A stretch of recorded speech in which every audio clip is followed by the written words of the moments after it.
I used to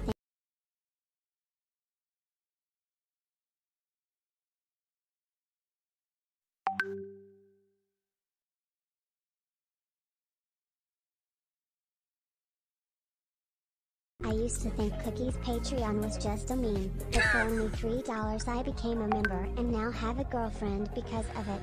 Yeah, I know. You know, a lot of people, when they see it, they're like, oh my god, no, Cookie advertising his Patreon for the 100th time? Fuck off, stop, don't do it again, I hate you. But then they actually like check it out and they're like, oh wait, it's actually cracked. And then they become a fellow Cookie LOL enjoyer themselves. They escape the Matrix. They fucking go from dog shit, whatever elo they are in right now, to Grandmasters Plus, easily.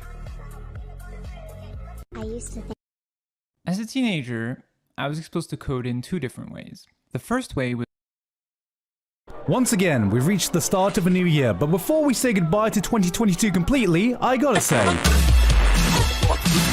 we got some pretty great anime, didn't we? As always, you can go to nice.gg to book a coaching. Good morning.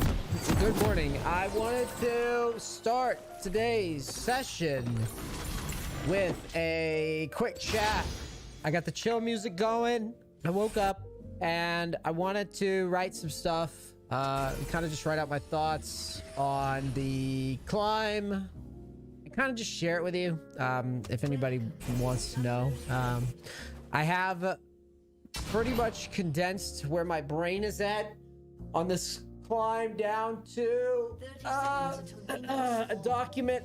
I'm gonna be doing or I'm gonna try to do weekly rundowns, week every 2 weeks. I'm gonna try to consistently update my audience, and also just to kind of like pull out basically my thoughts on things. And by that I mean just kind of writing down, because basically this is for me and this is also for you, and this is also just for my clarity of what it is I'm doing and why. So I'm gonna go through this Korea update that I wrote down this morning. I'm gonna add in my own little thoughts in here, but I wanted to try to piece together some things. So first we'll talk about my gameplay, we'll talk about the climb, and then we'll talk about the stuff that I'm noticing about the ladder, the stuff that I don't really like so much, and then we'll probably just get into grinding. And I'll kind of, with this newfound knowledge. Oh, and we have to get through the patch, I guess. So maybe I should do that as well. Okay, so let's get this started right. We are about 2 weeks in on the season. The account is not doing so hot. That's okay. And we're gonna talk about that in a minute. 103 over 137. Jungling is still crap. But let's talk about what I wrote in the document. So 2 weeks, mostly playing jungle. For now, I'm gonna stay on Hecarim because I like the flexibility of the pick. I've really dialed back the amount of comments and feedback I've been even bothering to read, because it's just so baseless a lot of the time. But there are some that are valid that I wanted to address. So firstly, obviously trying new champions is bad. That's just obvious, right? Like I've been like a big proponent of that in my coaching. But what people fail to understand is that this climb is not relevant to my viewers. It's not the same thing. Playing in Korea is a different beast entirely.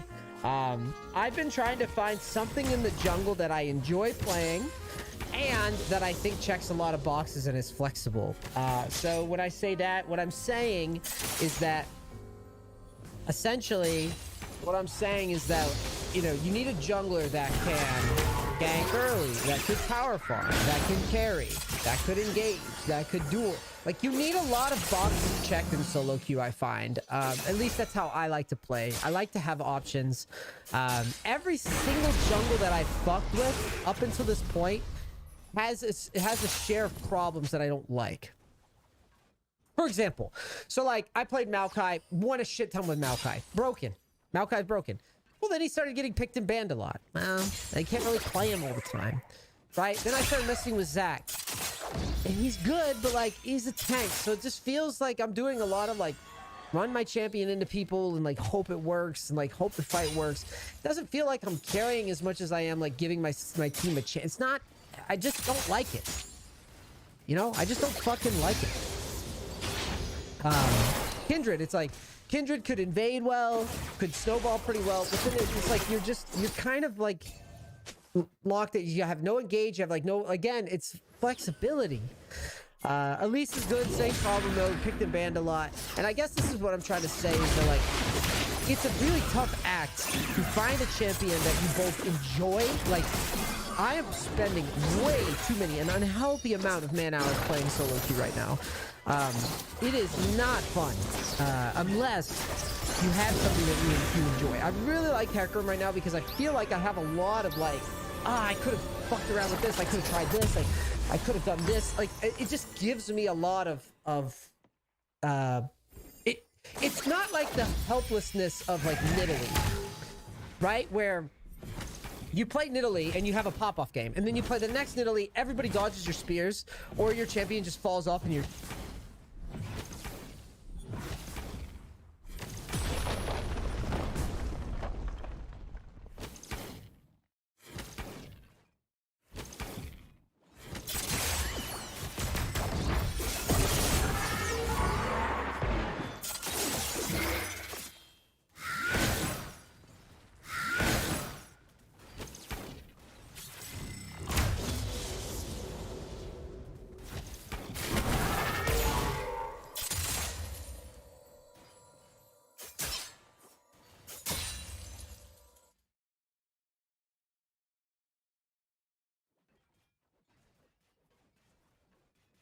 This guy invades every...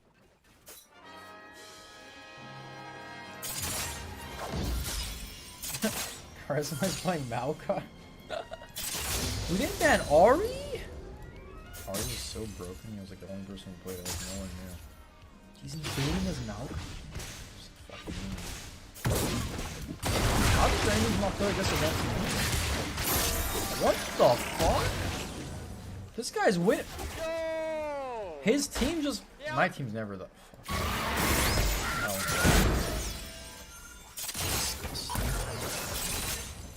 Why doesn't my team do that? Isn't Riven a Fiora one trick? Nice, so the Kiana from last game. That's gonna I think go green or red again. I remember this guy invades every game, but he invades blue side. I'm pretty sure I remember. Because they only promote subs on the final. I'm gonna pull an Adrian. Loose Bliss. This shit is really dang when I play it. Pretty sure.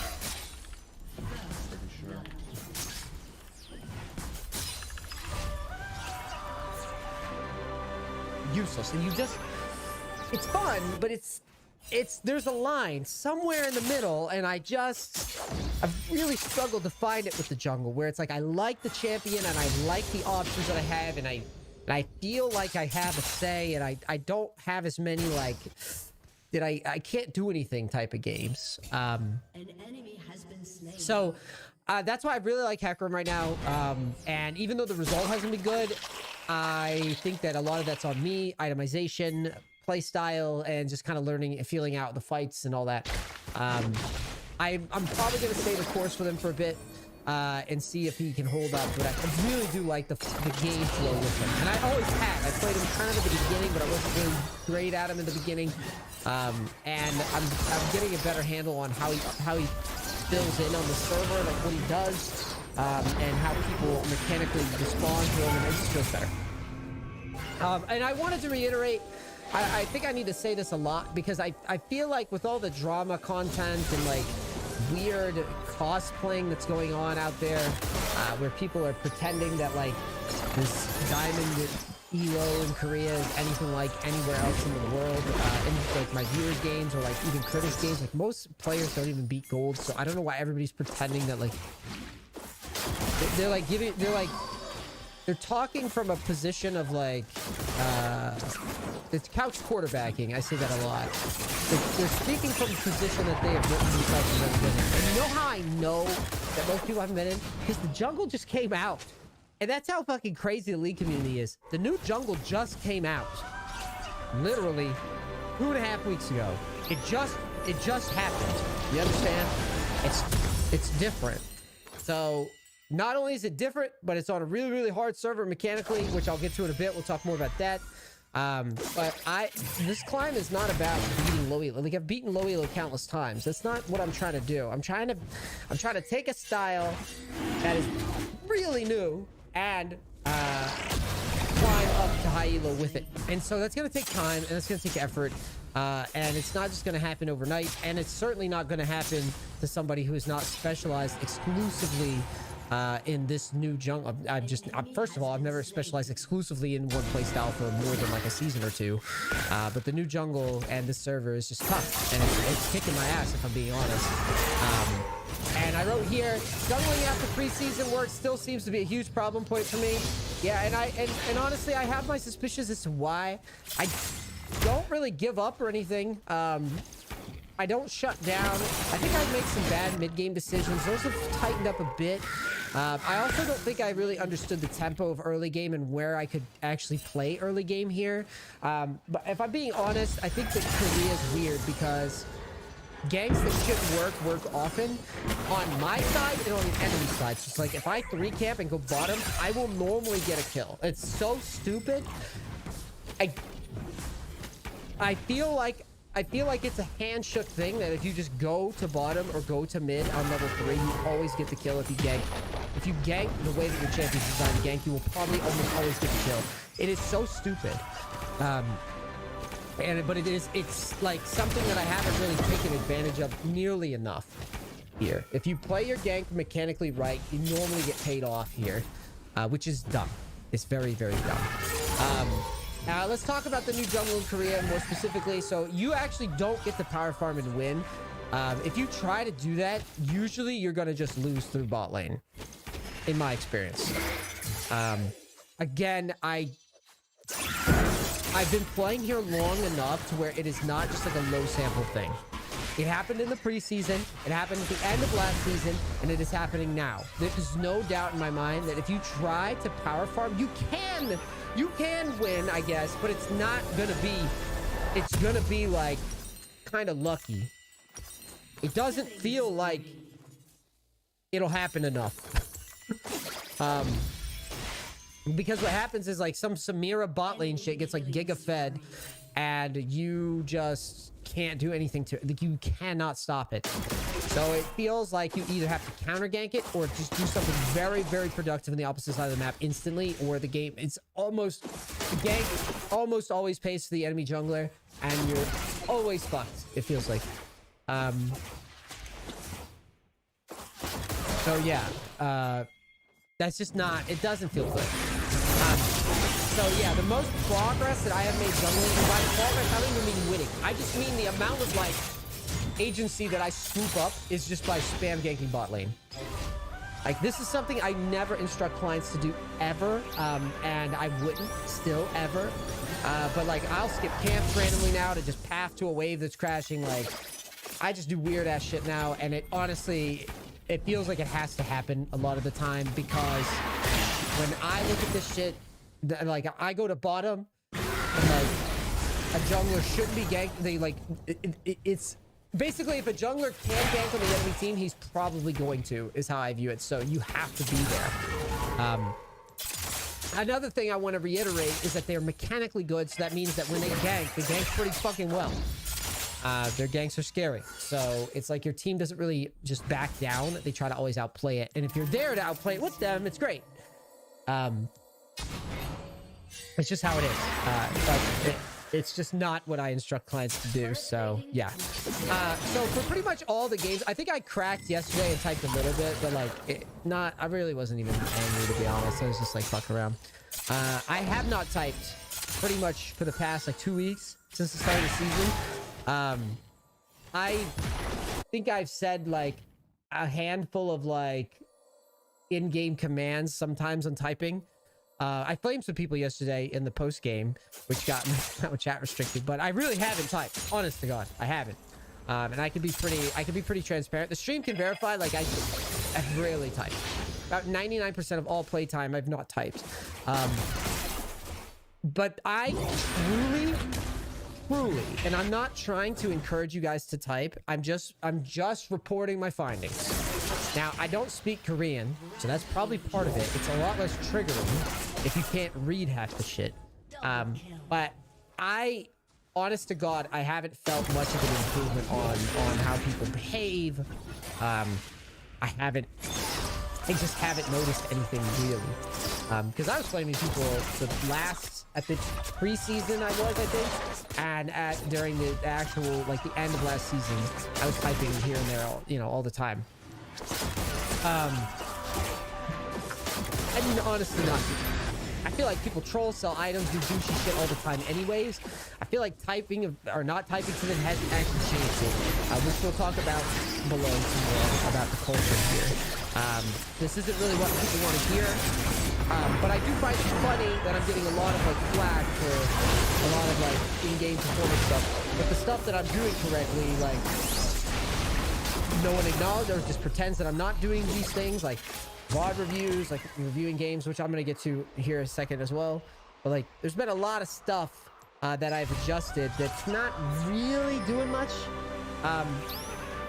Reviewing is not really effective at the moment. I'm not talking about VOD reviews. I'm talking about writing down the games. The reason I say it's not really effective is because it's meaningless. Like when you go to write something down, especially after a loss, it just feels like you're venting. Which I could make an argument that it's kind of healthy, I guess, to just feel like this guy fucking sucks. Like I personally feel like if I'm not typing to the guy, if I'm like venting, a lot of people get like, I don't know, like secondhand offended by this. They say, oh, focus on you, blah, blah, blah. But like, there's plenty of odds where I'm like, I fucked this up. Oh, I did this wrong. I could have here. I could have did this. But I feel like people are like, they turn the volume off on that part and like turn the volume up on like me saying teammate sucks. Like, bro, other than the language chosen, like there's not much that I'm saying here that's completely wrong. Like if I go to make a gank and we'll say a Blitzcrank runs forward early and dies on the gank, like we could sit here and say like, oh, you could ping him a little bit or whatever the fuck. But like acknowledging that the guy like Ince is not, it's not as toxic as people are trying to pretend it is, I guess is what I'm trying to say. Like they're trying to say that like I never go through VODs and I can never take any responsibility for anything that happens in that game. It's just untrue. Because I literally sit here all the fucking time. And I go, oh man, I think I could have did this, I could have did this, I could have did this. I don't know. I think people, like I said, have a thing with just merely even analyzing the game, which again, I will fight tooth and nail. Part of the game is you make a play, you ping something or whatever, you set up the play. If something goes wrong, bro, you have to figure out why it's wrong. You can't just go, oh, I could have done more. Like, you can't always do that, but you have to at least look at the situation and be like, what is wrong with this play? Right? You go in, Blitzcrank misses a hook, you still make the play, right? Maybe on you.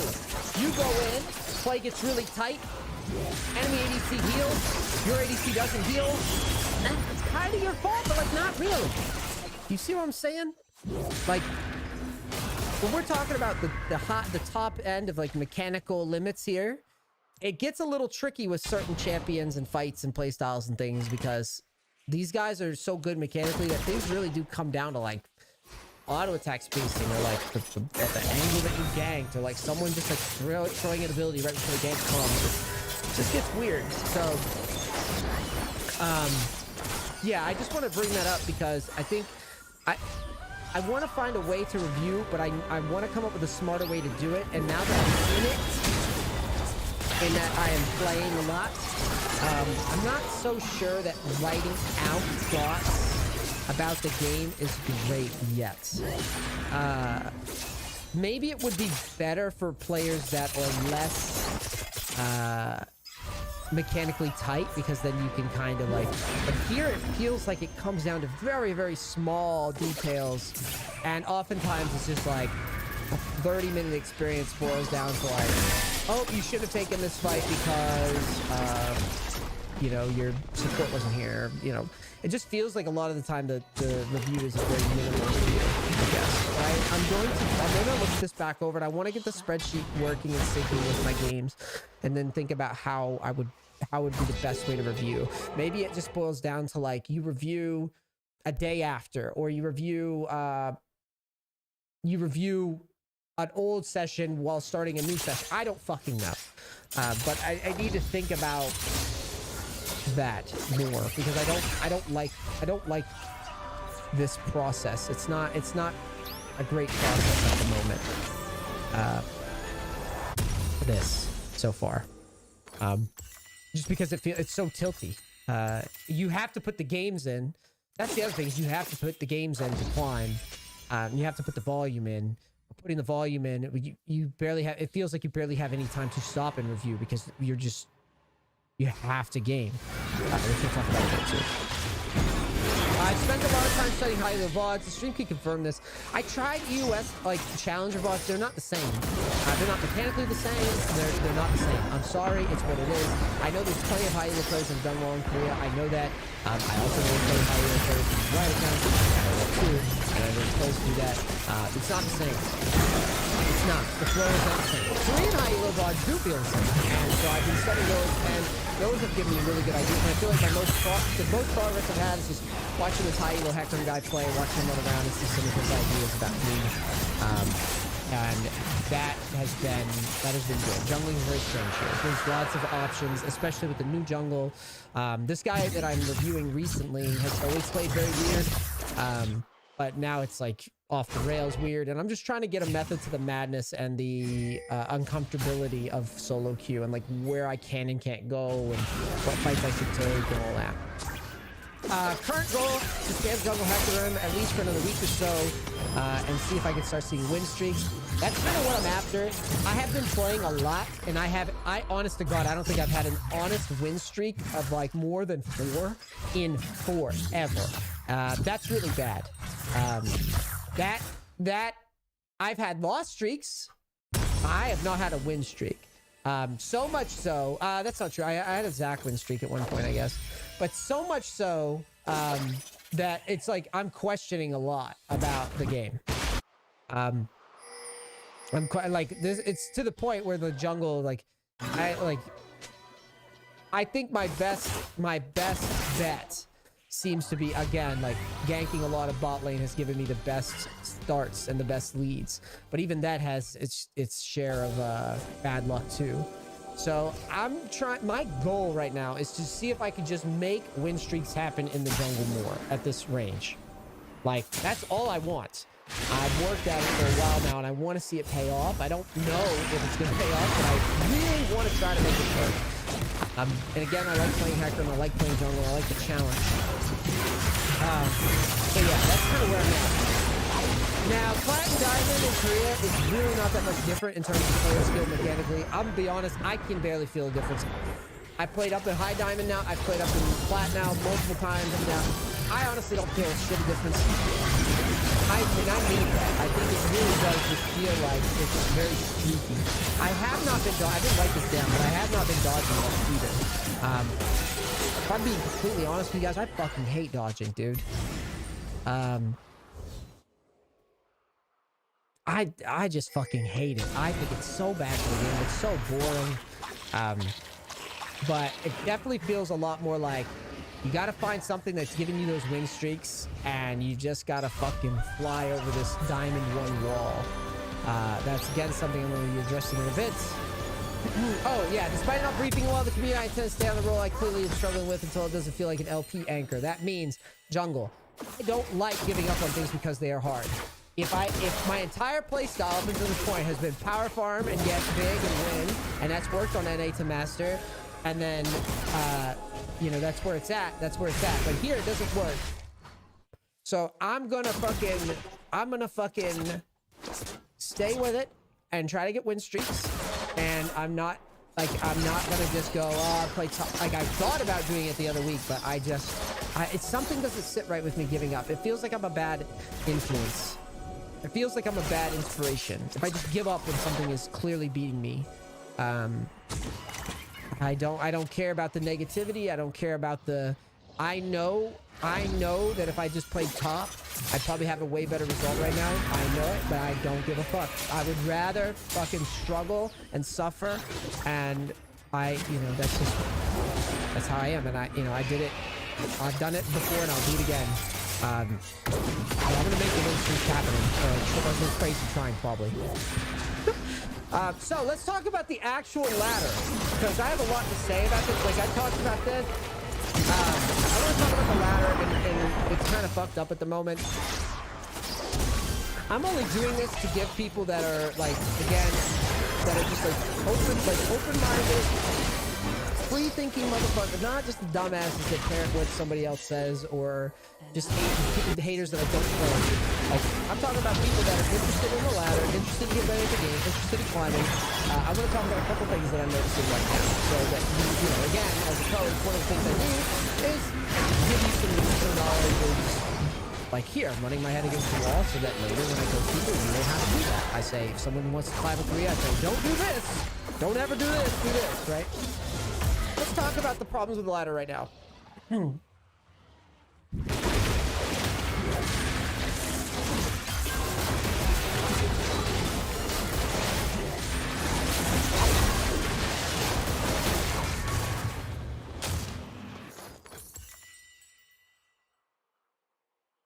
A summoner has disconnected.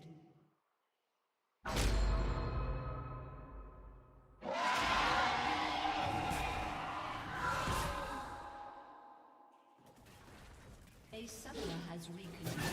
You can also...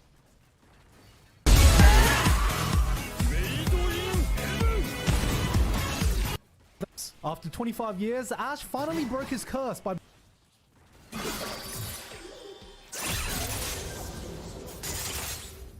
Once again, we've reached the start of a new year, but before we say goodbye to 2022 completely, I gotta say... we got some pretty great anime, didn't we?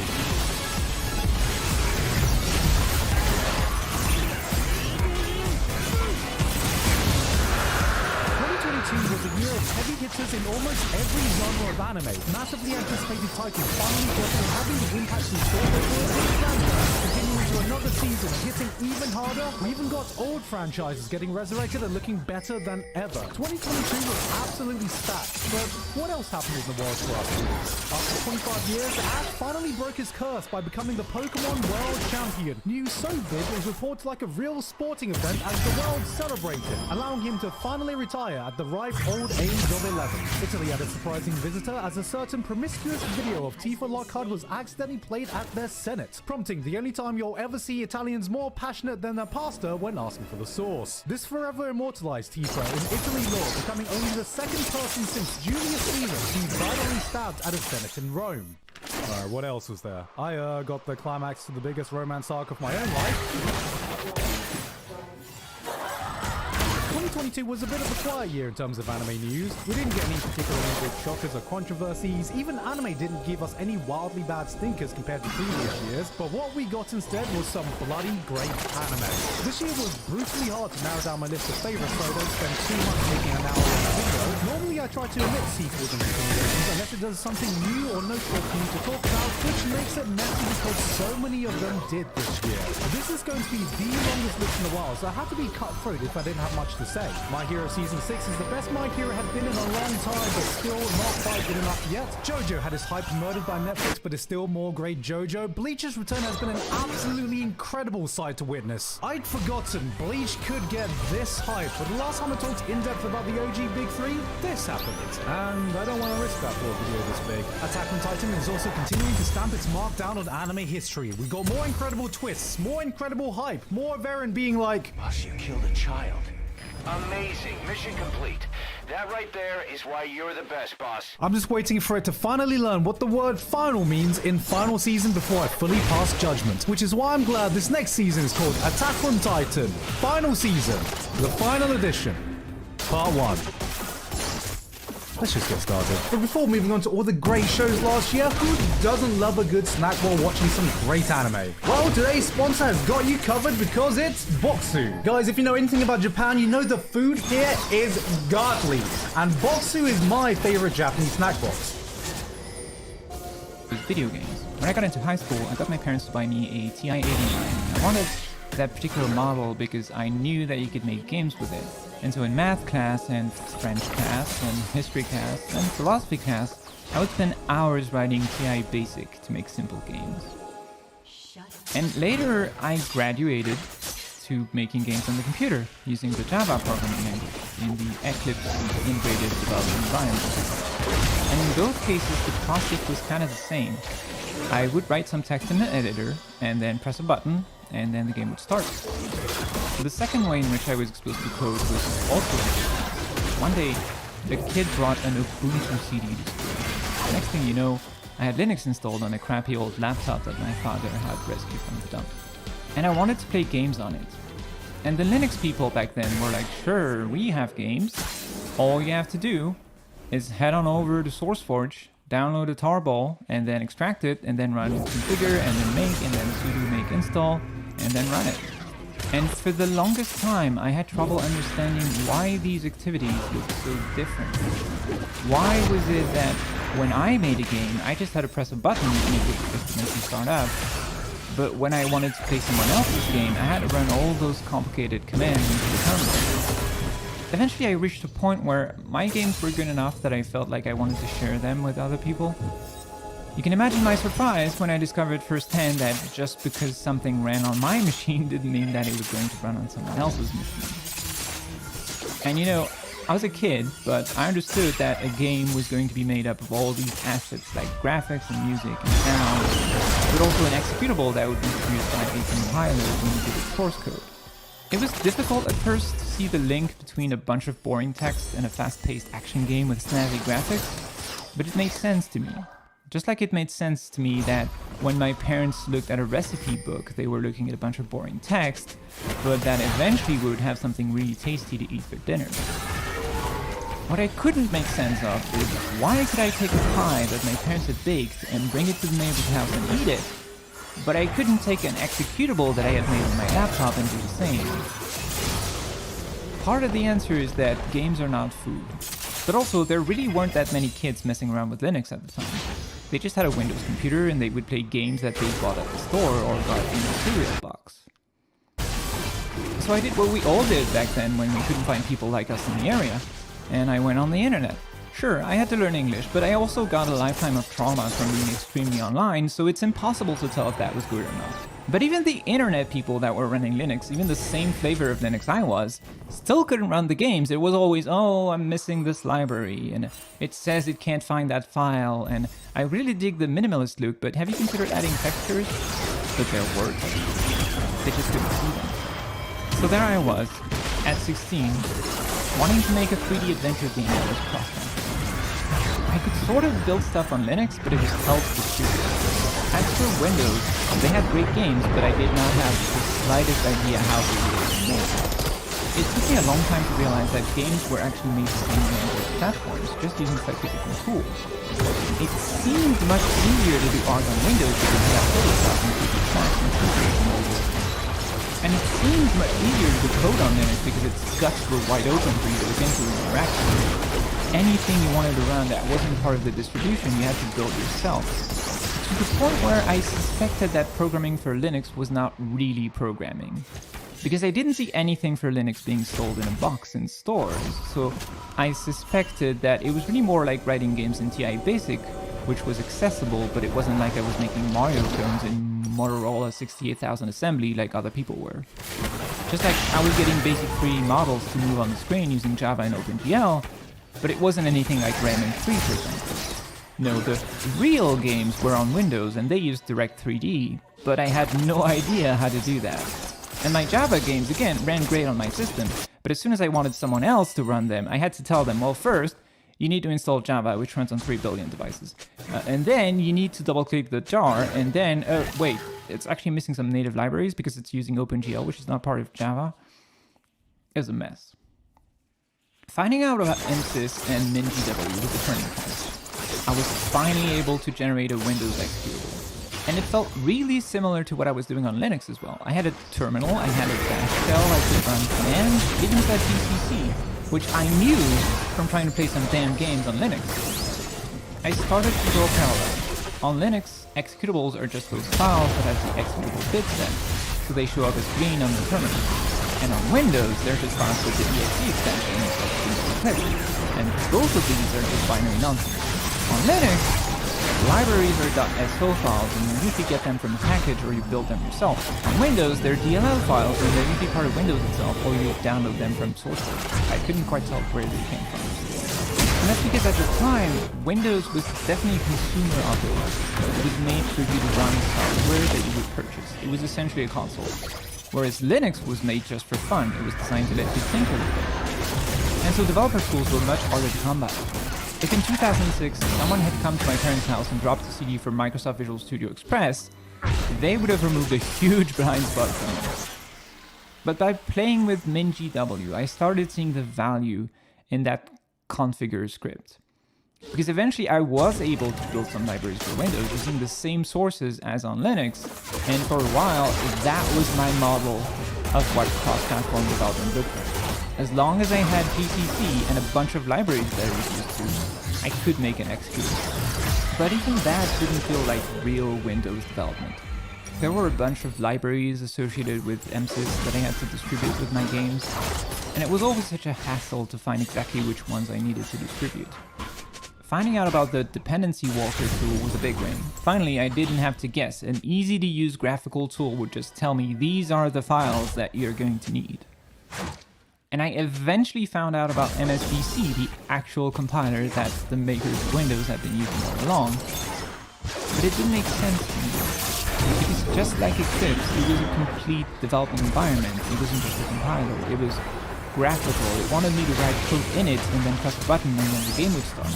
And I knew to stay away from that because I knew that was going to make it harder to distribute the game on different platforms. And everything I had learned about the configure script didn't apply to me. It felt as if I was about to be locked into a single target, and I wasn't willing to finish it. And I went pretty far in life just ignoring MSVC and not knowing anything more about workflow. And then one day, I had to build and install a piece of software that was using CMake. And I thought that's new, and also annoying. I was already not super pleased to have to run a configure script and then run make and make install, but at least configure was a script. It didn't have any dependencies, I could just run it. I had no idea where it came from. In fact, I wrote similar scripts by hand, but at least I didn't have to install an extra tool like CMake just to configure the build. Until I discovered that CMake can not only generate make files, it can also generate Microsoft Visual Studio Solutions and Xcode projects. And that meant that it could be used to build the same sources on different platforms using the toolchain that was native to the platform. And at that same moment, I discovered that Visual Studio Solutions can be built from the command line with MS Build and Xcode projects with Xcode Build. And everything slowly started to make sense. Not to say everyone was using CMake at the time. There were definitely still a lot of people just manually opening solutions in Visual Studio and building them. And that was what they were selling in stores. But I was never going to be happy with that workflow. And so I was delighted to learn that there was a solution to automate everything. A solution that would let people push changes to some server and then have the server produce binaries for Linux, Windows, and Mac, and then run tests on them without any human interaction. Eventually I went back to my TI-89 that I was making games for in high school, because I discovered that there's a version of GCC that can build software for the TI-89. And that was my first instance of doing cross-compilation, when the build machine and the target machine are not the same. And in doing so, I realized even more of the value of that configure script. For my games, I was only worried about Linux and Windows compatibility, and I was reliant on libraries that abstracted a lot of the differences between those two systems. But those libraries had to be portable. SDL, for instance, had to interact with different timer APIs depending on whether it was built for Linux or Windows. And when building for something even more different, like a programmable calculator, a lot of the assumptions that I had been making no longer held. Some fundamental things like the size of integers in C were just different. And that's exactly what the configure script was checking for all along. It was running tests to determine the characteristics of the compiler and using knowledge of the target platform to conditionally enable or disable parts of the code. And the configure script itself was a program that had sources that were compiled with the new AutoTools. And if it had been generated by an older version of AutoTools, I could always regenerate it with a newer one that had knowledge of more platforms. Later in life, I discovered other build systems, like the Meson, which a lot of GNOME projects have migrated to. I like that one because it has pretty colors, and also because it can generate Ninja files, which are like makefiles but with text. It can also download and compile dependencies if they're missing, and on Windows it can discover Visual Studio installations and invoke MS-Build itself, so you never even have to get your hands dirty. And at this point you hopefully have a pretty clear mental map of a bunch of different components that for me once appeared as a single thing, but were actually distinct. When I was playing around with Java, I was interacting with a code editor and a compiler and a VM and a bunch of runtime libraries. Not having to know all these concepts allowed me to just jump in and start doing stuff, which was very helpful. But in the long run, it slowed me down because the abstraction was weak. I could feel that there was some friction in the interface between some different parts, I just didn't know exactly where or why. And there's always this tension between presenting an all-in-one package that's very approachable for beginners and exposing all the basic building blocks that are involved in the making of actual software. If you look at the Rust language, for example, it is very much an all-in-one experience. You can write some code and then run Parquet run, and it does everything. It downloads dependencies, it links, it type checks, it borrow checks, it compiles, it links, and it runs. The only thing it doesn't do is go space. Carno do that. Cargo Road. And that is amazing. Because in all three major operating systems, people can have the same exact experience I did as a teenager playing around in Linux. But it doesn't quite work for everyone. There are companies that are dealing with a humongous amount of code. An amount of code so large that building all of it on a single computer would take literal days. And that's on a top-of-the-line workstation.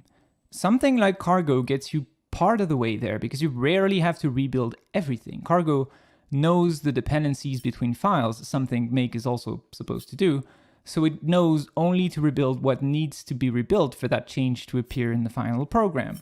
But you still need to have every developer build everything at least once, and when you're dealing with that much code and you have developers switching across different projects and you're trying to move fast, that is unacceptable. So there's solutions like SC Cache, which by the way is looking for a maintainer right now, which allows you to cache build artifacts remotely so that developers only have to download an already built object instead of building it on their own machine. But it can't cache everything and it's limited to Rust, C, and C++. So very large companies often will have their own build system that leverages caching as much as it can and even delegate the building itself to build farms. And those build systems have to know about all the different languages that this company is using, whether it's C, C++, Rust, Java, Kotlin, Objective-C, Objective-C++, Go, Swift, etc. And now the question is, how do they manage to build something like Rust, which would usually be built with Cargo, which again is an all-in-one package? Well, Cargo is actually just kind of like CMake plus a package manager plus a bunch of linters. And what it actually does at the end of the day is just call other programs like Rust, C, and linkers. So if you parse the metadata in cargo.toml files, you can translate these into things that make sense for the build system and those very large companies.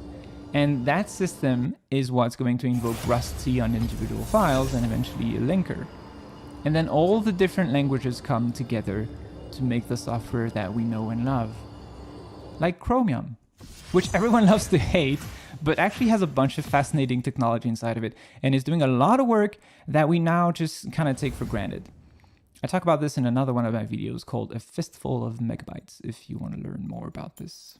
Now, I realize you may not have any immediate use for all the information contained in this video, but here's the lesson I want to leave you with. Every time there's something that doesn't quite make sense to you, there's a possibility that it's just accidental complexity. Maybe it really is the case that nobody could think of a simpler way to do this, and you're the first one to figure it out. Congrats. But it's also really likely that it only doesn't make sense to you within your current worldview.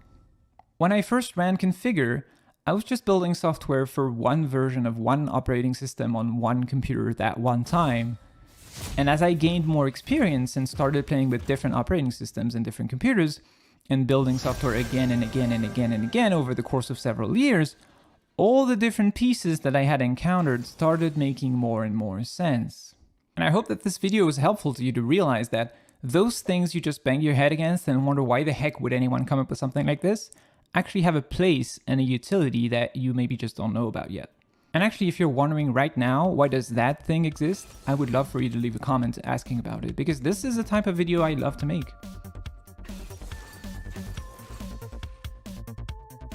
Thank you for watching this video. If you liked it, you can like it. You know, YouTube has a like function. It even has a dislike function, but it doesn't show the numbers anymore. You can also throw me money on Patreon if you have too much. You can throw me $5 to $10 a month. $10 will get your name in the credits, so you can force me to write anything in these credits, which I think is very neat. In case a friend of yours, or the YouTube algorithm, which is not a friend of yours, has made you discover this video, I also write articles that are equally long and hopefully interesting. You can find them on my website, which is linked in the description. If you ran out of videos to watch, there are definitely enough articles on there to keep you busy throughout the whole winter season. I hope you enjoyed this, and I will see you next time. In the meantime, please take excellent care of yourself. As always, there's only one of you, so make it last.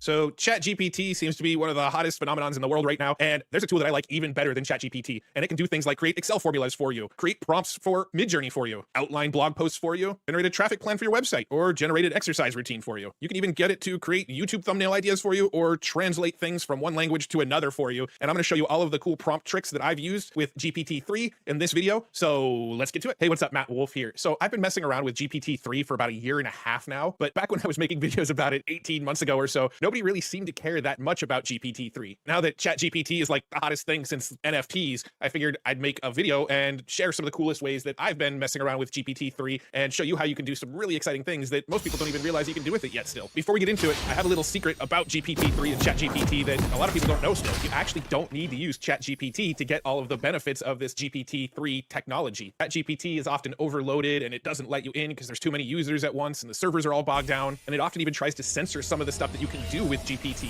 There is an alternative. What I recommend is actually going straight to the source of where ChatGPT gets its information, where it's pulling all of its data from, and that is GPT-3, which you can access over at openai.com/playground. We'd go to beta.openai.com/playground. It'll ask you to log in or sign up. If you don't have an account already, you can sign up and it will just connect straight to your Google account, connect it to your Google email, and then you'll be able to get in and start messing with this. And this is open to anyone. Now, once you're in here, you'll notice that it doesn't have the same chat interface that ChatGPT has. It's not quite as pretty looking, but it has pretty much all the same superpowers. In fact, you can do a lot more with this that ChatGPT won't let you do. Also find that it's not down all the time. The servers aren't always bogged down. You can pretty much get access to it whenever you need, unlike ChatGPT, which often will kick you away saying, come back later because we're down right now. Now, before I go any further, I need to say that this is not a technically free software. I'd like to say it's free because I've actually gone the last like 18 months using this and I've never paid a cent for it in those 18 months. But if I do say that, then everybody down in the comments is going to start pointing out to me that it's not technically free. So I just want to clarify now that it is not technically free. However, the paid version is mostly for software companies that want to use the API and are doing really, really high volumes with ChatGPT-3. So the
30 seconds until minions spawn.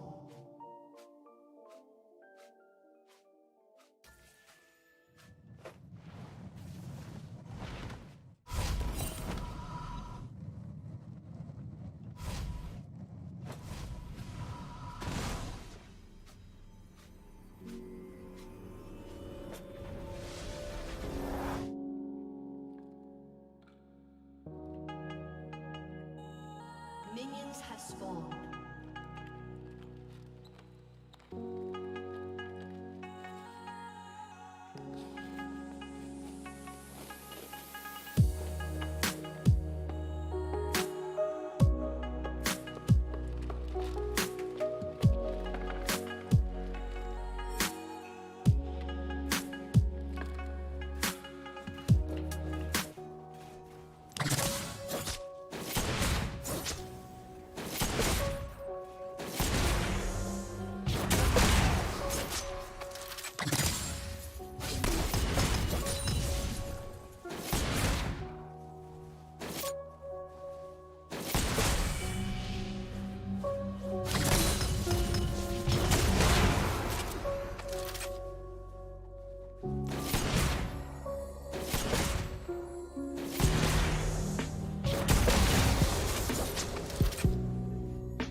An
ally has been slain. Shut down.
Call of Duty is stronger than ever right now? I don't think so.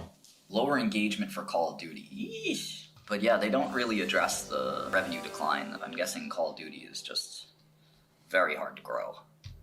World of Warcraft, I think they had a slightly better launch there. Our games are the result of passion and excellence. Whoa, how does that have to do with the Q3 results? Yeah, so cash flow did go down. Microsoft is buying $1.5 billion of cash flow this year for $50 billion. So, virtue signaling, the point I'm making is that Activision had his whole life's work destroyed. The boss shouldn't be dating anyone at the company. All right, so Activision has a ton of cash. Didn't notice that. Doesn't change the game too much though. 15% of the company in cash. All right, let's look at the numbers. So let's see, we've got World of Warcraft, Call of Duty, a lot of great franchises from Activision. So they have product, and then they have kind of like subscription. So most of the company has evolved, most of these video game companies have evolved to like a microservices, micro purchases kind of system. Let's see, Activision revenue is down year over year. Oof. Hopefully that's not the beginning of the trend, but we'll see how we look at it. Still better than a movie, right? 75%, 72% gross margin, pretty good.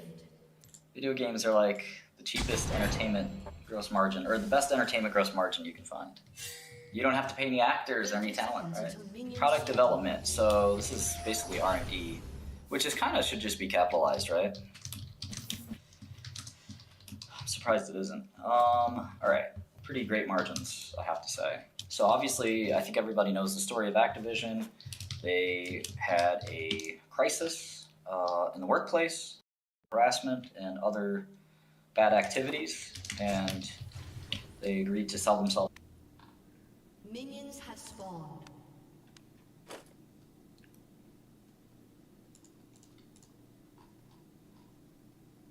You guys want to hear the Wu-Tang album? Maybe. Maybe.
Could definitely already pass it.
What would you say a fair price would be to pay for open AI access, you know, on a monthly basis? I mean, they have a pretty good pricing schedule right now, which is 2,000 tokens for 2 cents, or 1,000 tokens for 2 cents, roughly.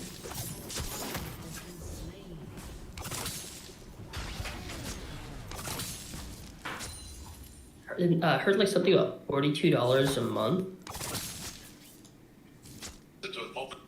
A token equates to a search, or? You mean when GPT-3 is going to be released or something? Like, because I think for the public, you'll want like a more stable price every month. 42 is a lot. I I think it costs them a lot to run it, actually. Hey Martin, I'm about to pay $30 for OnlyFans. I just want to make sure, is there actually going to be nudity in the $30 thing? I'm sorry, say it again. Is there actually a nip slip for $30? There's a nip slip. It's $30. I don't think it's $30. It's $3. Yes, it is. No, it's 30. Let me take a look here. Mine's a hustler. I don't want you to pay $30. Let's see. I'm gonna get very distracted. And nipples are expensive, dude. I'm gonna get distracted by all these other Premium nips. women on OnlyFans.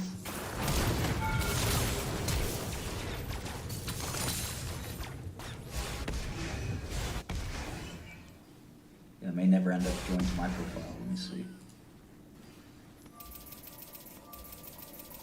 There's some premium photos. There definitely is a nip slip. $30. I don't know why it's that expensive.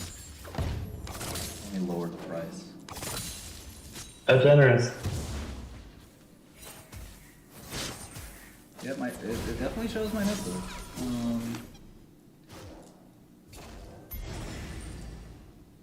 Here, I'm gonna cut the price in half.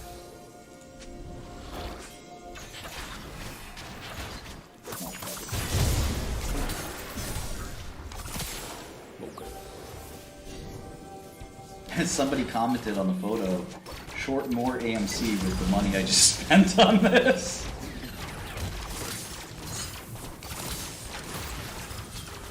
Oh no. My mother didn't raise me. Wait, can you raise the price actually back up after I purchase it? I want to have value. Be like a one-time price decrease, maybe. We'll see. I'm not used to lowering prices.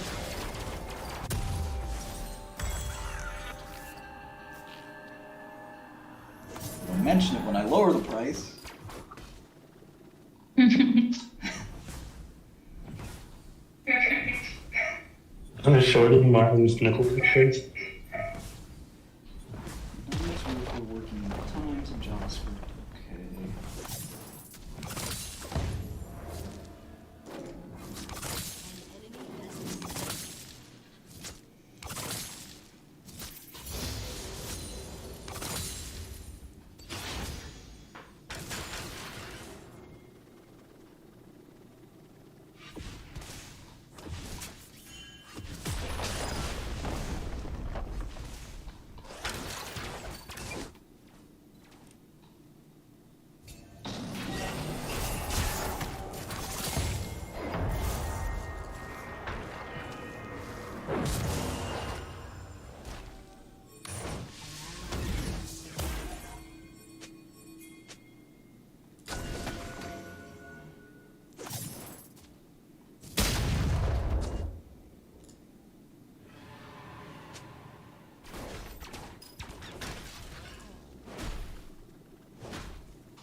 Okay, so I tried reading the documentation for this thing, but it's really not clear to me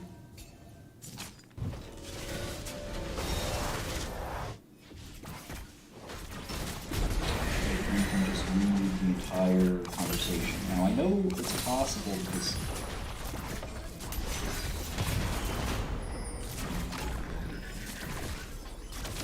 to read the entire channel, I should say. I know it's possible because there's another bot I saw that does this, where you don't even need to use the /.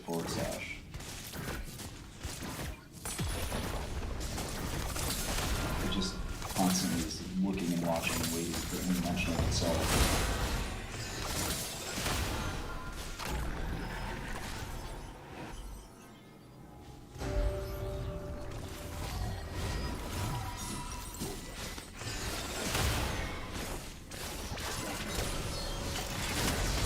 Ask the guy. That's good.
Alright, so I think I should be able to do this.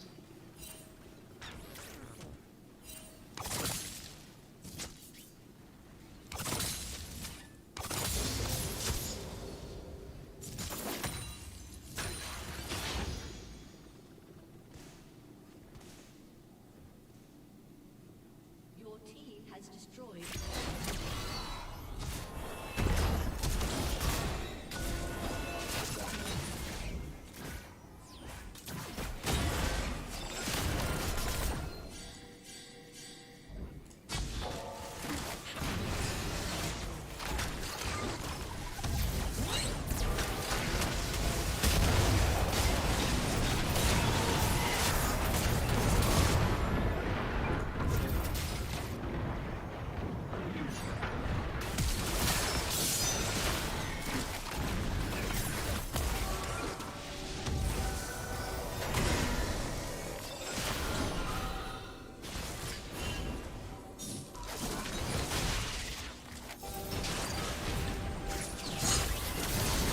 Hello?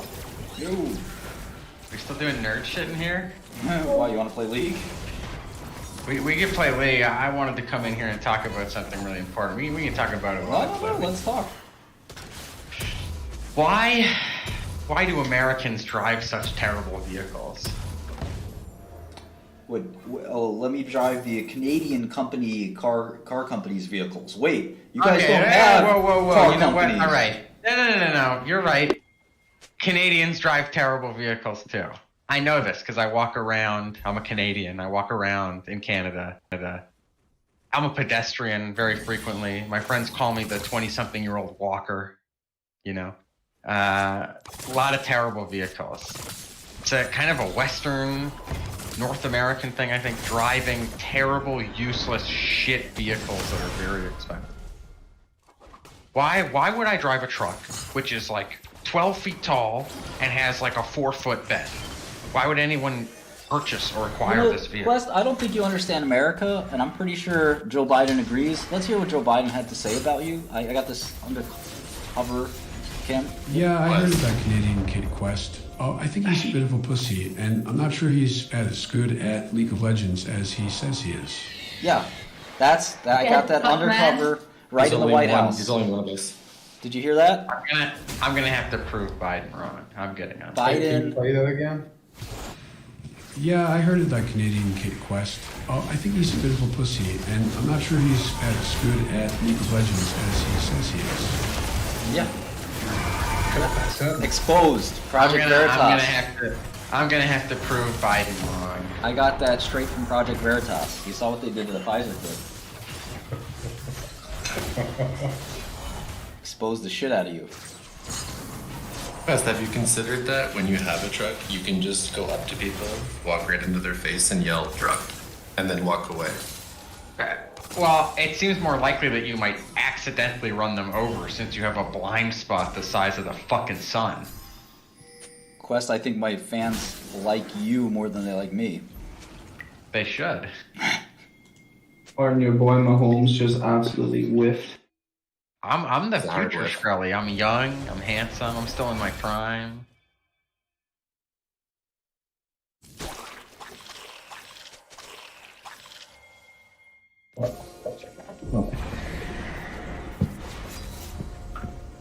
The voice changer company I bought my software from, they're kind of ripping me off. It sucks. And I sent them a whole bunch of requests. I'm really upset because I bought the upgrade, but the software isn't reflecting the upgrade. It did, and then it reverted back to the pleb version. Chechnya should be independent to a YouTube chat guy.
I might have a date tomorrow. Oh yeah, what's his name?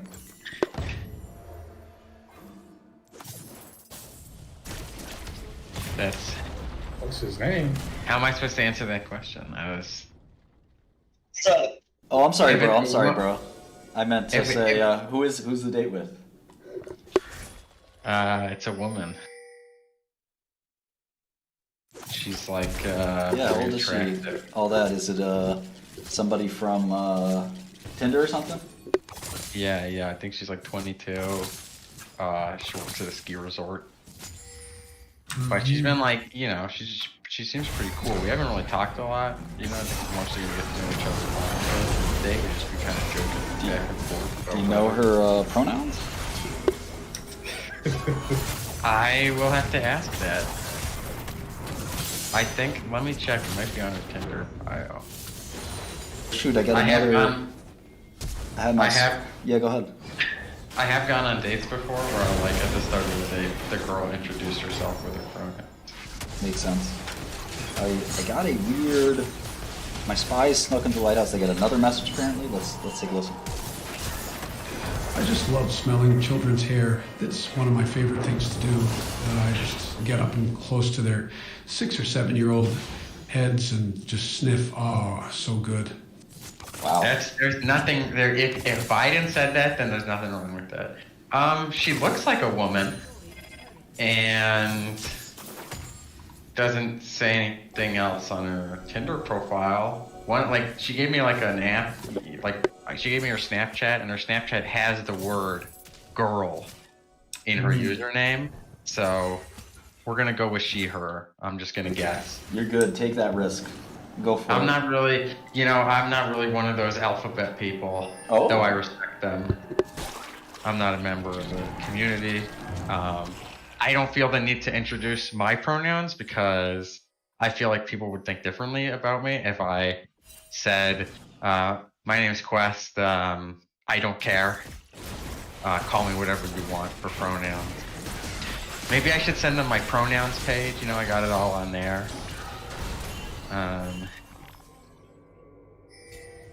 You know what that is? You got a pronouns card? You might like this. No, I should probably get that. When I post I'll post my pronouns page in main chat. You can build one of these. Thank you. Yeah.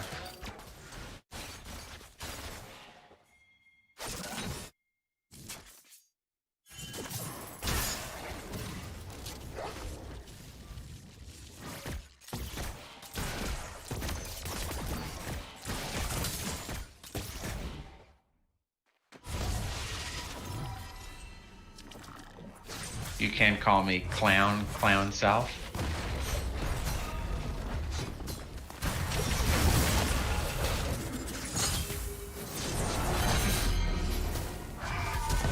I'm a little confused how this software works, but I'm gonna try just adding a new client element here. And this is pretty typical. When you're working with APIs you don't know, a lot of times you just have to experiment, to be honest. Marner, your pronouns he, him. They are. This guy in the chat asked, does she have an OnlyFans? If she did, I would be okay with that. Respect the hustle, you know? That's right. That's what I learned from Top G. Top G being Andrew Tate. Yeah, I'd like to give a shout out to Top G. No. Wait a second. No. Top G. That guy is not a woman respecter. Knock it off. He does not. Top G is the number one. I'd give you a little flick in the head. He's not a woman respecter. Listen, I just want to say, because of Top G, he finally gave the courage to go up to my wife's voice and tell him I can use my Nintendo Switch after 10 p.m. That's funny. Thanks, Top G. Thank you, Top G. You're returning masculinity. That's a fact. I hope the date actually happens because I'm bored. So. All right, I have the new version of Gina. Let's see if she gets the messages from the chat. I assume there's some messages very quickly that are always in chat. It usually doesn't take much more than a second for a message. It looks like Ali is typing one, so. Is Emmy here? Yeah, I'm doing the laundry. Oh, okay. Okay, it is not getting or logging my messages, so let's see. I'll even... I have a special laundry machine that is like you wash by hand, but it's actually better than a real laundry machine. And it has like a spinner that goes like so hard. It goes like harder than most laundry machine. It's like a spin dryer. It's like, I think it goes like 4,000. So I have like one like tub washer, and then I have another separate like spin dryer, and like you have a wash tub. Yeah, it's like you're hand washing your clothes. Well, it actually has a spinner inside that like it spins it around for me, but it's very manual. How long does it take you to do your laundry? It's a bit long, but it's like Why don't you have a real washing machine? Because it's very big and it doesn't wash as good as I want. And I like You like doing housework. Yeah, it's so much fun. And I also use this thing to like wash my wigs sometime and just my stuffed animals. Oh shit, T12 is here? What's up? I was just talking about you the other day. Remember the old PUBG days? Oh, that was a time. When Duncan would call all his hits and he wasn't actually hitting anything? I died laughing the first time I realized all of his hits were lies. I was watching his stream, and you were playing with him, and Duncan's had an M24, and he's like shooting at these dudes running into the circle, coming down a hill, and every shot, hit him again, hit another one, and I'm just sitting there laughing my ass off because he's missing like all the shots. You can see it, there's no blood. It's like, It was. It's so funny. It feels like the normal PUBG experience anyway. Not me. I was never calling fake hits. Why would anyone do that? No, I mean the firing at the guy running in the circle and nothing happens. Yeah, well, he was missing all his shots. That's fine. There.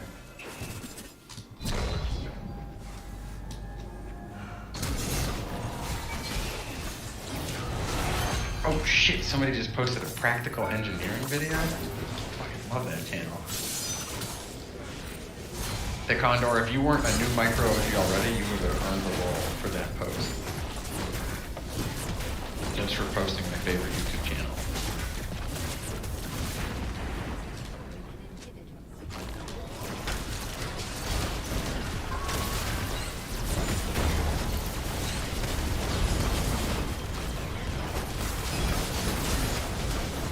Hey, can you help me prepare for my date tomorrow?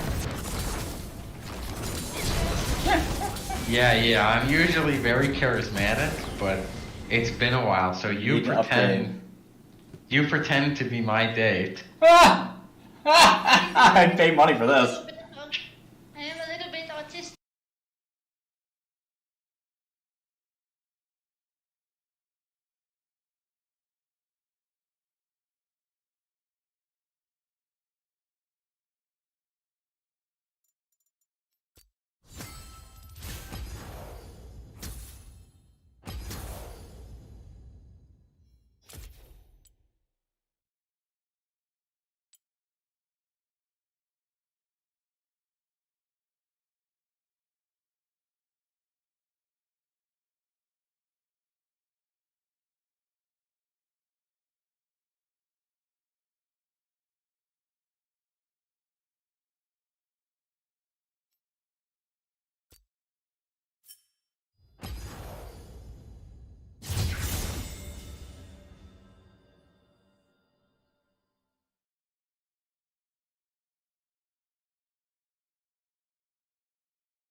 Okay, Ryan has accidentally just buffed Ravenous Hydra.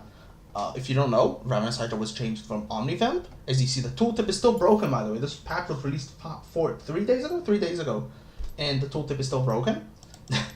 Good job, Ryan.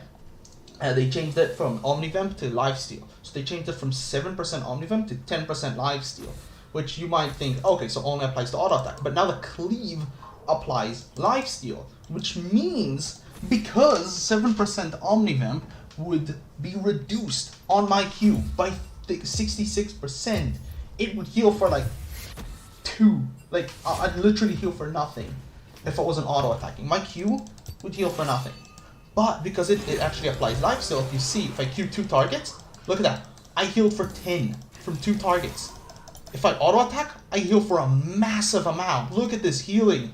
This is actually broken. Like, Riot has accidentally buffed this because they forgot lifesteal does not get reduced on... Oh my god, I'm an idiot.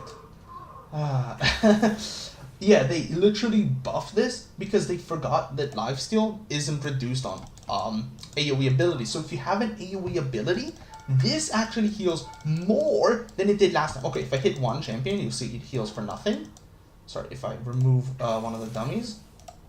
So if you see, my Q does not heal since it is does not apply lifesteal. But if I attack it, it should heal for like about 15, right? But if I Q, I heal as well for a massive amount. Now, if they are separated, then the heal is reduced. But like, if you see an auto attack heals for so much, and if the enemies are even closer, which normally they're not going to be, but just for this demonstration, I'm just gonna heal, yeah, for like about 15. I think it's actually a bit more. Yeah, that is insane. Since both of these procs are applying to each other, I'm actually healing full amount on each of these targets. Yeah, that is a massive buff to this already insanely good item. And if I like swing in an auto attack here or there, I just heal for so much because the cleave applies lifesteal. That is a really stupid oversight by Riot. I have no idea how they forgot that, but it literally heals more than it did before they changed it from Omnivamp. Yeah, this is kind of stupid. Yeah. Okay, so here, this is a funny one. This is also another byproduct of patriarchal constructs. It's one of my favorite things that I hear all the time on the internet when people say like something that is just like normal is gay. What is she talking? In a game, of course, like, you know, the Warthogs and Halo, like, dude, shut up. Like, I'm tired of you ugly chatters. Yo, she thinks Like, she's I'm me, dude. What? She's ripping chat apart. Play a game. Do I look like a that plays a game? Oh, nice. She's savage. What? No, I'm not doing it. I'm not doing it today. Like, I got AIDS from all the chatters. Like, chatters that I thought were not mentally but look at. Oh, she is getting so banned. It's like, there's no shot. Oh, who let her cook, dude? She should not have been. She should not have been cooking this hard. Okay. What is this? She calls all of her subscribers boyfriends. Look, there is an e-girl economy out there. Okay, I have no problem with it. I love it. It's great. Keep it up. Okay. But you know, when you do this, you're gonna get blasted and you're gonna get banned 100%. Okay, can I just say one thing? This part was funniest. I only saw the last part, which I thought was hilarious. If you're a man and you use the frowny crying face, you're gay. Like, I've always thought it. She said, if you're crying in my chat, you're gay. Fellas, is it gay to feel? Dude, this is wild. I've never even seen a side of the internet. Oh, like this streaming shit. Oh, it's awesome. This is like, this is pure unfiltered psychotic behavior. It's great though. I personally love it. I think it's hilarious. It's entertaining for sure. Like, men aren't supposed to really feel like sad. Like, What the? No, she's literally reinforcing.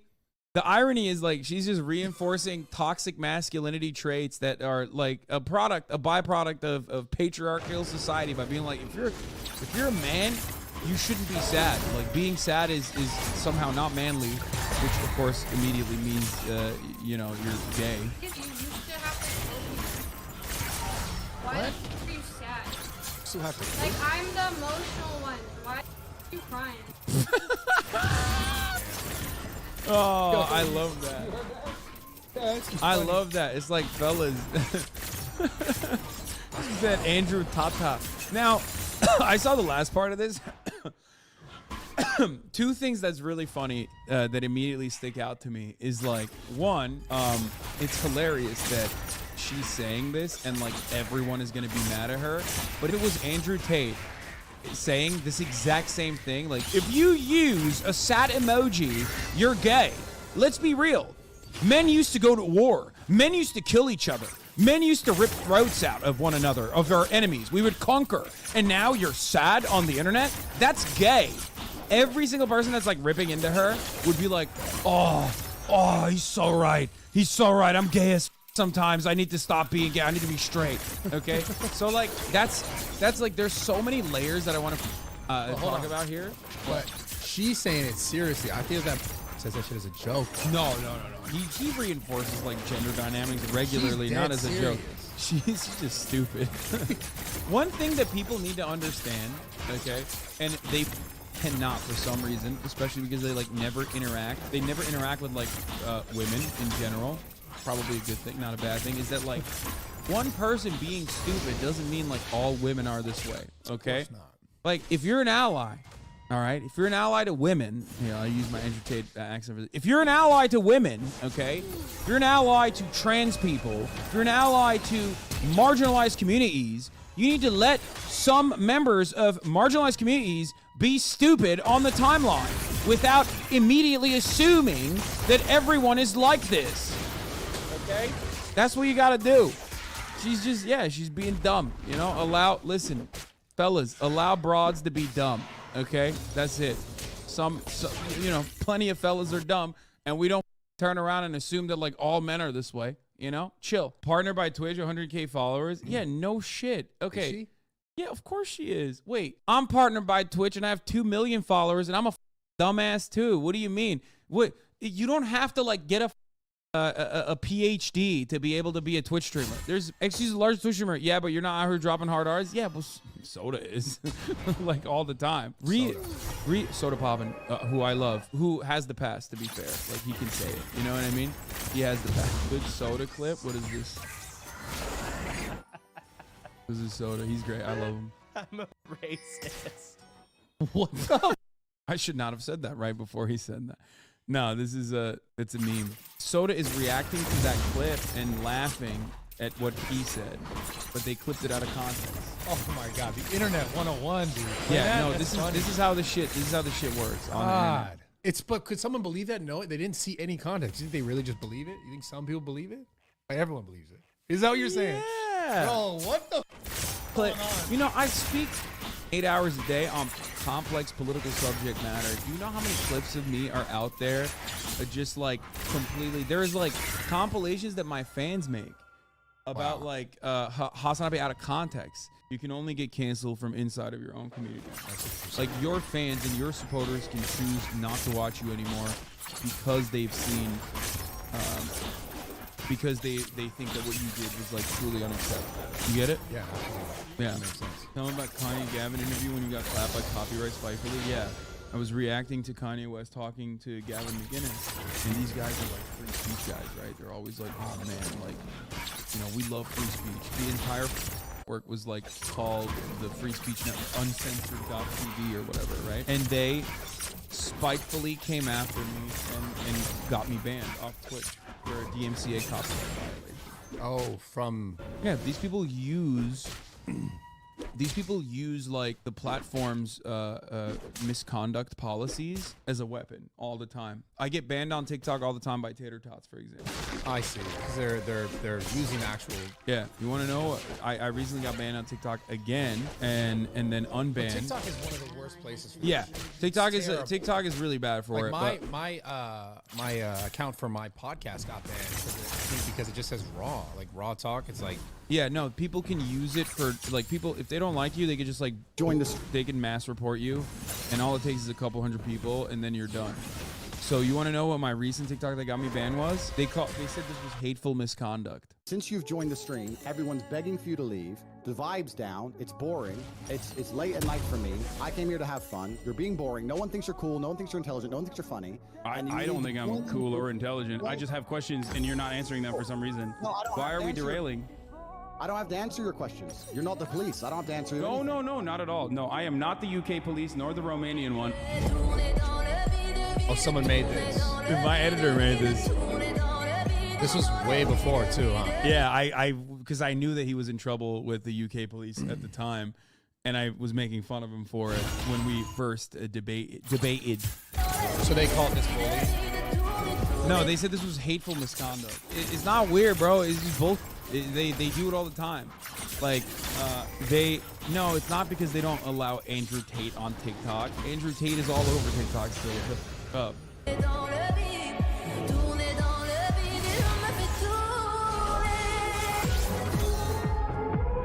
It's like NetzDG.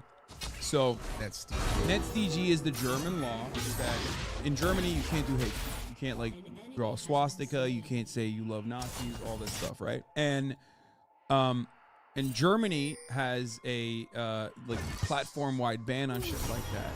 So a lot of people who despise me will hit me with a NetzDG violation. Here, I'll show you on the other screen. So it's called Netzwerkdeutsches Grundgesetz. It's impossible to say. Okay. NetzDG. Your content was reported by a user in a region where NetzDG is applicable. After reviewing your activity or content, we did not find any violations, but were required under this legislation to inform you of the report. So, people that know that people try to get me banned at a time, so they mass report me to try and get my content banned in Germany and try to get my VOD taken down. So like it's like anywhere and everywhere they can clap you. Yeah, I deal with this every day on every social media platform. TikTok is the worst one because TikTok has no human being that actually works. Holding on styles. Does that make sense? Yeah. Oh, you didn't know this is something that I've never dealt with this. I deal with this every day in my life. Oh shit. Every day. Every single broadcast, there's gonna be people who are spamming that, trying to get me banned. That's a consistent thing that happens. It's basically a part of being a leftist content creator. Which is why I always think it's really funny when right-wingers are talking about how cancel culture is so damaging and damning, when they are the ones who unironically regularly utilize these kinds of censorship opportunities to take down whoever they perceive as their logical opponents. I feel like well, there's a difference. If you're literally Nazi and you're saying you love Hitler or some shit, and someone hits you with an NetzDG, that's intended. That's the whole point, right? Yeah, of course. So but they're not using it in that regard. They're using it to just take down whoever they perceive as wrong. So that's my take from this. Is for example, yeah, the Andrew Tate video you just watched. Yeah. Nothing wrong with that.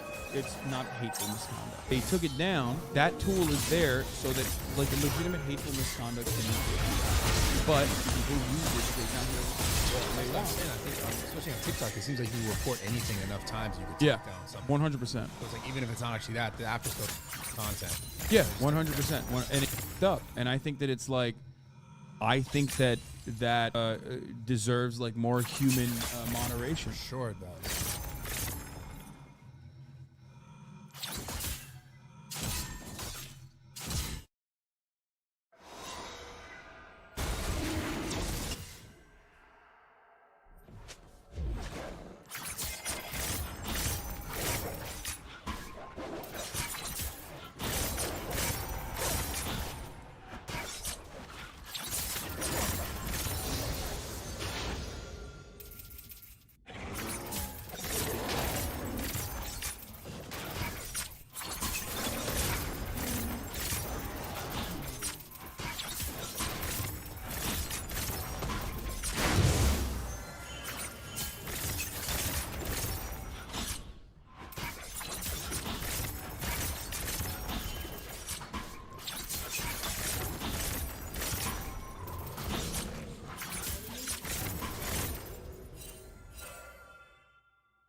Joseph Robinette Rogan, he's been falling off a little bit. Now, I just want to warn you guys ahead of time. Jordan Peterson went on this broadcast with one intention, and that is to, of course, gain prominence and have some media about him. But, like, he wanted to trigger the libs, okay? He said it. He said he wanted to trigger the libs. So just remember that. Remember when you watch this. When you get like upset about the things he's saying or whatever, but like it's literally the main purpose of it. The Joe Rogan Experience. So we decided to have this conversation because of what's going on with you in Canada. Oh yeah. And that your clinical psychology license is in jeopardy because you have opinions about politics that they disagree with, which is a very dangerous and bizarre turn of events. Well, it's your fault, actually. I told you, I think, a week or so ago. What the wearing the ugly ass suit, bro? Okay, so let me give you some background here. So I want to know how it's my fault. I will. I'll tell you.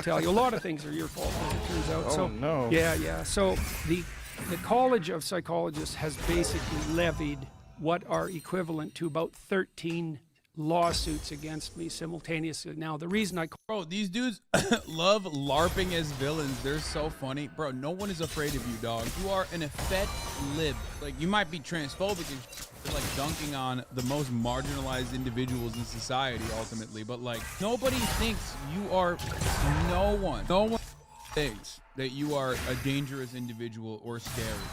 call them lawsuits is because they're actions undertaken on behalf of a complainant. Now, the complainant can be anyone anywhere in the world who complains about me for any reason. They don't have to be former clients. They don't even have to be anybody I've ever met. They don't even have to have met anybody I've ever met. So it could be someone online. Well, it is. All this is pretty much, all these complaints are someone online. None of them are my clients, although half of them claim to be false. They call to throw out their complaints despite that. So, which is really quite interesting. And what are the complaints? Well, okay, let's see. One complaint is about the tweet I made about Eleanor Elliott Page, and when I said that a criminal physician cut off her breasts and pride was the sin, so now I'm in trouble again because it's the same thing. One was about Sports Illustrated cover, where they featured that overweight model, and I tweeted out "not beautiful," and I guess that was something like fat shaming. Well, you have such a twisted view on Jordan. If you actually listen to what he has to say, there's merit to it. Yeah, you're right. I think two consenting adults getting like a mastectomy is actually the same as like Nazi experimentation. You're right. You're so right. Or that like, you're right.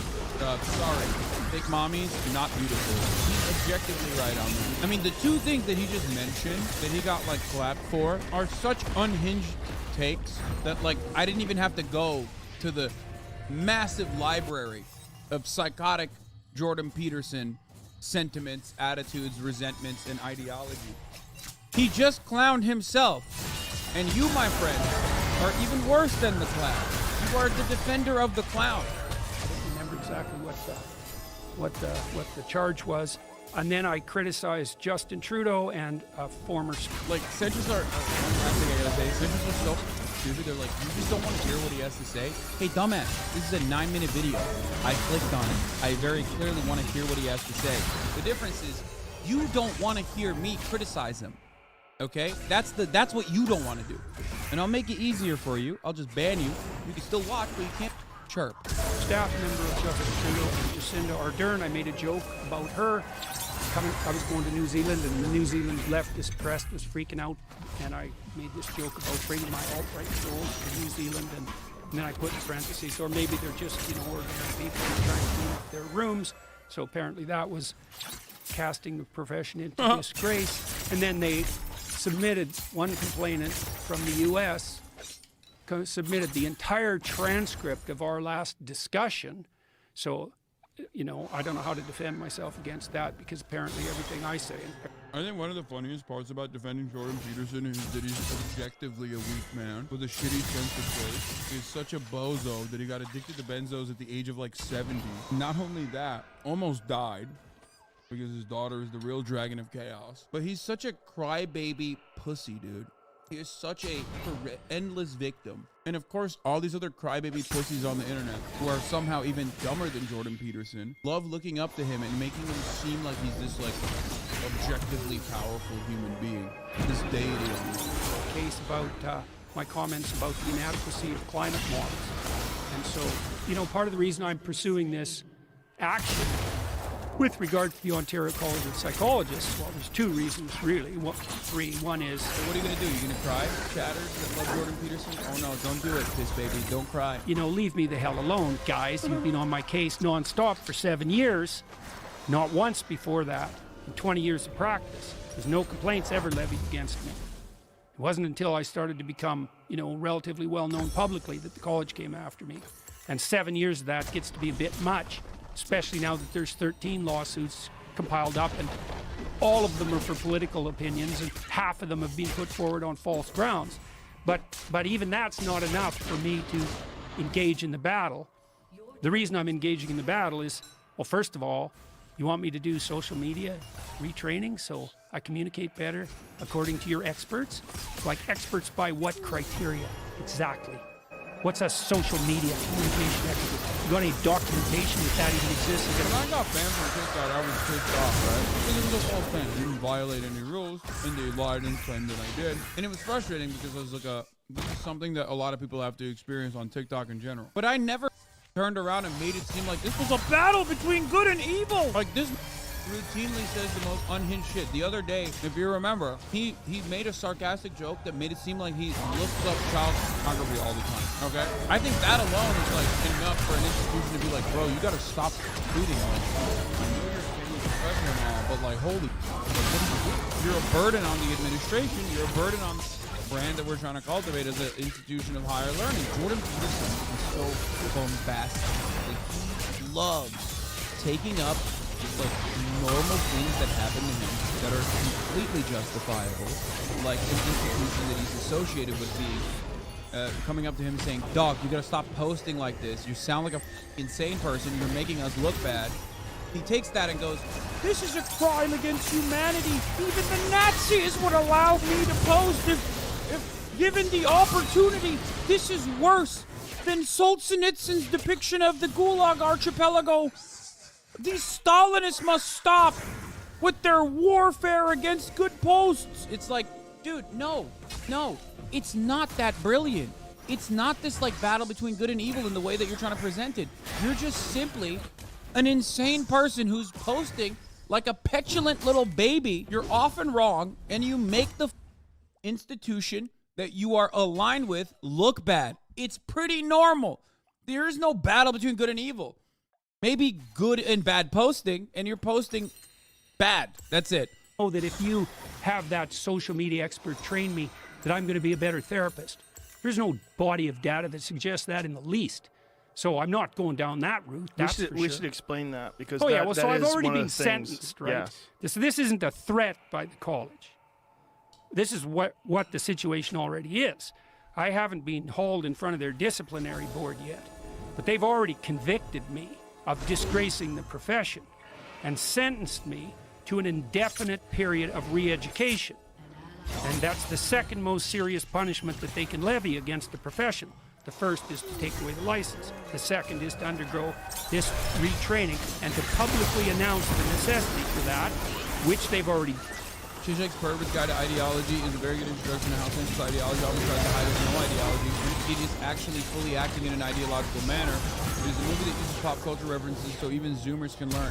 Yes, Michael from Pennsylvania is correct. It is a very good movie. We watched it on the stream before, or at least bits and pieces of it. That's one of the most nefarious, insidious aspects of neoliberal cultural hegemony. It oftentimes uses the notion of being the default position to its advantage to make it seem like when people say, look at the common sense, look at everything around you, that's actually just the centrist position. Like, that's just the norm. We got to always be in the center, even keeled, even though the system is inherently designed in a very right-wing manner. Done in my case. And so now I have to sit down with these experts at my expense for an indefinite period of time until I'm trained properly, whatever the hell that means, by the criteria of the so-called experts and the college. And that isn't pending an investigation. That's already in place. It's such a wild request. It's retraining. Just even the way they phrase it, it's so bizarre, so Orwellian. Yeah, yeah. Well, like I said, it's your fault, you know. Like, Joe Rogan's appeal is that he's a dumb caveman.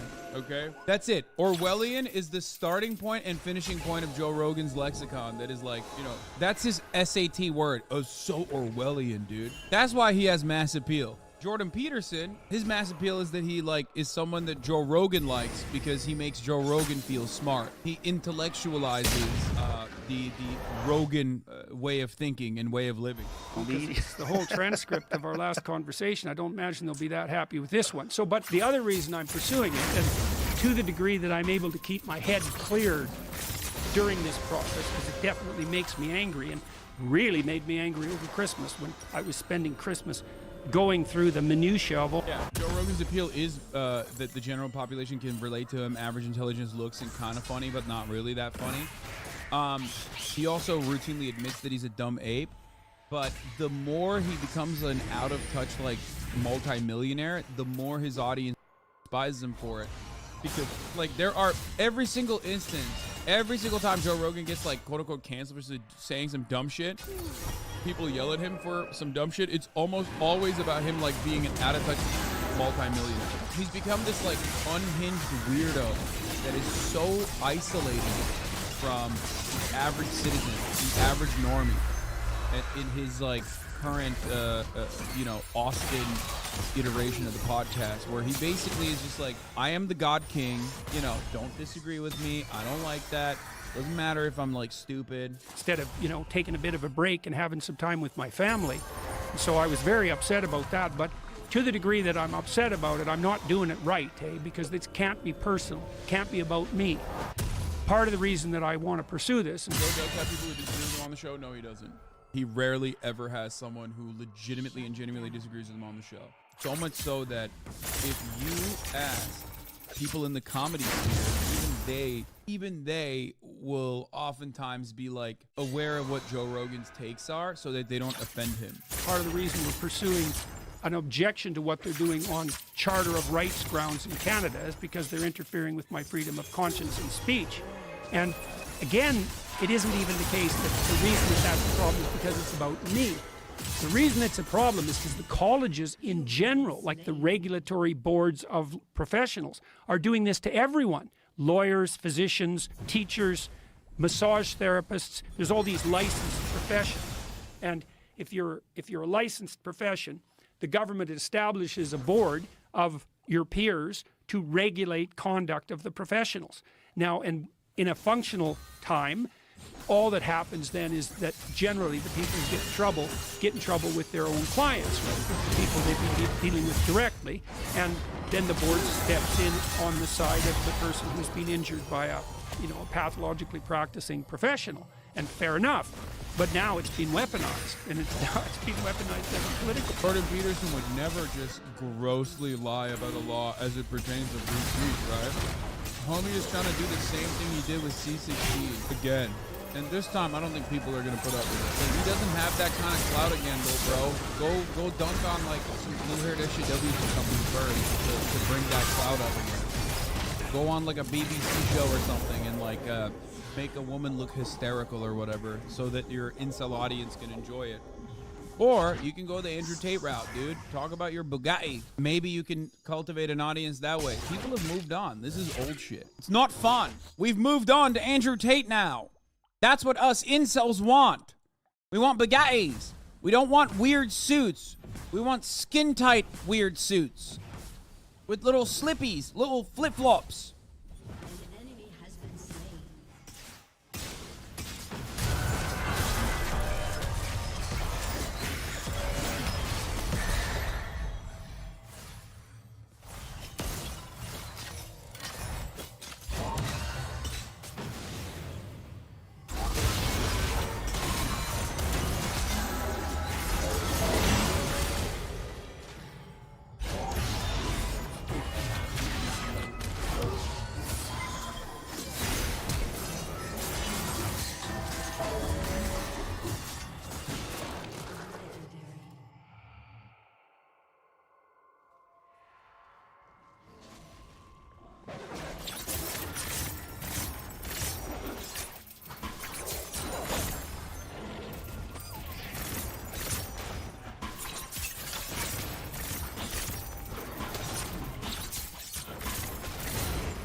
Minions have spawned.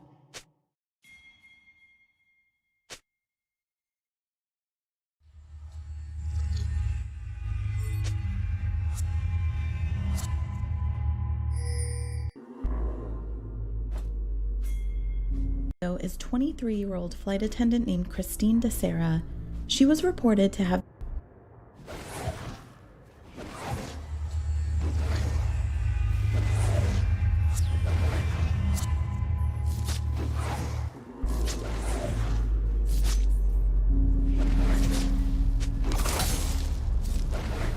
The woman in the video is 23-year-old flight attendant named Christine DeSera. She was reported to have been partying with 11 men in City Garden Grand Hotel in Makati, Philippines, to celebrate the New Year's Eve. But right after the party, something happened, and Christine was found unconscious by one of her friends in a bathtub. She was immediately rushed to Makati Medical Center, but was pronounced dead on arrival. Police investigating Christine's death immediately assumed she was raped and murdered, that it was a rape-slay case. However, suspects allegedly involved in Christine's death contradicted this conclusion, saying they were friends of Christine, were all gay, and would not do anything to harm her. What really happened to Christine? Christine Angelica DeSera was a flight attendant at Philippine Airlines. She comes from General Santos City, was the second of 4 siblings, and completed a communications degree cum laude at the University of Philippines, Mindanao in Davao City. She danced, modeled, and joined pageants. Then, in 2019, she moved to Manila to work as a flight attendant for Philippine Airlines, which later remembered her for being an upstanding and professional crew member. On December 31st, 2020, at 11:37 p.m., Christine called her mother, who lives in General Santos City, that she would go with her friends to City Garden Grand Hotel in Makati City to welcome the new year. Guys, some items are getting changed in 13.1b, which means that some champions are going to be more broken because their items are getting buffed. Some champions are just going to be really weak because their items are getting nerfed. But in today's video, we're talking about the former. 10 items, or builds, or item combinations, and then champion combinations that are going to be super OP in 13.1b. So we'll get into, of course, what these are and why these are going to be super busted. So make sure you stick around for the whole video. And guys, if you want to actually improve any of the champions we mentioned, or just improve the game itself, then scroll down a little bit, click on the description, or look in the comment section, GameLeap.com. You know, click on that, you're trolling. Legit. We have the best challenger players and coaches around the world uploading daily videos for our 1,000 top subscribers. You know why? Because we want to help you achieve your rank goals. We want you to achieve your dreams. Seriously, people will climb just from watching a couple of our videos. But I'm serious, guys. Our videos are made to help you improve and to become the best player you can possibly be. So check out those links and let's get into the 10 builds items that are going to be broken this patch. Now, coming in at number 10, this is actually specific to a champion, this champion being Zoe. So I don't know if you guys actually watched our previous videos, but for Zoe in 13.1b, you're actually getting a really nice buff. What's happening is that when you actually put someone to sleep with your bubble trouble, that opponent, when they fall asleep, their magic resistance is reduced. That means, well, you know what it means, they're going to get one shot or more. So the build here is quite simple what you're going now. It's just Luden's Tempest and Sorcerer's Shoes, and just because their magic resistance is going to drop when you land your E, they are going to be more one-shottable. This is huge for Zoe because that is what your identity as a champion is about. Landing one skill shot, which is kind of hard to do if the enemy champions have their screens turned on and they go pop. This is going to happen more often, so this build is going to be really, really broken, especially if Zoe gets snowballing. Now, moving on to number 9 on the countdown, another champion who's going to be relishing 13.1b is Zac. And I could mention here maybe other champions like Sejuani, you know, kind of these beefy champions who like using their ultimates. You might even mention Karma here. Karma is a champion who can use, along with Zac and Sejuani and other champions, Radiant Virtue. So Radiant Virtue, the ultimate popping mythic. So as soon as you pop your ultimate, you getting buffed, your teammates getting stronger. That's what the item is about, right? Well, Radiant Virtue is not getting hit at all in 13.1b, and I think this is just like a really obnoxious item. I still don't think people have caught on to how broken this is, especially on the champions I just mentioned. So if your team does need some sort of utility, guys, and you already have enough damage on your team, going Radiant Virtue is awesome, particularly on a champion like Zac, for instance, because Demonic Embrace is getting nerfed. Rushing that item is not going to be as good anymore. Maybe even building it won't be worth, but Radiant Virtue is holding on to all of its strength. Therefore, all of the champions building it and rushing the item are holding on to all of their strength as well. So this comes in at number 9. Now, number 8, kind of an interesting one here because I'm combining an actual champion buff with an item buff. So this is Udyr with Ravenous Hydra. And you might be scratching your head, why on earth are we going to talk about Udyr here? Well, that's because, well, he is getting changed and he is getting nerfs. So you might be losing a bit of physical damage in your Wilding Claw. You're also losing a bit of tick damage in your ultimate, your Phoenix stance. But what you are gaining in return is some bonus attack speed at later ranks in your Q. So Ryder trying to encourage you here again to max your Q first. Now, why is this good with Ravenous Hydra? Well, what's happening to Ravenous Hydra is that you're getting lifesteal, right? So it's changing from Omnivamp into pure lifesteal. In other words, auto attacks, right? So any champion who is auto attacking is really going to froth this. Also, the ability haste is going up to 25. It's not really like a huge stat for Udyr, but your abilities will be more spammable. But it's also getting a new passive called Big Appetite. So the cleave damage will now trigger lifesteal. So think about this as Udyr. Because you're getting extra attack speed and the lifesteal procs off auto attacks, right? Imagine when you're going nuts, clawing at your opponents, even at minions and, you know, jungle monsters, you'll be lifestealing more, right? And the cleave damage is going to trigger lifesteal, so you'll be lifestealing a ton. I think this is actually going to be really good, hence him being on the countdown. And I'd love to know what you guys think, and is there another champion out there who is going to relish Ravenous Hydra like this? Maybe a champion like Tryndamere might enjoy it because he's all about auto attacks, but yeah, you guys let me know in the comment section if there are a bunch more champions. Now, speaking of champions who are going to appreciate a new item, well, kind of new item in 13.1b, this is Blade of the Rune King. Now, of course, Bork has been around for ages, but it is getting changed a little bit this patch. So what's happening is the cooldown is going up from 20 seconds to 30 seconds, and the actual magic damage from the passive is going down as well. This might sound bad, but what's happening is that for ranged champions, you're getting extra on hit, going from 8% to 9%. Doesn't sound like too significant, but again, the on hit damage for actual champions who will appreciate this, if we think about Vayne in the top lane, if we think about Akshan in both mid and top lane, it honestly sounds like kind of broken, because in the top lane as well, if you're playing Vayne or Akshan, lots of tank champions are going to be about in 13.1b, because bruises are kind of getting nerfed with all the healing reduction now because of the Grievous Wounds buffs. Tanks as well with Jackshow, if we thank your All and Sion, Zac with Radiant Virtue, right? We also have Shen with Heartsteel. These champions are kind of making their way back into the meta, and if you play Vayne top with the new Bork,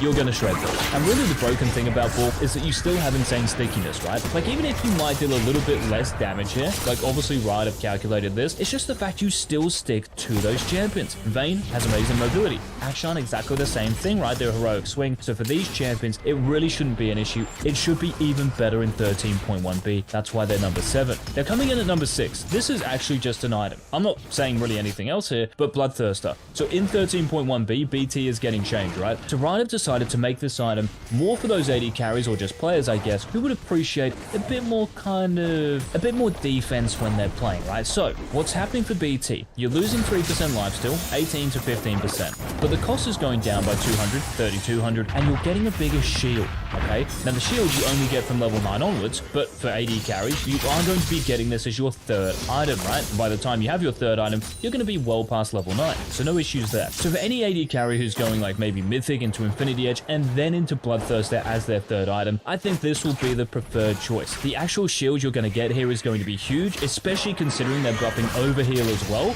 So any sort of healing you get onto yourself, you're going to get that shield. Pair that with Bloodthirster, AD carries might actually be unkillable. Like legit, every assassin is going to need to buy a Serpent's Fang. Every AP assassin is going to need to have a Shadow Flame. So this sounds super broken, and honestly, I can maybe even put it higher on this countdown. Now moving into the top 5, guys, just like I mentioned for Bloodthirster, we're only talking about one item here, this being Black Cleaver. And honestly, guys, if you're playing a fighter or bruiser in 13.1b and not building Black Cleaver, like, you have not read the patch notes, seriously. So look at this form. So what's happening for the Black Cleaver is that you're getting more attack damage, so it's going from 45 to 50, an extra 5, and you're getting 50 more HP, but the price is staying the same. There are actually like no nerfs here. These are just 2 like straight up big buffs, especially the HP. So if you're playing any bruiser or fighter in the top lane, Riven, Darius, Fiora, Camille, like any bruiser, right? Even Jax, you might want to build this, right? I know people really get this for like the armor kind of reduction that's in it, but honestly, guys, this is going to be like the most gold efficient item, I swear, for bruisers and fighters. On paper anyway, that's just how it looks. 2 straight buffs like this for the same price, kind of absurd. I wouldn't even be surprised if Riot like kind of increased the cost as like some sort of hotfix nerf, because I can see a bunch of champions abusing this. Maybe even this is better for Talon and Zed. We have to be very careful here, right? Because when AD increases on bruiser and fighter items, assassins are going to be interested. So yeah, let me know in the comment section, guys, what you think of this change. And let's move on to number 4 on the countdown. This being for Jason Varus. Now there might be a few other champions I'm forgetting, but for Jason Varus next patch, right, you're still going to build Mirror Mana,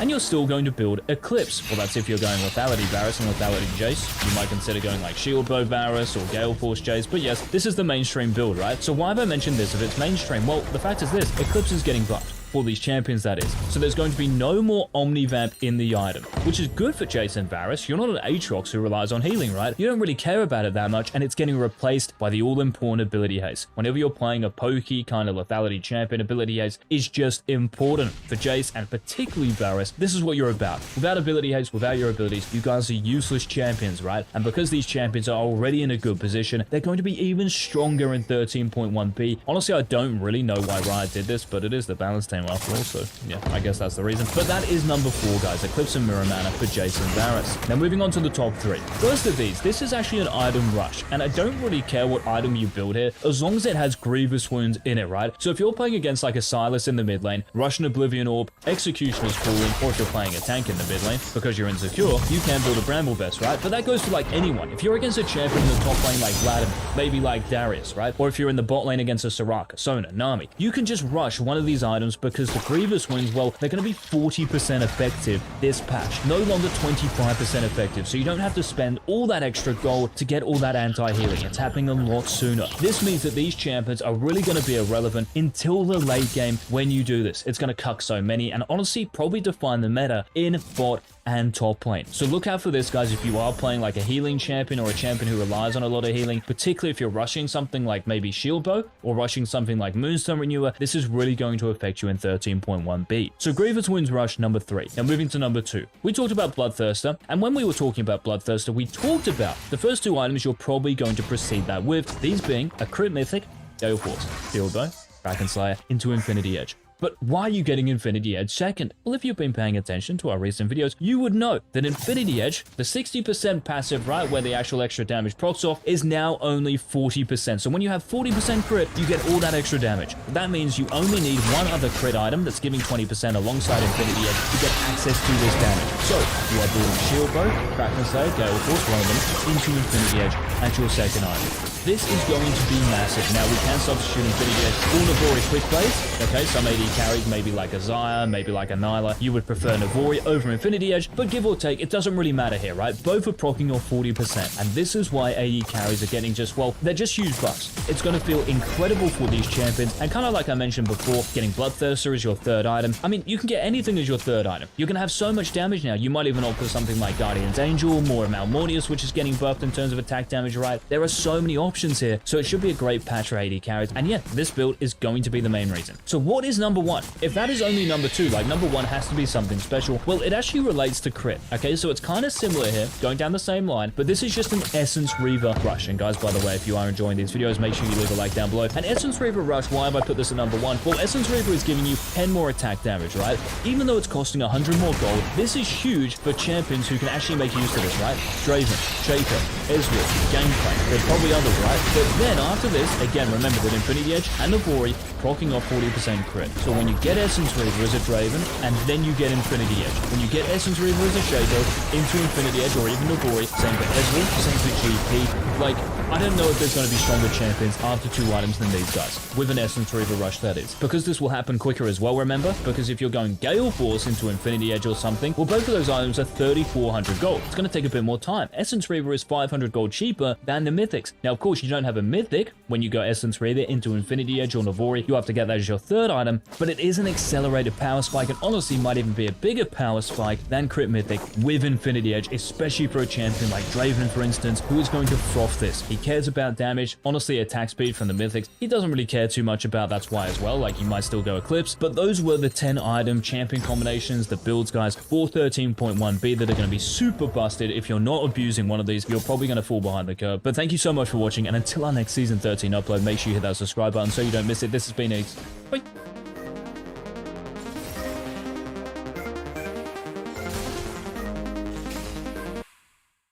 Shut down. Shut down.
An enemy has been slain.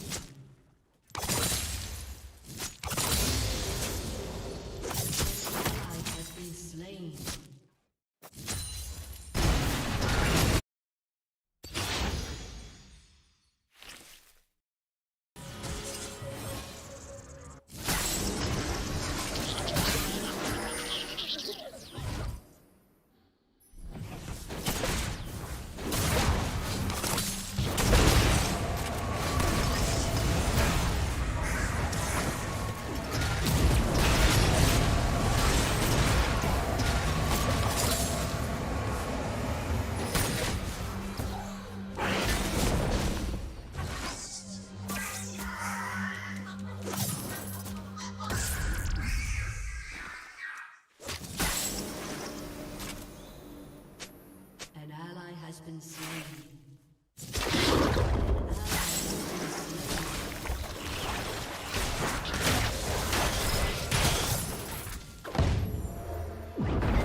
Alrighty, so I don't know what we have.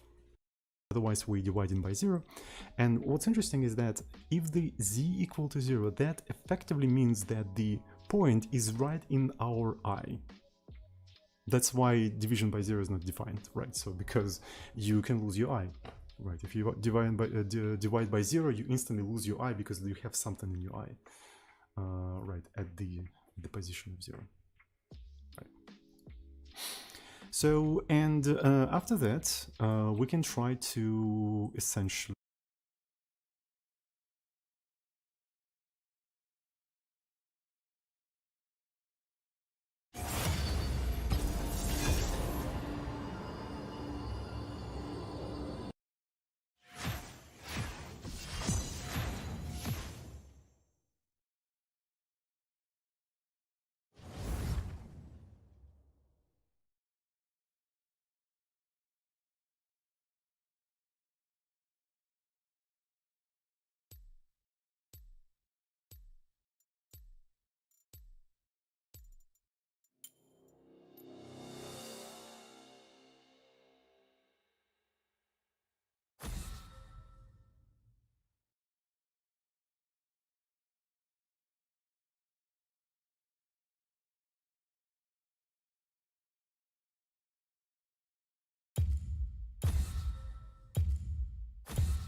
Dude, did you play Shooter 3 already? Yes. I am at level 23 already. Been playing for 1 week straight.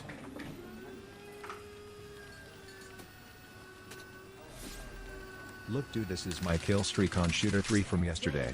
I love Shooter 3, bro. What's up, Wojak? What's your level on Shooter 3? What's Shooter 3? Dude, how do you not know Shooter 3? It's the most popular game of the moment. Everybody is playing it. What is it about? It's a first-person shooting game. Just like every other game, but it has better graphics. You have to try it, Wojak. Buy the game tonight and join our party. Okay. Sounds fun. See you tonight.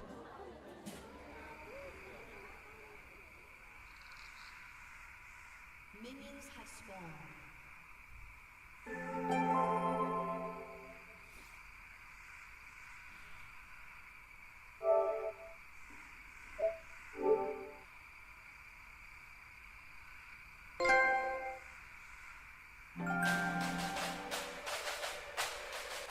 Here goes nothing.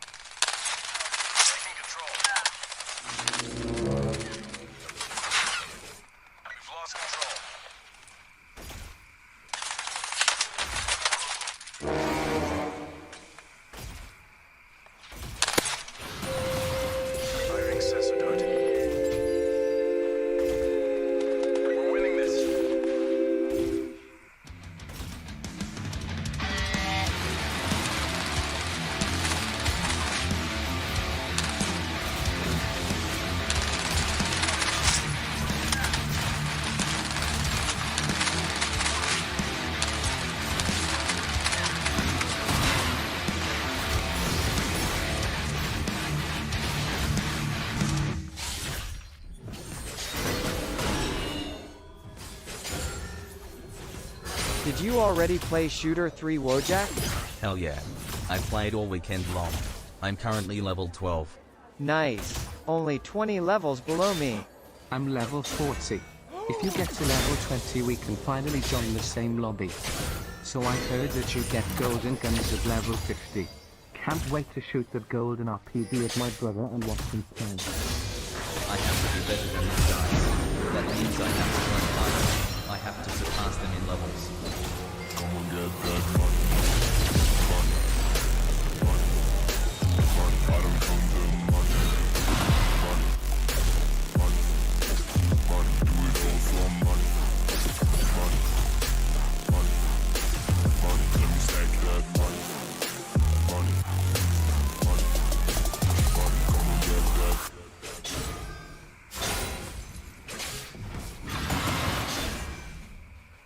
I love this game so much.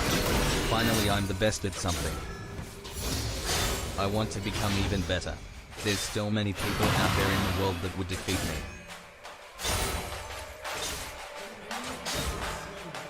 That AK-48 is so strong. It takes ages to get though. Unless... Shall I do it? Don't do it. It's so bad to spend real money on in-game money. Why? If it makes you happy, why not? But what if you stop playing the game? All that money is wasted then. It's either wasting it on this game or losing it on crypto. Easy choice. It's cheap. You're buying your way to success. That's how life works. Money can buy you success, or at least give you a shortcut to success. And with my new AK-48 I managed to kill 50 enemies in one match. Damn bro, you were so hardcore. I'm so glad to be on your team. Yeah, me too. Thanks to you we are immortal. I'm top. Finally people respect me. I love Shooter 3.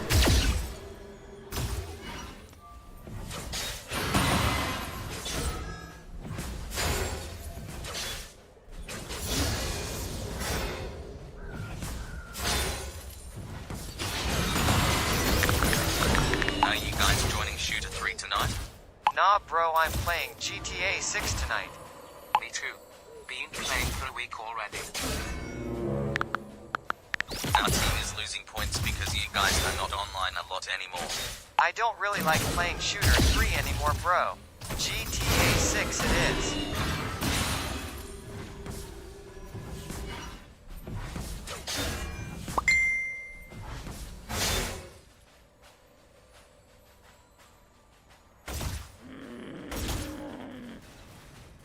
Are you winning, son?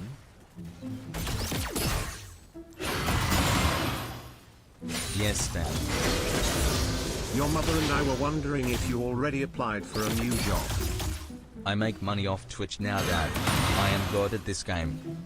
I am talking about a proper job like you had 3 months ago, Wojak. Those 5 online subscribers aren't going to get you a proper income. Either you rejoin your old job or we will throw you out of the house.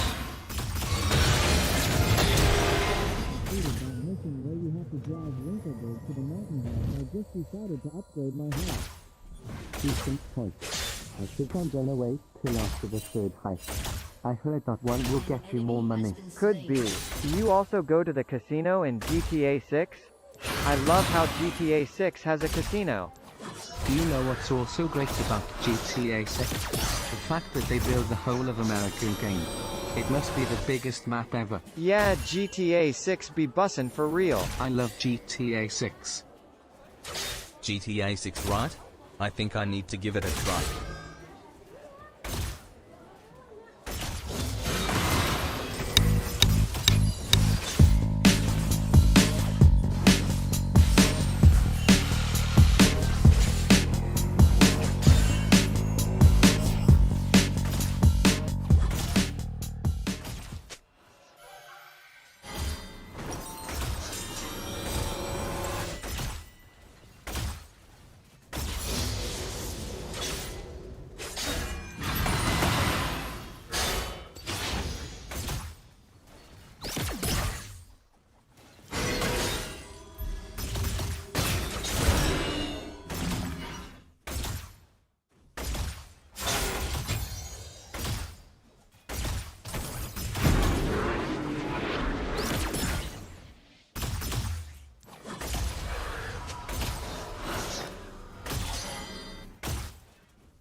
An enemy has been slain.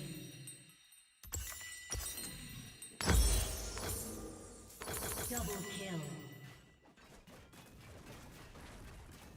Is Gen.G Global Academy the best team in Challenger?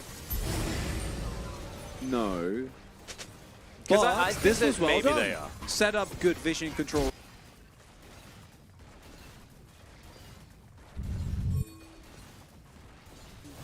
Theory winnable if not for the fact that the lane is behind, as was the jungle, and as a result, not a lot to be done there, unfortunately, when Quid runs over. Quid really making this Lucian his work, actually very pleasantly surprised. Winner has really been the glue holding everything together for Gen.G, and... Oh, lost it, love to see it. Hex flashing. He's going in hard.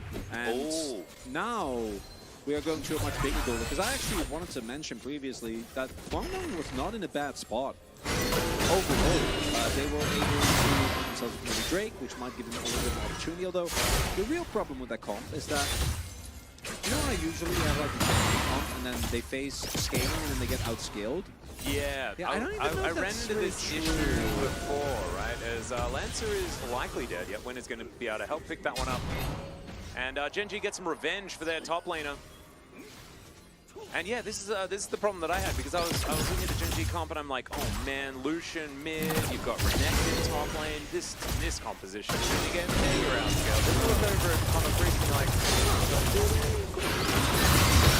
yeah, I would say make something very clear. If these players still throw, that's ping check. If they don't throw, you know, they got ahead. They got big enough lead so they can just steam both the game. That's fine. Yeah. But never think a challenger game is over. Until the Nexus dies. Yes. Well, this one actually. I mean, it should be over. It's 5,000 gold. This is also Gen G winning, and they're also winning on the red side. And also with Lucian mid and Samira Amumu. Yeah, and the Samira has been playing exceptionally well. I think Carpe has been doing a great job so far towards that bottom side and in this mid lane, as you can see right here. Get this man a melee champion, I guess, or at least a champion that can do both. We're going to see J spot in this game. Heck yeah. I hope not. Nah, bot lane. No.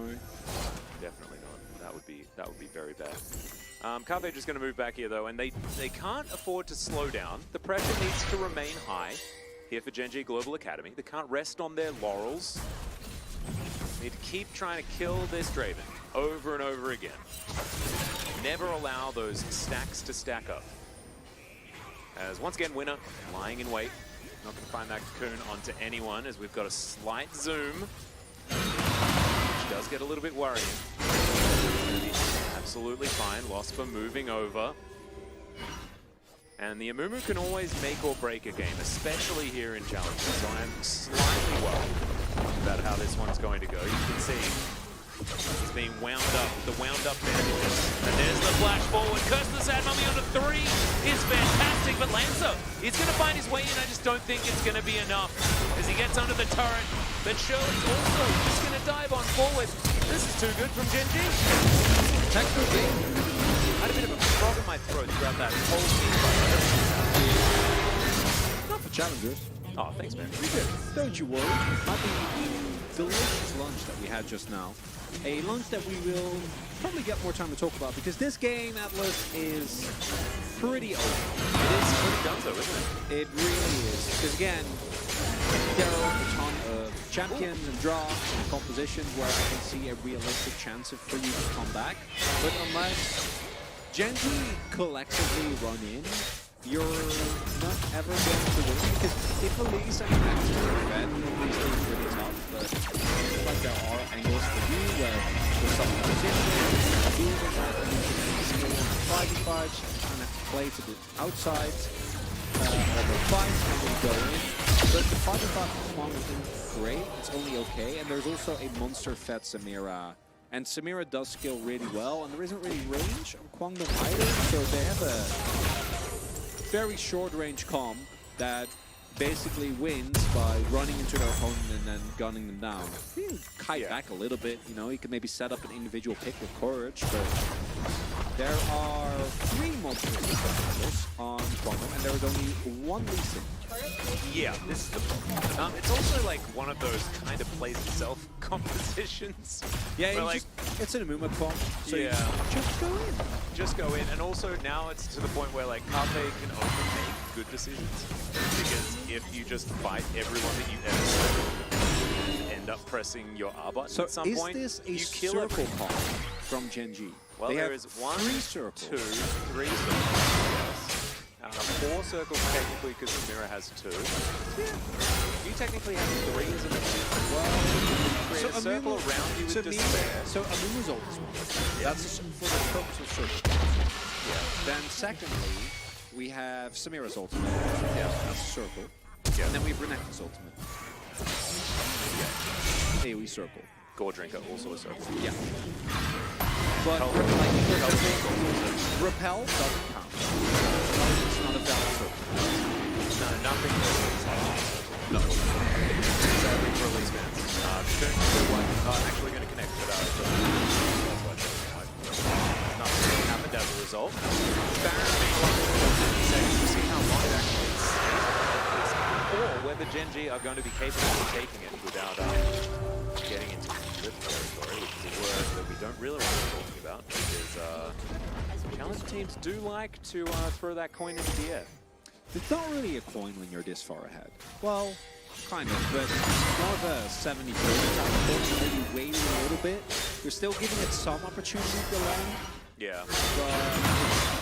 But it's kind of rigged. Overall, the Gen G composition from this point on can just set up vision, and then Kwangdong are forced to walk in and face check, which no one can really do if they get caught by they get hit by a bandage toss, they hold the line, and they can engage bombs with the depth. Overall, not great. No, someone's we're not going to come over here and come over here and clear out some vision. It was just placed down, and they're just going to start off the Baron, because why not? You may as well. Lost was going to come in here. Look at all the damage. That is a very, very dead Baron Nashor. Fortunately, Purple Worm no longer exists, so survived for about 2 minutes. We've had them survive longer than that. Very close to the 2000 gold lead, though. And we don't like to say that things are over until it's over, but I would say that the Fat Lady is well and truly preparing to reach the stage. She's walking up the stairs now. So this gives us the opportunity to use some of our usual PSAs. Yeah, that's true. So one of them, that's my favorite, is if you're looking at this and you see these players make mistakes, you're like, oh man, these players are not good. You don't understand a lot about how competitive sports work. And, maybe try to be better about that. I'll just educate yourself. Well, I didn't really go. I have a question.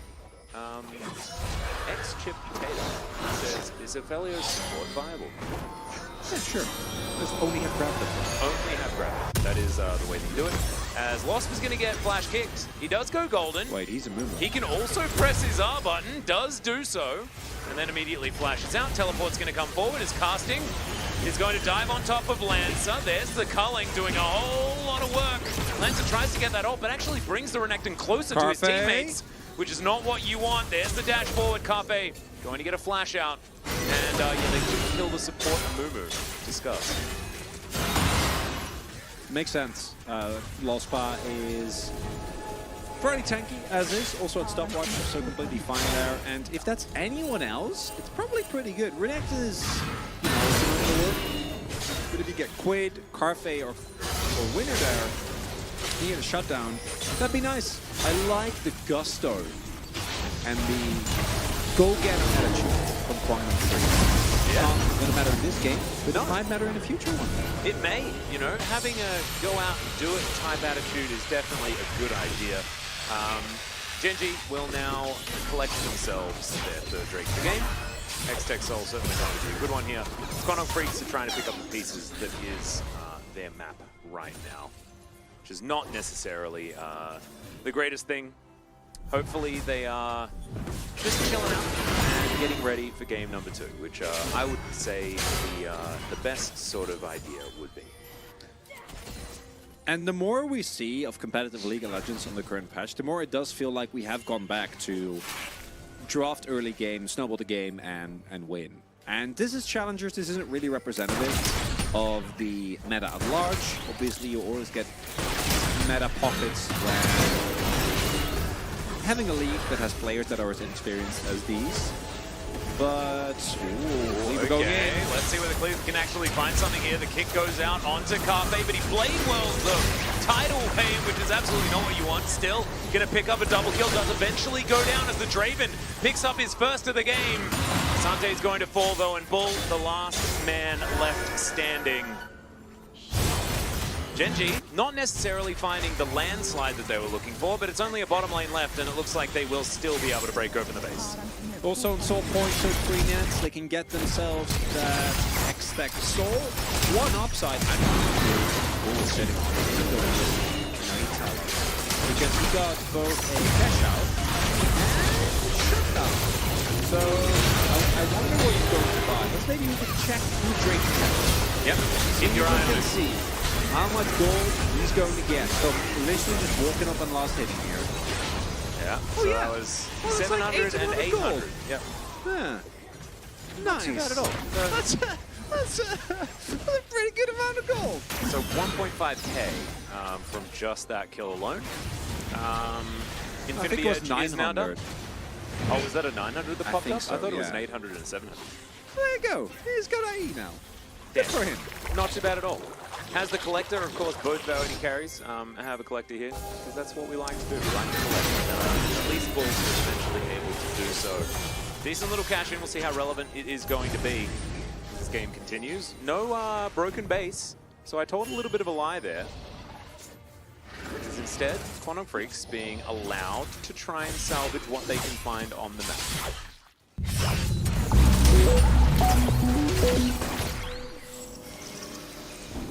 Welcome to the engineering room. We publish this conversation with people that are influential in our industry at the end of every month. So do subscribe if you enjoy the content. And do join the conversation in the chat below the video as well.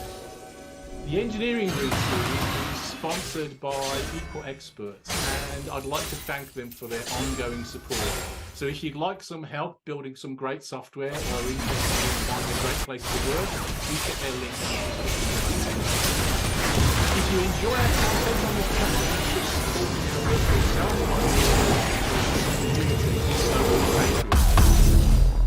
My guest today is engineering manager of developer relations at Honeycomb. She's a symathesist in the medium of code.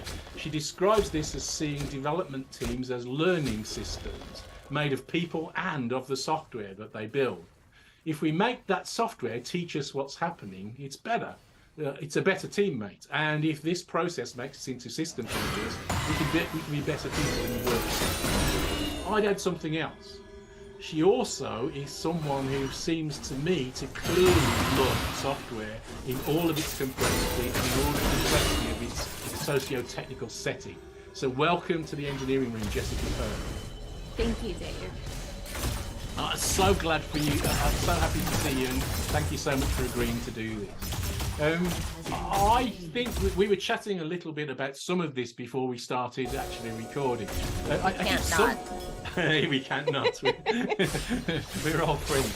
I think some people see software as being simple, and I don't think that you're one of those people. It's programming. Yes. In fact, that's why I got into this field at all, was because in college I was studying physics. Because it sounded hard. This is just a bachelor's. So I'm studying physics, and we do like mechanics, and we do electricity and magnetism, and then like toward the end of the 4 years we get to like quantum mechanics, and suddenly we can't predict anything with perfect certainty. Suddenly we have to do statistics everywhere and just guess, and it was like so unsatisfying. Meanwhile, in my last couple of summers in college, I did an internship where I was programming. I was programming in ArcInfo, making maps. It was really cool. But the beauty of programming to me was that it was predictable, was that there was a reason for everything the computer did. And when it screwed it up, you could always find what was unexpected in like, oh, I didn't think this command meant this. I thought it meant something else. Solved it.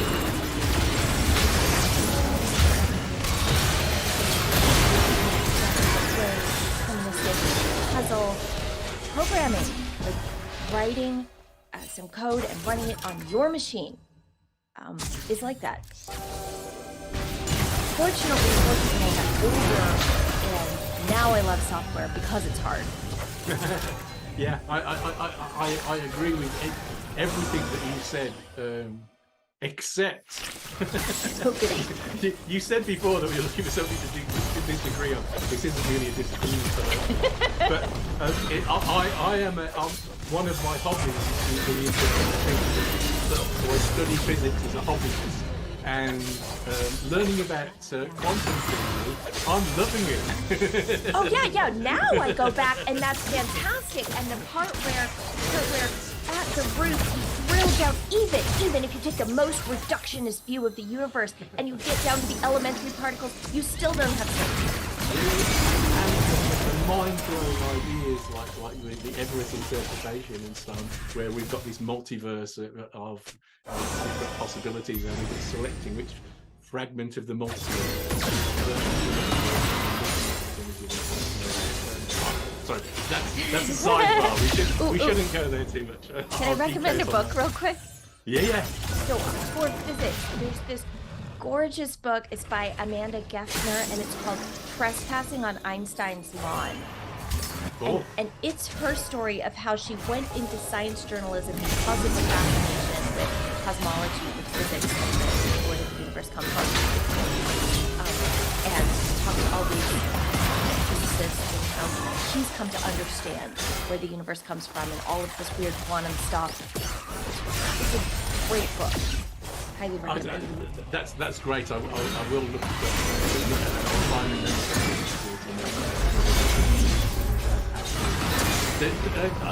So we're both now that we've grown up a little bit, me more than you.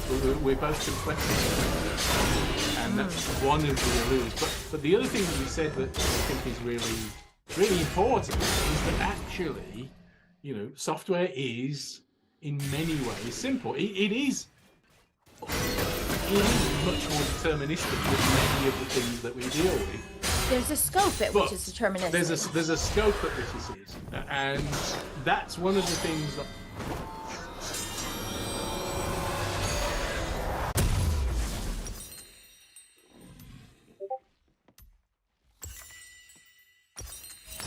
An enemy has been slain.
Can't miss it. He's a cross-dresser. Got fake boobs, got dresses, got all kinds of stuff. I think, Charles, come on to you. On May 23rd, 2019, a woman was walking her dogs on an old dirt road in Pensacola, Florida. During her walk, she came across a body wrapped in a tarp. The body was identified by the police as a man named Charles Long. Charles had been bound by duct tape or string. There was some sheetrock and kitchen tile lying where his body had been found. Within 3 hours of finding the body, the police were knocking on Charles's front door. The house was empty. However, the police noticed a large trash can. Inside, they found sheetrock and rope that looked similar to the ones found near Charles's body. With little else to go on, the police brought the neighbor in for questioning. All right, brother. You still good, man? You need some drink? All right, man. We get started, man. Not much. All right, man. Since you're here, obviously, I'm going to walk over and all that kind of jazz. I'm going to read you your rights before I speak to you, okay? What's your first, middle, and last name? Calvin Delaney Allison. And you live over at 305? Yes, sir. How long have you lived at that address? 2016. And I know you have a few kids. How many kids do you have? There's somebody there. Somebody getting the kids or whatever while you're here. They're with my wife. Okay. Yeah. My father-in-law passed away last June, and we've been in probate court. And the lawyer called last week. She had to go down the last 2 days of school. The kids aren't doing anything, so she took them, and they're going down to sign papers to release stuff to her brother, and she can get stuff from the estate. At this point, Calvin has no idea why he's being questioned by the police.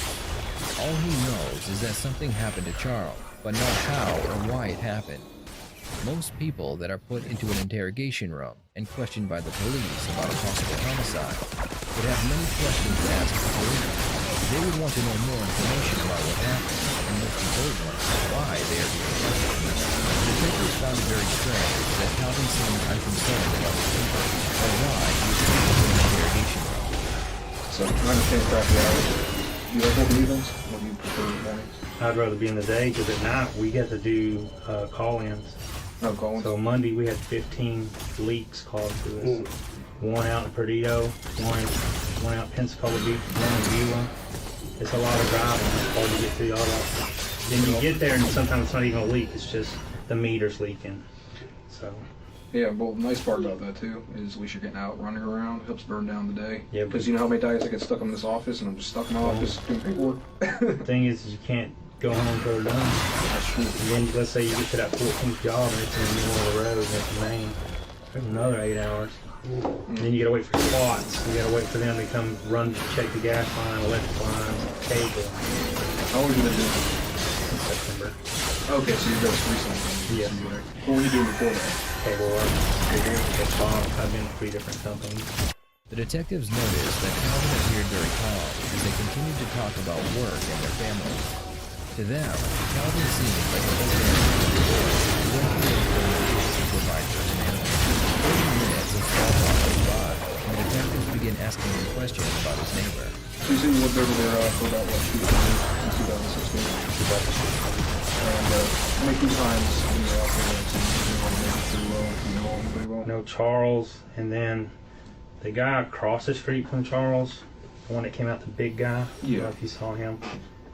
My wife and him got into. He had a dog that kept attacking our kids, so we kept calling y'all, and y'all came out, and finally they got the dog gone, and then we know Miss Renee, which is the next one, and then Cassie, and then Greg, the one you talked to. The gentleman in the car. My wife and his wife, she does some cleaning for him. She has an Airbnb house. Oh, okay. And then Miss Allie on the corner. But that's it. I mean, we just stay there at the house. And now, I meant to ask you earlier there, because you're talking about, what was the dog's name that you gave him? Charles? Cookie. Cookie. Yeah, it kind of looked like the dog that was a stray out there. Why'd y'all ever give up Cookie? Well, our kids would get on the trampoline, and she would get on it, and as they jumped, she would grab them. Oh, so okay. she was she wanted to play, but she bit our son really hard. And Charles, he came over, and she just got up in Charles's lap and just laid down and started loving on him, and he's loving on her. And my wife just said, you know, why don't you just take her? Yeah, we got kids. Yeah, you know, we were trying to figure something out for her anyways. My wife found her on Facebook on the Pensacola yard site, and the lady said she's real child friendly. The lady, like, I'll bring her tomorrow. The lady brought a kennel, brought everything. And my wife, like 2 days later, she said, I thought you said this dog was kid friendly. And the lady never responded. So the lady was like, see you later. How long have you known Charles for? We met him a little bit after we moved in. We talked to him a couple of times, but then we didn't really start talking to him until when his wife left him. And he came over, and my wife's... I'm sorry, when did his wife leave you, by the way? A year and a half ago. Okay. And his sister, Crystal, will be able to tell you everything, like the exact dates, but, you know, when you said he had strokes, after she left him, she went to Texas and took everything. He came over and was talking to Jared that was staying with us. He was a mechanic. He wanted him to look at his truck and his car. And then a couple of weeks later or months later, I can't remember, he had a stroke. We didn't see him.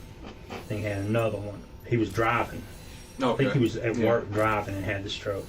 Then he had another one. And he came over and he talked real, like he couldn't focus at all. And he's like, my sister won't go buy me any cigarettes, you know, can y'all do this for me?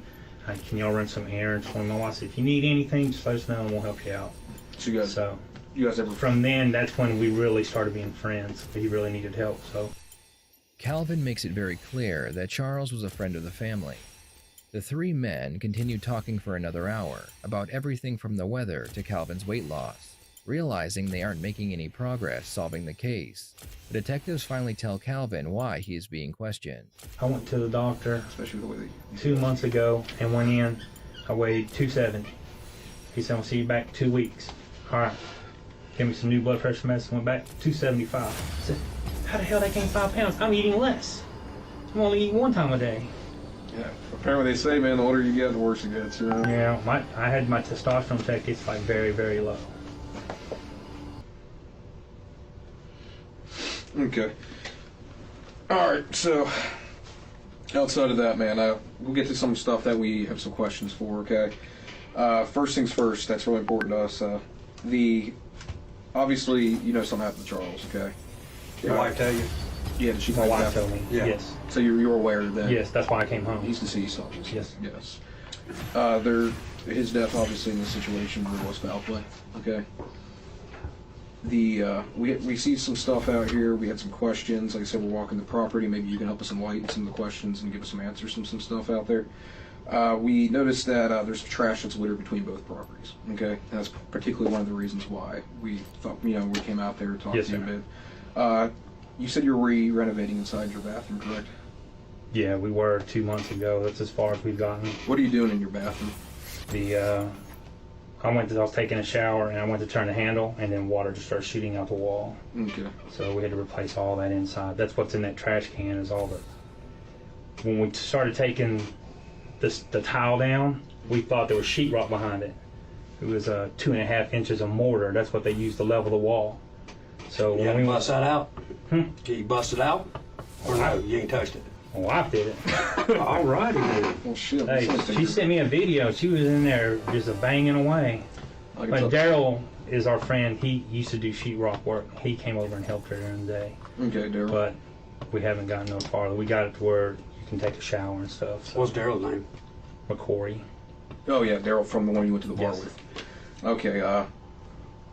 Did you ever get to replacing the sheetrock or anything like that yet? I noticed you said. How long ago did you replace all this stuff? About 2 months ago. About 2 months ago? Did they not pick up trash around here?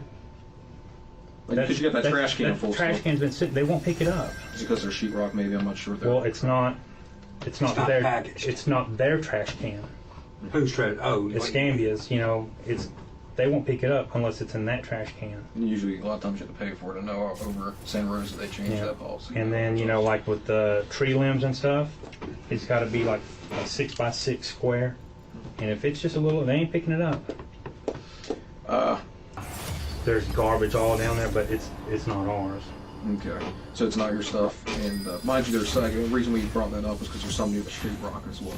You know what I mean? And like I said, our biggest thing we look at for initially when we go there is, trash and anything else, what's going on, what we can see from the scene. We're just trying to piece everything together, whether he had somebody working on his place or not, He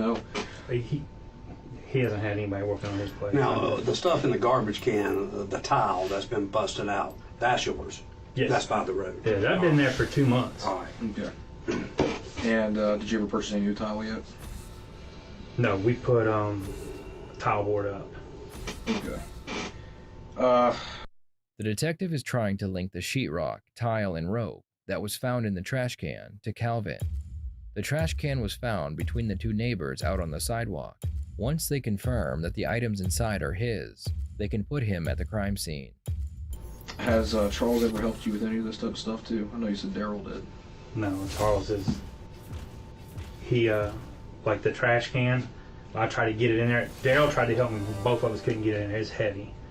And Charles said he just can't do anything since he had his stroke. He's supposed to have a procedure, but he decided not to do it. He's got something wrong in his leg.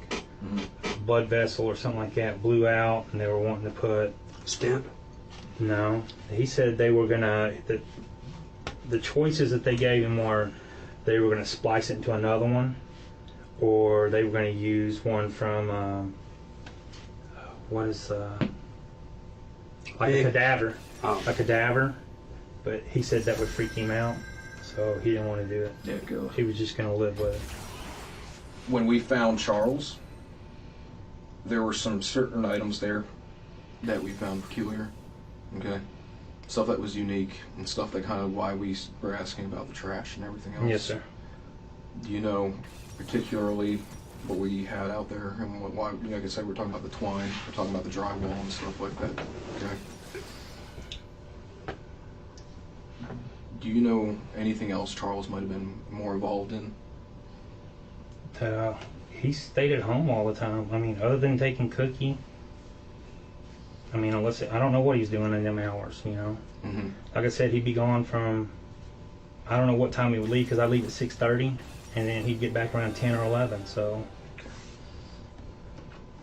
My big concern here is what we have out there It is, like I said, items that were consistent with items that were found between both of you guys' yard. Okay? And this is the reason why we have here, we're asking you, trying to come to a bottom of things. And what's difficult for us is, mind you, I know you love your children, you love your wife, okay? And I know your wife's probably worried about what's going on too, very curious. I know she's going through a lot with this probate stuff, okay? I'm sure she hasn't told your children what's going on, because I'm sure they met Charles and I'm sure they like Charles, okay? Where we're at and what we're looking at is, I know these are people that are important to you, okay? And I know something else happened, okay? It's, what I need is help assisting with what happened to Charles. I don't know. We have a few things that I would like to go over, okay? Yes, sir. When the police found the sheetrock next to Charles's body, they noticed that there were tire tracks on the top of it. They also found sets of boot prints around the area. While this interrogation was playing out, they were able to match the tire tracks with the tires on Calvin's vehicle. They were also able to match the boot prints to the brand of boots Calvin was wearing. The sheetrock that was on your front of your residence, is there anybody who would have any other access to that? Anybody come up on the porch, get it from the side of the house. I mean, it's not locked up. Okay, that's very true. The ties, you've never seen those before. I'm not sure what I mean, you said twine. Yeah, but twines. I call them ties, you know. Have you never seen those before? No, I don't use them. Yeah. I didn't know if there was a particular thing, like I said, I didn't know if there was gardening going on or anything like that. The only thing we've done is dug that big bush up our front yard. Okay. Well, real quick, I'm gonna interject for just a second. I'm gonna let him talk or whatever. All right, Calvin, I want you to make one thing very clear to you. All right, we don't pull no punches. We don't bullshit. All right, listen to this here. Okay, we do our homework. Yes, sir. We come to do. You don't have no criminal history. All right, the last thing we want to be painted is money, because the only thing we leave in this world is our legacy. Right? Yes, sir. No matter what you have, it's our legacy.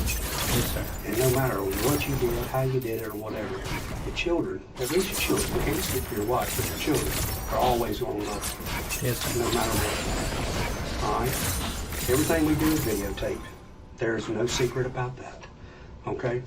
So, this is whether Calvin is this heinous monster, okay, that they look at as a killer, okay, or we know what kind of lifestyle he was into.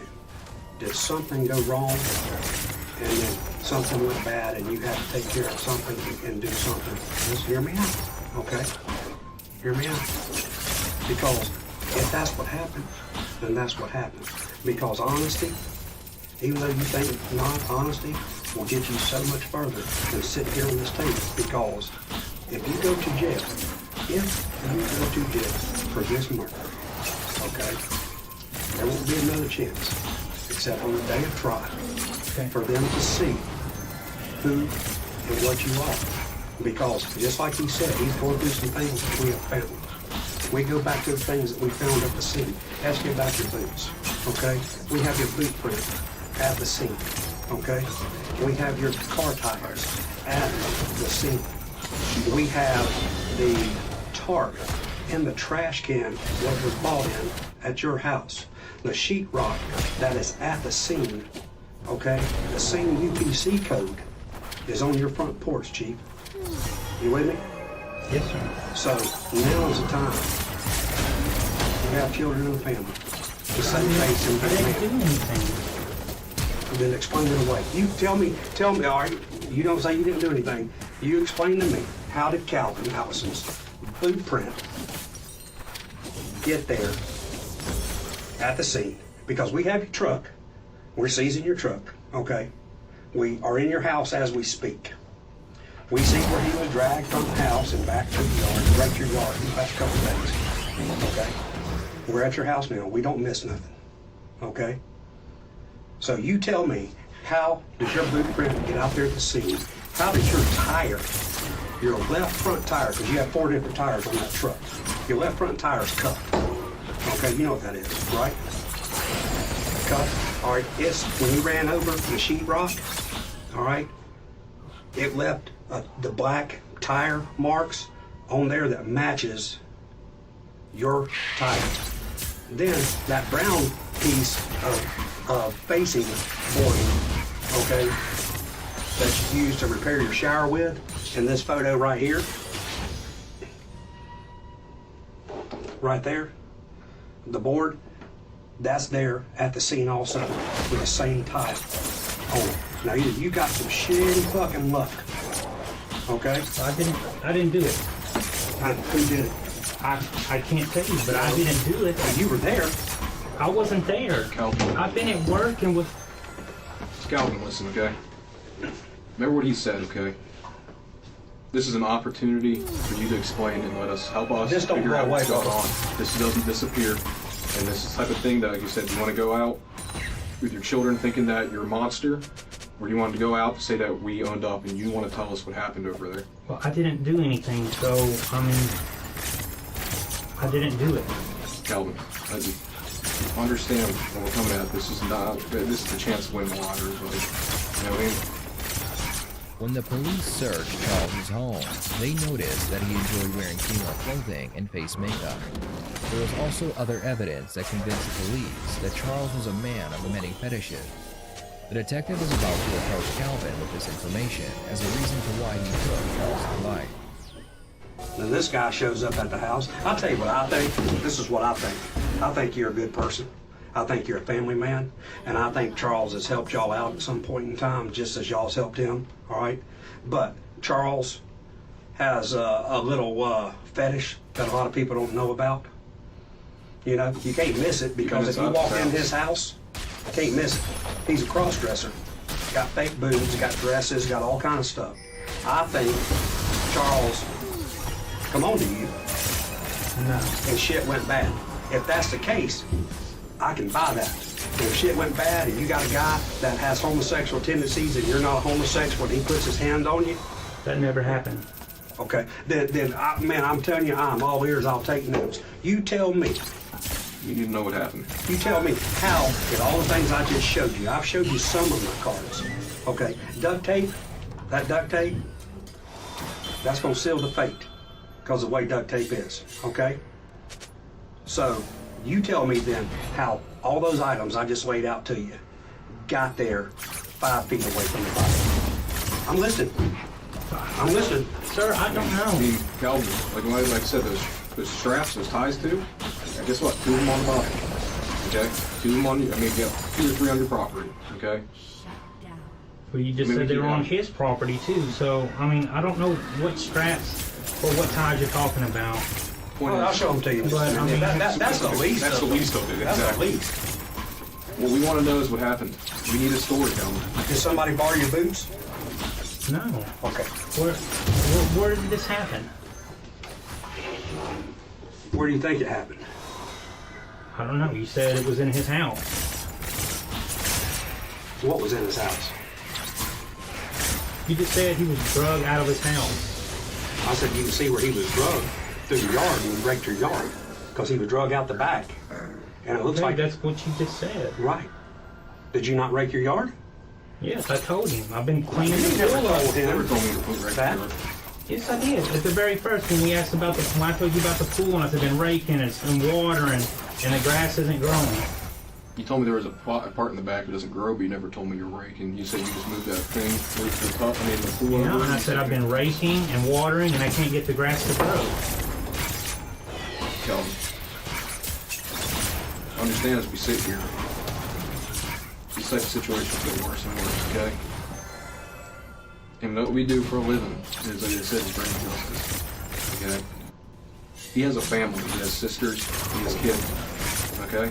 Yes, sir. You have kids, you have a family.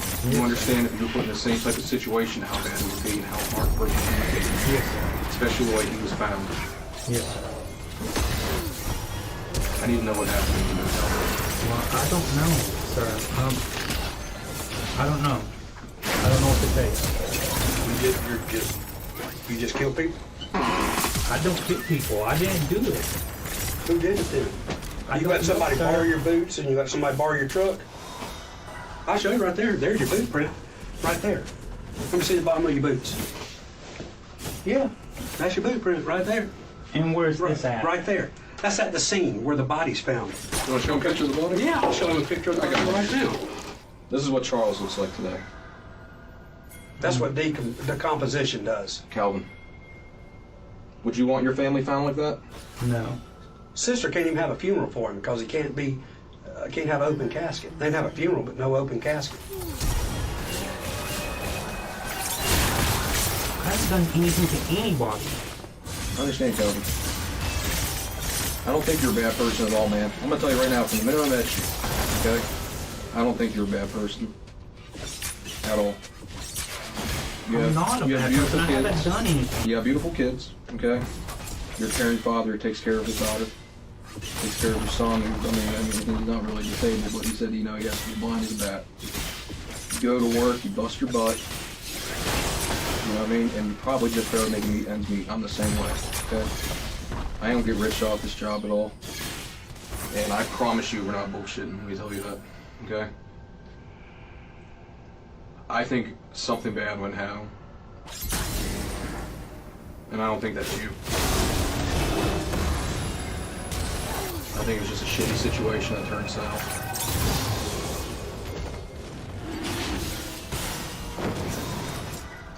I didn't do it.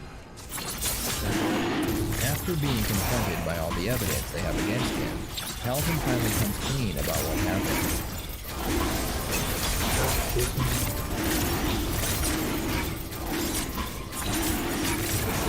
Grab me. Take someone else.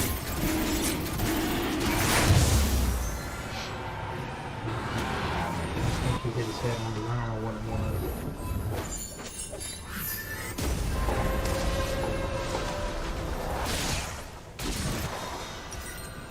It's okay, Calvin. No,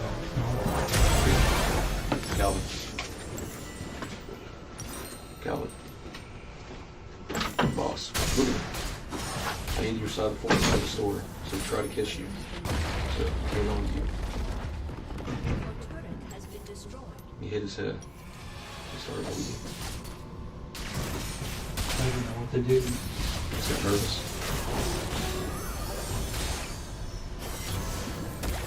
Embarrassed. Why would you do that to me?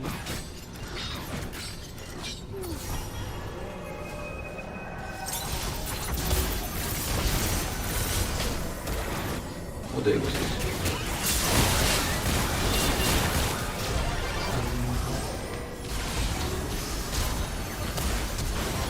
This after you brought the food over? Yes, sir.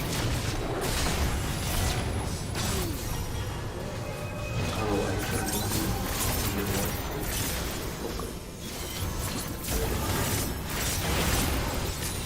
Charles dying soon?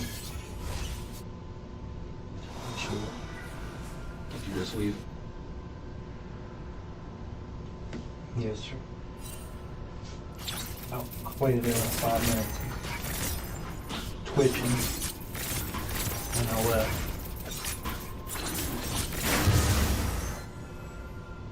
What did you do next? I didn't do anything for 2 days.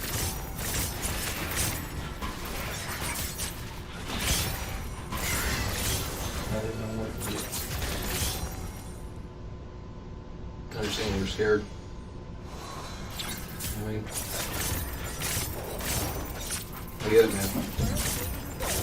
Calvin, you're not by yourself here, okay? Oh, my life is over. Calvin, look at me. And then my kids are... Calvin, I know you say you didn't know what to do. You're nervous. But you obviously brought the body up here.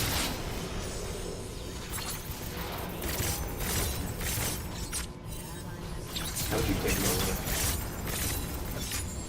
The truck. Did you use anything to cover him up? clean and stuff. I feel like he's wrapped up. Did you have him like a trash can or anything like that, just in the back? What time did you take him down there? I don't know. It was in the evening. In the evening? Were your kids gone already at this point? Yes, sir.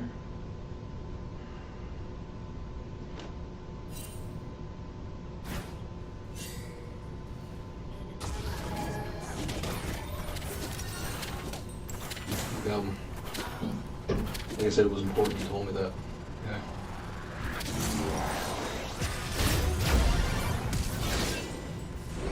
Did Charles ever try coming on you? No, he was always nice to me. He would put his hand on my shoulder and stuff. Yeah. Do you know he was into that? No. Lifestyle? When did this happen?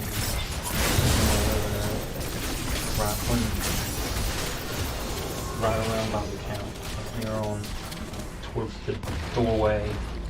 Calvin claims that Charles came onto him while he was inside Charles's home. During the trial, prosecution would argue that Calvin's story was a lie. They believe that Calvin used the story the detectives had created when they confronted him with the evidence. There are many theories as to what happened, but the most popular one was that Calvin and Charles were in a relationship, and Calvin was afraid that Charles would go to his wife if he tried to end it. With the confession out of the way, Calvin calls his wife to let her know what he has done. Hello. Hey, What is going on, Calvin? I did something bad. Why? I took him the food. When I set it down in the kitchen, he made a pass at me and I pushed him and he fell. Hit his head and I panicked. Why would you not say something? Like, why would it was an accident, Calvin? I don't know, Wendy, I panicked. Calvin. I know, I don't know, Wendy. I'm so sorry for what I'm putting you and the kids through.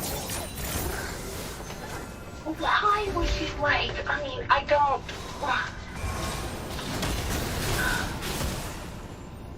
I'm so sorry. What about Tina?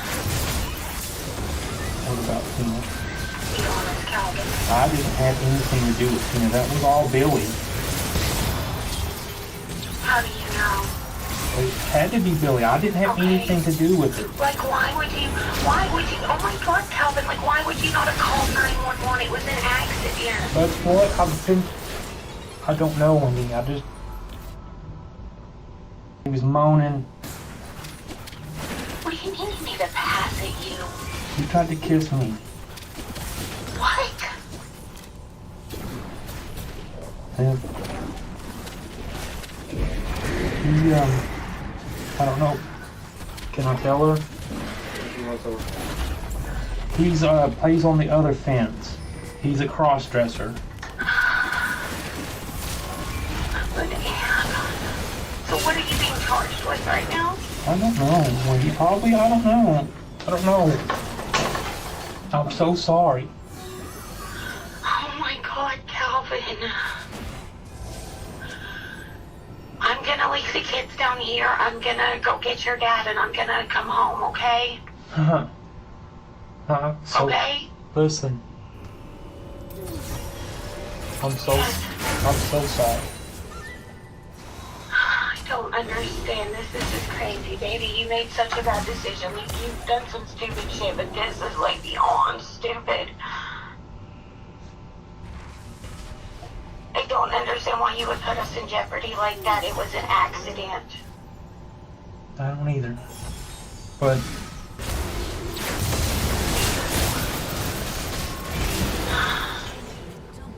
I love y'all. I'm so sorry. I'm so sorry.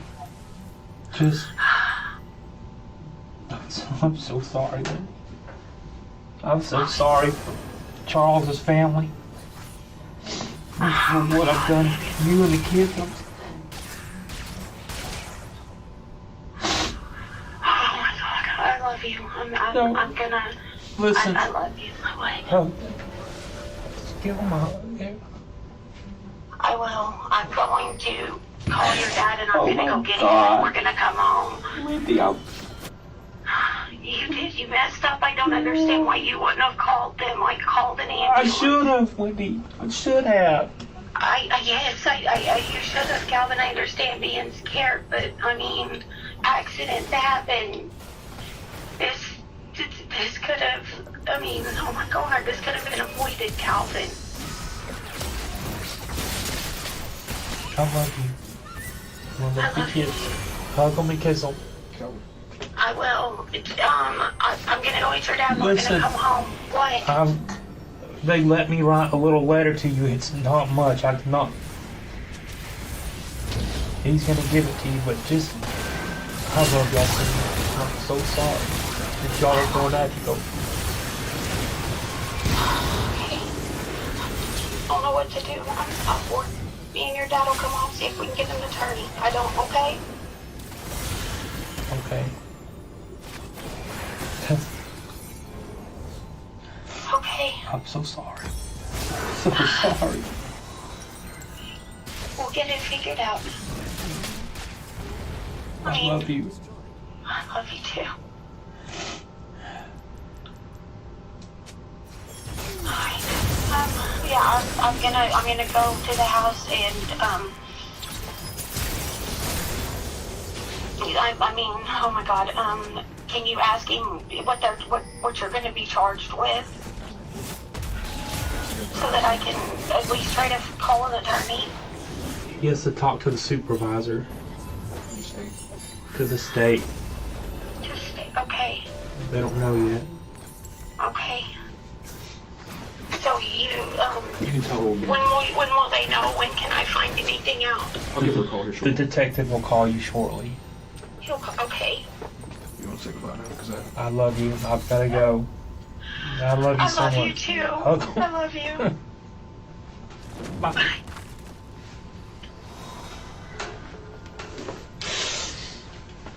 Oh my God.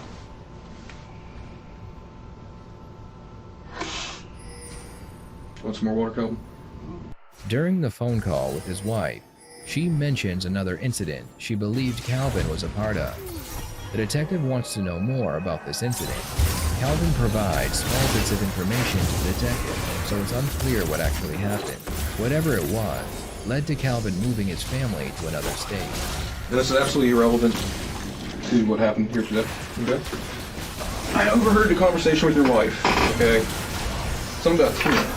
Her cousin was found with us and was found at one of our friend's house. They were just strung out on that. What's Tina's last name? Just so we know. Yeah, was that reported obviously to us? Yes. We gave statements and everything. We gave DNA and all that. And who did you say did that? I mean, I know you said it was somebody else. Well, it was found on Billy Carter's land. And law enforcement, see, I'm not familiar with that case. When did that happen? Years ago. It was in Oklahoma. Oh, so it's not even here. Yeah, it was in Carter County. Okay. And you working enough in your office? Okay. Gotcha. They ever resolved that case? No, what happened with it? No, they were filing charges on Bill. He was the last thing. Calvin was convicted by a jury of second-degree murder, and he received life in prison without the possibility of parole. Why?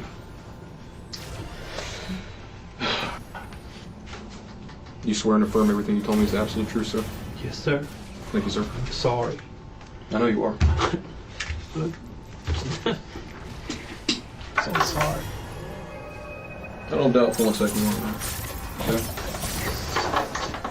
Let me get you some water, okay?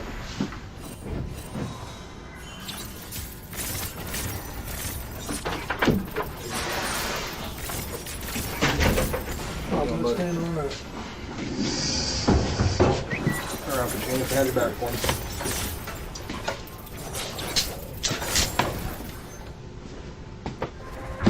You don't have anything in your pockets, do you? My wallet. Is it in your front pocket? my back right here. Okay.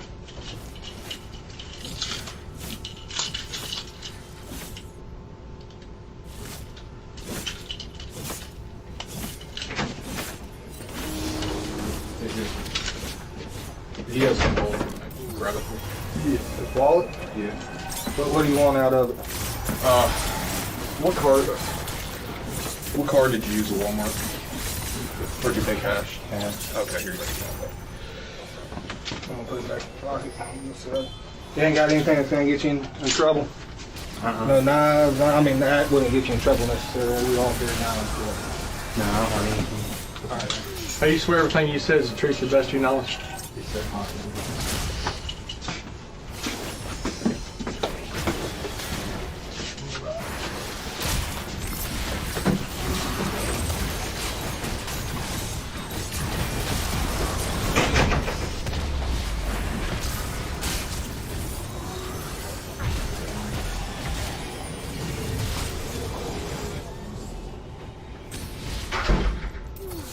Thank you for watching this video.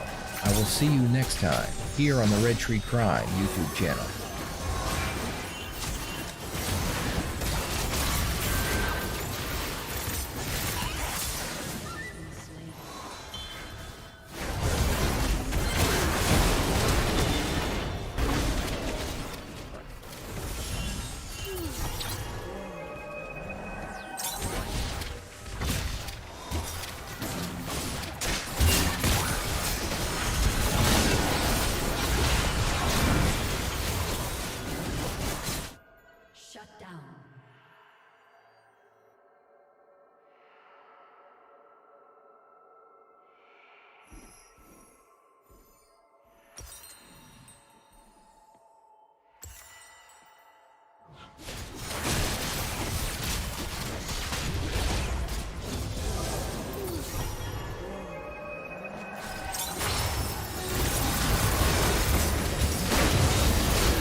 Enemy killing spree.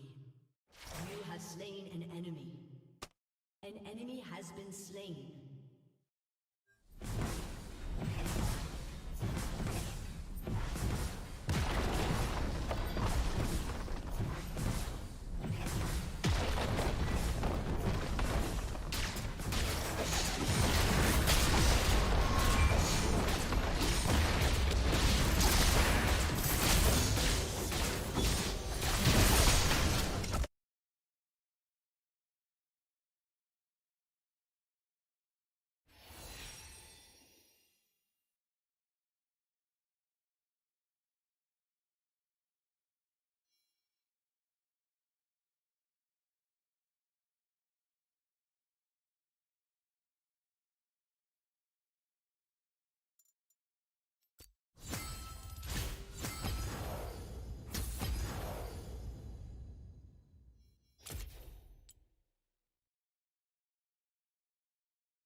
A little bit soggy, but this is what we got going on for lunch. I mean, not lunch, for dinner. Then we got the TV going on right here. This is what it's like to night camp inside a semi-truck while it's raining. It's windy as heck. There's supposed to be a crazy storm in the Bay Area. I'm in the middle of it right now because I got an early morning delivery. For now, we're gonna relax, have some red light on, listen to the rain hit the truck, eat some spicy chicken tenders, one of the hottest spicy chicken tenders, and watch some FaZe Rug. I don't got my delivery until about another 8 hours, so. Damn, 72, damn! One of the hottest.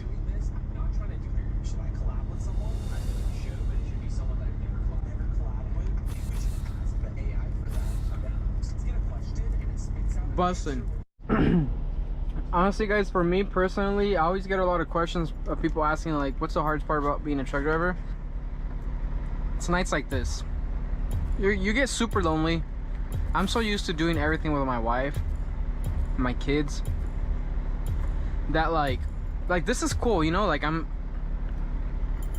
right here by myself. Like, it's cool. But there's nothing like if I would have had my wife right here with me or my kids right here. I'm blessed to have this job, but it does get really lonely. But yeah, this is kind of the hardest part about being a truck driver. You get a lot of alone time. A lot of alone time. Man, it is raining out here.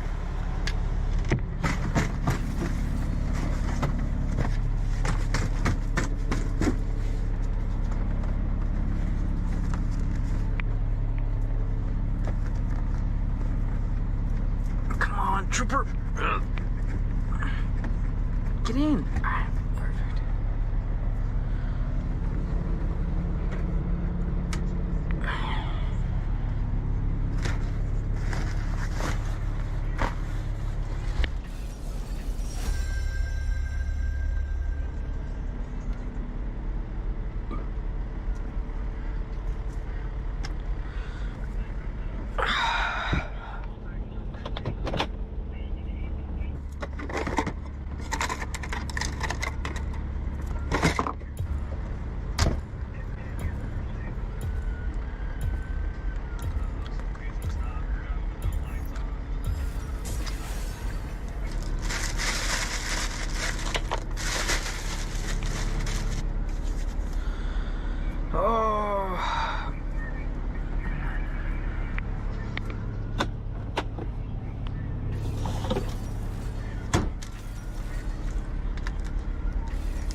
He's knocking on the stoop.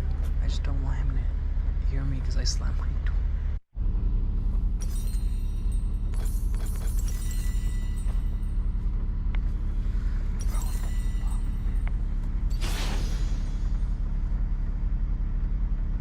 I think it's...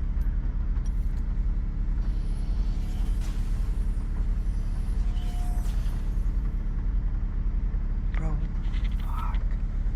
I don't want this open.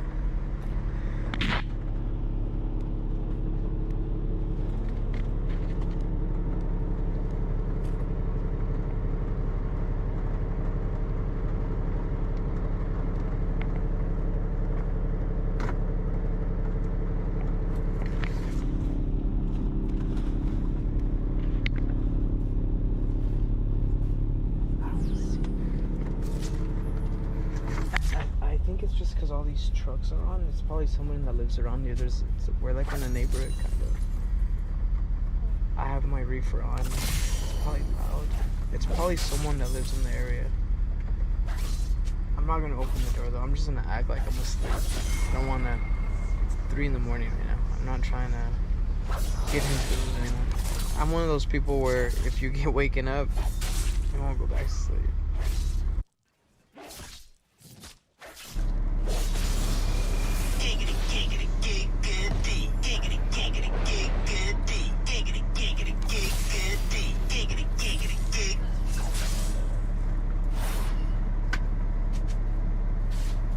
It is morning time, and I'm still mad about someone knocking on my door and waking me up at 3 in the morning.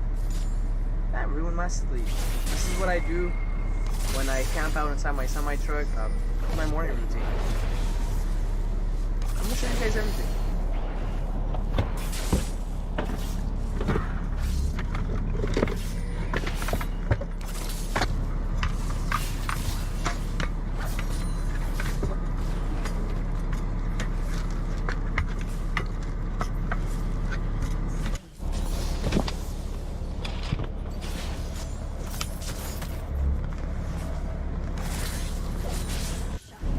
Sometimes you just gotta do what you gotta do. And if you know, you know.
There's one thing I can't do. Ooh, look at that Kenworth. One thing I can't do, it's drive while it's messy, man. I have to clean up everything.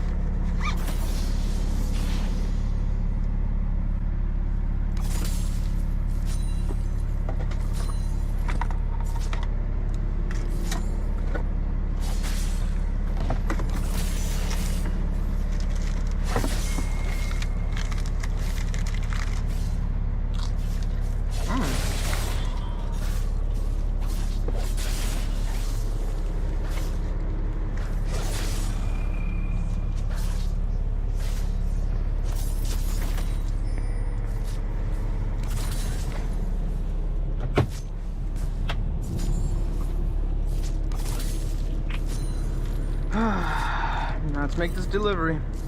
Enemy killing spree.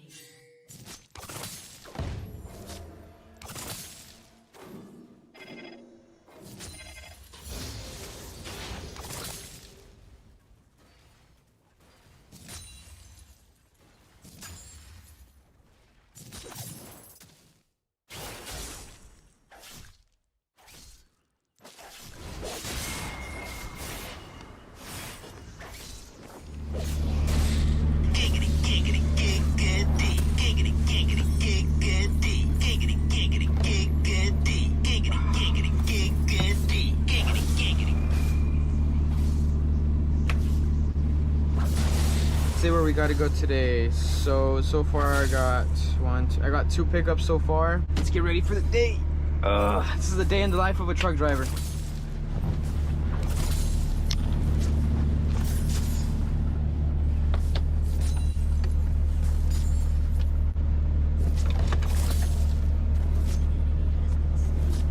Now we're gonna head off to our first pickup of the day.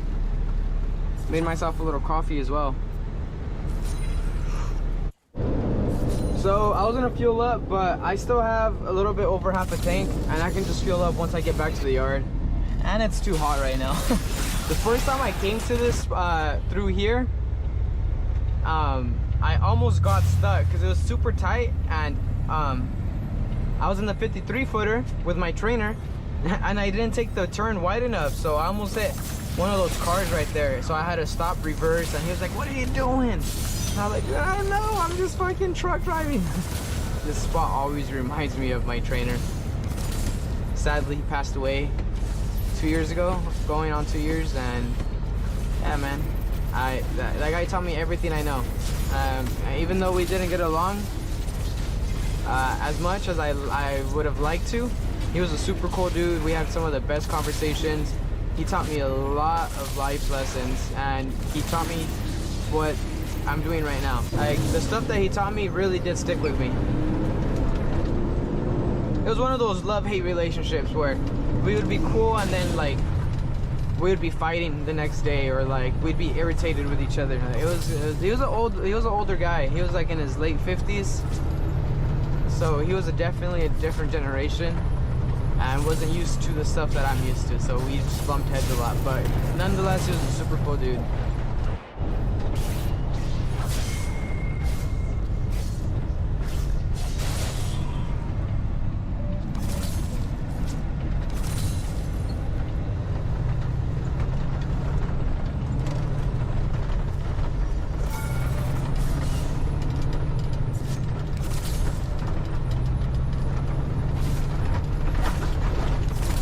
So bumpy back here, man. Damn.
fall soon.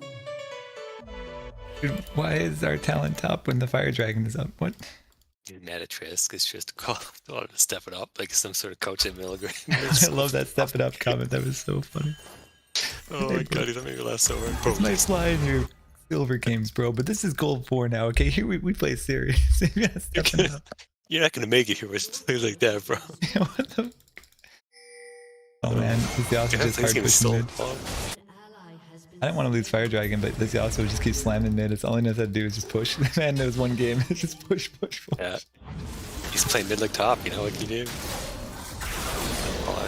Nice guys, win wall. I just want the Yasuo, just get him off the drag. This one's got a fat ego, so he should be easy to beat later. Wow, that's an easy Ashe ult. Wait, I've got ult in 7. Oh no. Oh man, I didn't think I immediately died. So that's 4 when our talent is still top for God knows why. Do we have Tristana at least? Wait, Tristana's dead too. Wait, when did Tristana die? Hold on. So confused. Hey, what did she die to? Was everybody bottom? Dude, the exhaust every time, I swear to God. They save everything for me. Woo! Oh, another tower shot. Oh, that was about to be so That cool. one tower shot, jeez. Yeah.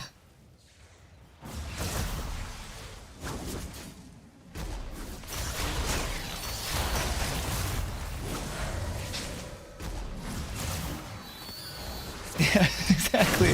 Why is he top? Good lord. That's the only fire drag of the game, and he's top for it. Learn to give.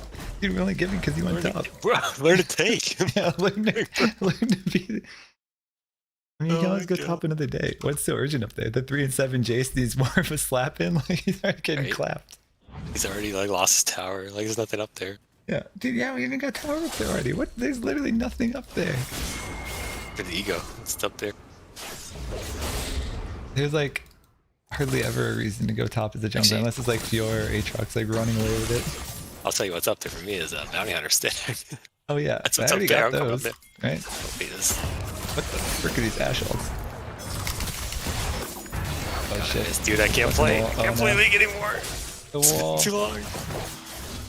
Oh my god, I think so fast. Okay, we can get this. We got 5. Nice.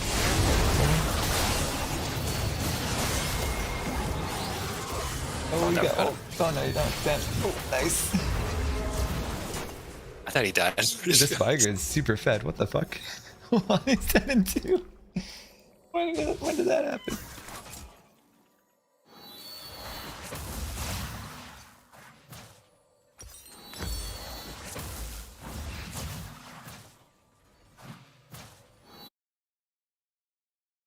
We lose. It's over. I mean, I have like an 06 mid, 37 top. I don't think it's that is disgusting. I know, what the fuck? And we can just shut down the Viger, right? Get his mad bounty. People don't realize how much freaking gold you get from bounties, like the 700 or whatever. It's like 1k kill. It's insane. There's Ashe ultimate again. She just loves throwing this out for free. The eyeball monster top. Kill that quick. Hopefully it's still 4 mid. Naturally. Yeah, I don't know why there's 4 mid right now. It makes no sense to me. Like the wave's getting shoved in bot. They're still send 4 mid. Got Lee Sin ult. Yeah, they dropped the eyeball monster top and they all went, no, what's this? What's this? You did it backwards. Yeah. Nice. Got the Ashe, but she's not really a priority. Pretty much just Lee Sin and Viger is like the only members of their team. Yeah, and Lee Sin falls up. Lee Sin falls up.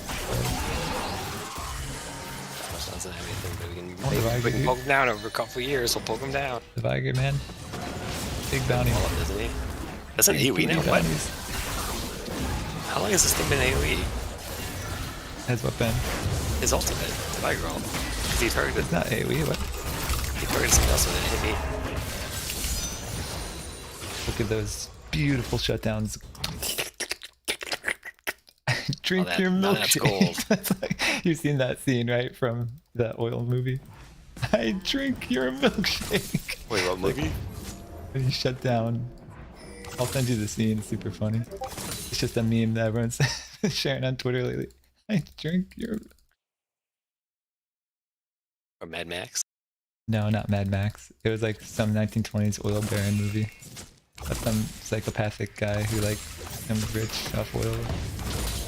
called Blood Warrior or something like that. That's some like cheesy ass name. Look how easy it is to just dance around that fire cage. Okay, Ashe ult. Oh, she didn't use it. Wow. This Ashe loves wasting her ultimate. She wasted on me now. Also, what is it with like silver players buying way more pinks than like I'm thinking gold and flag? You realize pinks are a waste of money 99% of the time. I guess pretty much the enemy. They're fucking everywhere. It's like pinks here, pinks there, pinks everywhere. Monkey see, monkey do. Oh shit, we can kill this bag. Hold on. Why am I bringing this pink? Wasting my time in this pink. That's how they get the pinks, because the goddamn bait. Here, let's get him. Let's get him. Oh, come on. Can we not do this? I finally sound like I jump over walls. Yeah. I'm like, wait, can't you just jump over the wall? Oh, the exhaust. Yeah, exhaust every time. Who has the exhaust? Oh, Ashe. Ashe, I think. Just Ashe. Fire has teleport for some reason. Teleport for the ADC, man. You gotta have it. Oh, the patch notes are about made ADC teleport better. Yeah. I don't think the patch is out yet, but there's conflicting information, so I'm not really sure. We got hacked, and now like people are saying 3.1. Source code, dude. Source code is gone, so. Yeah, source code is gone. Oh man. I love the hackers though. They said like, we like Riot Games, you know, we don't want to damage your reputation. We're only motivated by money. Just pay us 10 million. It's like, yeah, That's so you good. got hackers. That's fair game. Yeah, there's a lot of work to hack that code. Like, I really don't want to do anything. I'm not a bad guy. I just need some cash. I need to buy some more Bitcoin. Just hard up, dude. Can't blame him, man. He's stuck in a capitalist system. Rewards this kind of thing. Alright. I only use ults for people with bounties. That's like my rule in League. That's my #1 trick to just non-stop wins. Don't ult, don't use summoners unless the guy has a bounty. Like no bounty, all you get are the basic abilities. And this Ashe is annoying. Just Just there's a a slow policeman right here trying to be a little stealthy boy. We're just trying to kill him. I don't want the Viger. Oh damn, whoa, what is this? 0-7 Jace going hard for you. Oh shit. Oh, we got his little cage out. Oh shit, nice.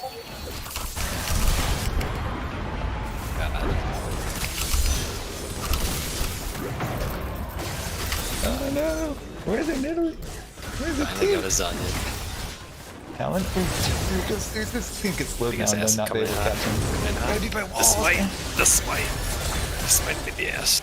Oh shit, yeah, you could have smited dash. Also, Talon loves just running down lane, dude. You gotta catch him by a wall, man. Go over in the jungle, you know?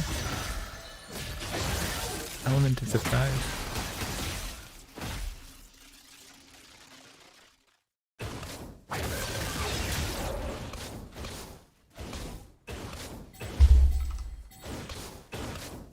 Hey, he also pushes his towers for us.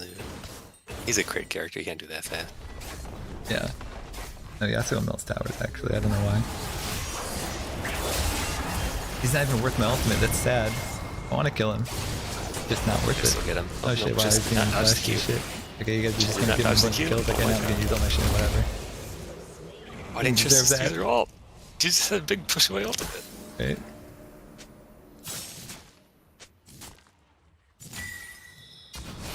Yeah, I'm resisting the urge to say looking like a bot, dude. That's the 13 and 5 Viger.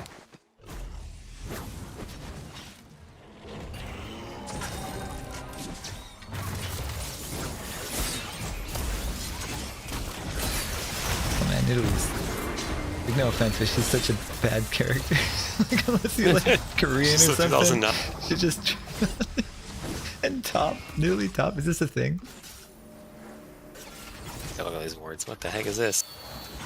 I can't even kill these in time. They put down too many. It's new strat.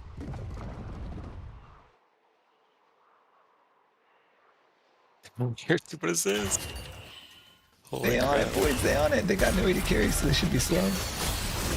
Oh shit! Action went pretty quick. Where's Triss? Holy shit! Where's? Heck no!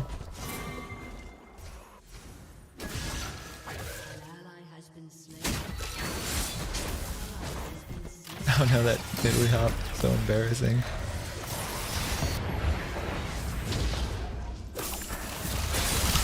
Oh man. Viger just point click ults me every single time. Oh, he's got that. 75% HP. That's so much. How much should that do? 806. Jesus. Oof.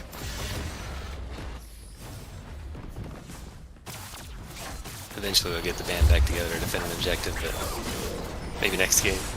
Now Talon's committed to not joining the team. Just sitting behind the wall and running in too late. Oh, it's not right into the What? Alright.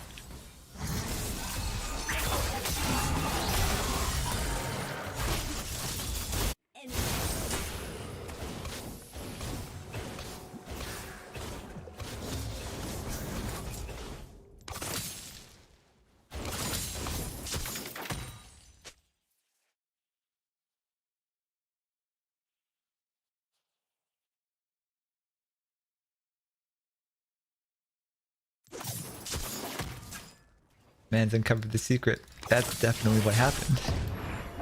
That's it, he solved it. You've had Yasuo scales like a monster even if you beat his ass the entire game. Okay, it doesn't even matter what happened. Yeah, it doesn't even matter. Crit is just a good mechanic. Always will.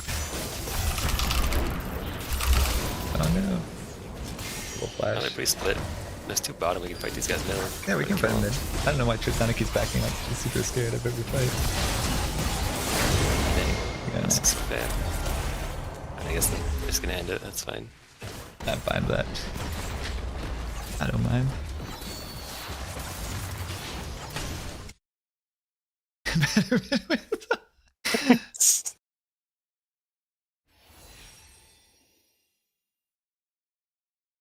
Dude, this Yasuo is 4-digit hero damage. For real.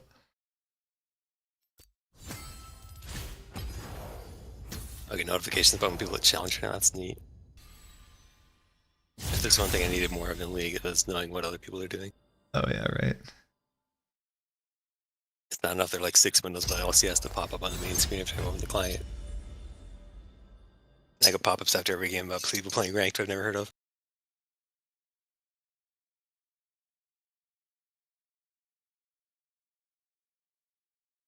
I can't believe they're having 2 splits this season. It's like gonna be like Overwatch, will have like a season every 2 months. Oh, sorry, your rank reset again. Gotta do 10 placements. Like, oh man. I barely made it to placements last time. I was like 6 games deep and after my placements and you reset. It's like, Yeah. okay.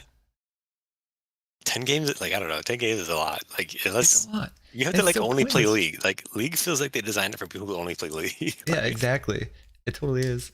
And 10, I don't know, it doesn't even matter because I won like, I think I won 6 out of 10 and I ended up like exactly 1 division below where I was. But even for 1 10 out of 10, I computed it, I'd be gold 3 instead of gold 4. So I was plat 4, I ended up gold 4. And if I won all 10, it'd be gold 3. It's like not even a big difference Yeah. whether you win or lose your placements. It's like literally big. You Yeah. get basically twice the LP as you normally get. It's like about what it is. I think I was getting 27 per win in my placements. Like, I don't know. What's the point of even resetting? Just force everyone down a little bit? They can climb again? Keep my treadmill. And then get to the top. Yeah, because now it's like, oh, well, now gold is just as hard as plat was. It's like, otherwise it's the same.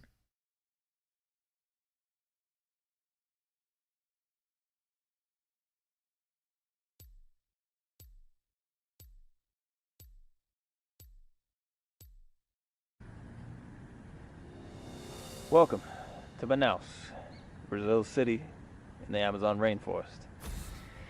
And I gotta be honest with you guys, been in a complicated state of mind lately. I think I could use some help.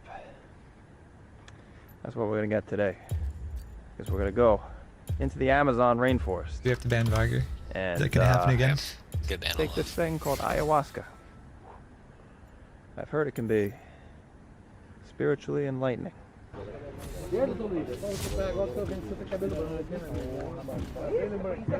Alright, so we're at a little dock in a part of Manaus called Ponta Negra. And we're about to get on a boat and go into the damn Amazon rainforest.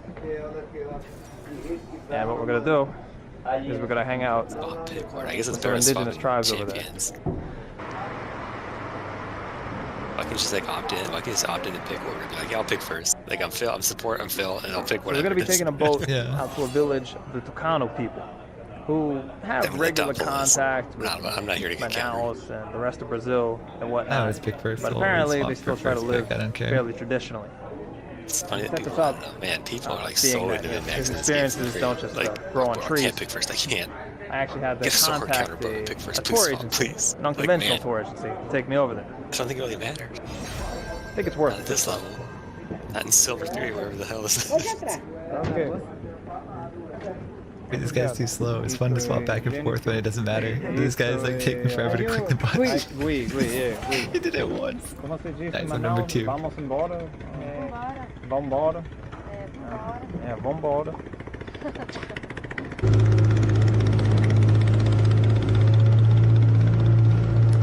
This is really interesting right here. You got basically a gas station right here in the middle of the river for all the boats.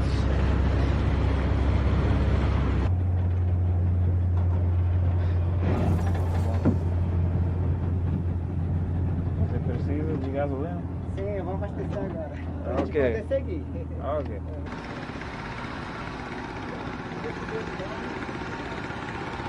The whole reason why you would have a gas station here in the middle of the Rio Negro, which connects the Amazon River, the mighty Amazon, is because this is a highway in of itself. Technically, Manaus is cut off from the rest of Brazil. The most efficient way to get here is either by boat or plane. They even got like the 24-hour convenience store.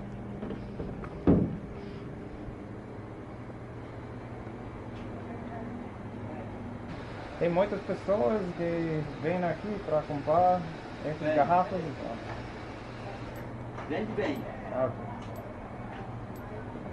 I can't mess with that right now though, because you're not supposed to like eat or drink before taking ayahuasca.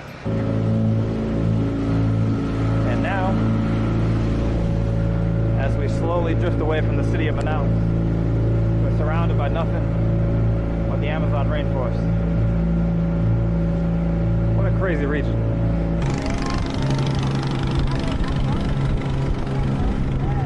E uma praia? Praia da Lua. Senão a gente já era. Você bebe? Gostaria de tomar cerveja. Quer mas, pode? Quer uma? Não mas pode. Só não agora- pode muito. Não é bom agora, né? Não, vou comprar uma pra você. Quer uma? Uma pode. Só não pode, só não pode exagerar. Digamos assim, beber muito. Ok. Ok. Agora amanhã se ele quiser tomar, a gente toma uma cerveja com ele. A gente divide. Aí depois o negócio é você não ingerir muito antes Ok. de tomar ayahuasca. Por Ok. causa do vômito, né? Sim. Que coisa. E a comida também. Mas amanhã você pode tomar normal. Ok, é. Posso tomar durante todo o dia. Durante todo o dia. A gente vai lá pro boto, vai. É. Vamos ver como é que vai ser no campeonato. All part of the ritual of ayahuasca. Ai, tu não fala que deve. The chief's son is making the guy drink also.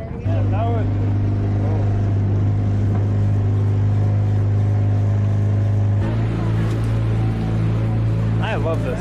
The fish.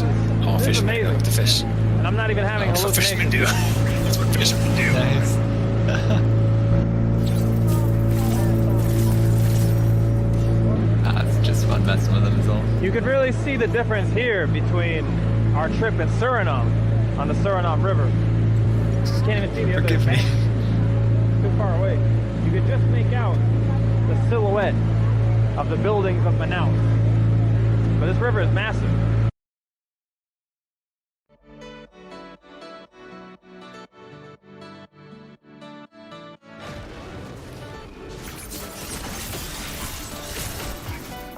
Dude, this guy's playing Lucian. He's playing Lucian after they nerfed his base mana by 10 at level 1. I don't know, Apparently dude. Lucian Nami is like the most broken shit in the game. Everyone keeps Yeah. raving about it. But you It don't kinda play has been Nami. for a while, hasn't it? Yeah, it's been a good one for so long.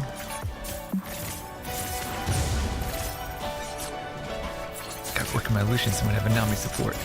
That's the star of the show, like every 80 carry dreams of being. That's right. Oh my god, I didn't put a creep fast enough, bro. That could have been a hook. Why do you get gold for pinging wards? It's so funny. Oh yeah, you get 5 gold, and it sets a timer automatically, which is actually super nice. People are hating on it. Oh, all the skills going out of the game. It's like, these are the shitty skills. I don't want to be good at timing wards. Ooh, typing to my but they- carry. Oh, ward expiring in 30 seconds, sir. Nobody wants to do that. Like pinging dragon spawn timers. It's like, man, nobody misses that. Nobody misses that garbage. Like, Yeah, they started putting dragon timers up top. People were like, oh, now you have to time the dragon. It's like, yeah, but it's just annoying. Like, you can. It's just like extra burden that's not really fun. That's not a fun form of skill expression. Oh, they won because they timed the dragon. Look at this cheeser scanning me so that he can invade my jungle. Is Mord really going to do it? He might do it, actually. I think preemptively just in case. There's a reason you straight up get a notepad at Magic the Gathering tournaments. You just get a notepad so you can write down stuff. Like, there's no skill in just memorizing rote. It's like cards. I don't know. Oh, yeah. It's dumb. Right? Like, if you because the spells, like, you look at your opponent's hand, you can just write down the line on the notepad, and that's fine. It's like, you're like, oh, no, pro skill is memorizing it. It's like, no, it's not. Like, I think League was forced into a corner because there were all these third-party apps that would time stuff for you, right? And it wasn't really illegal because it's just like a notepad, right? They can't ban you from using a notepad. it's They can't something ban you can third-party do as a apps. player. Let's kill this guy, dude. I want to kill this guy. I know you're Cully and you're weak as shit early, but I want kills, man. I got bloodthirst. I got aspirations.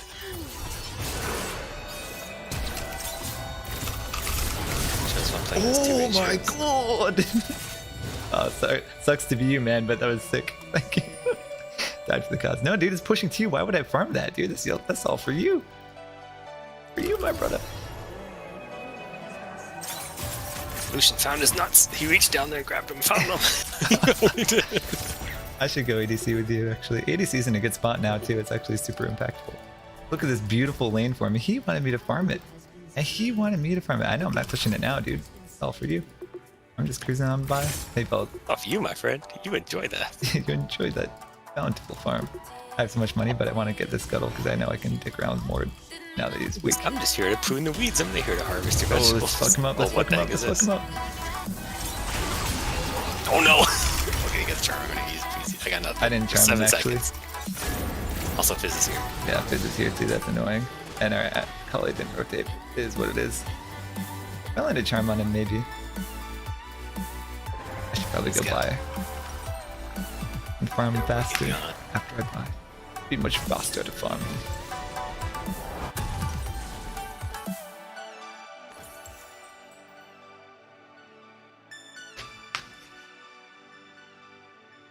I hate that this game makes me jungle because it's like I don't know how so many people are so bad at it. It's not that hard to jungle, man. You just show up for the dragons, right? Like, you show up for the They give you gangs. paths now. They give you lines. I know. All they know is like lines to the dragon. You're good to go. Just give me all the lines. Just tell me to get a dragon, I'll go.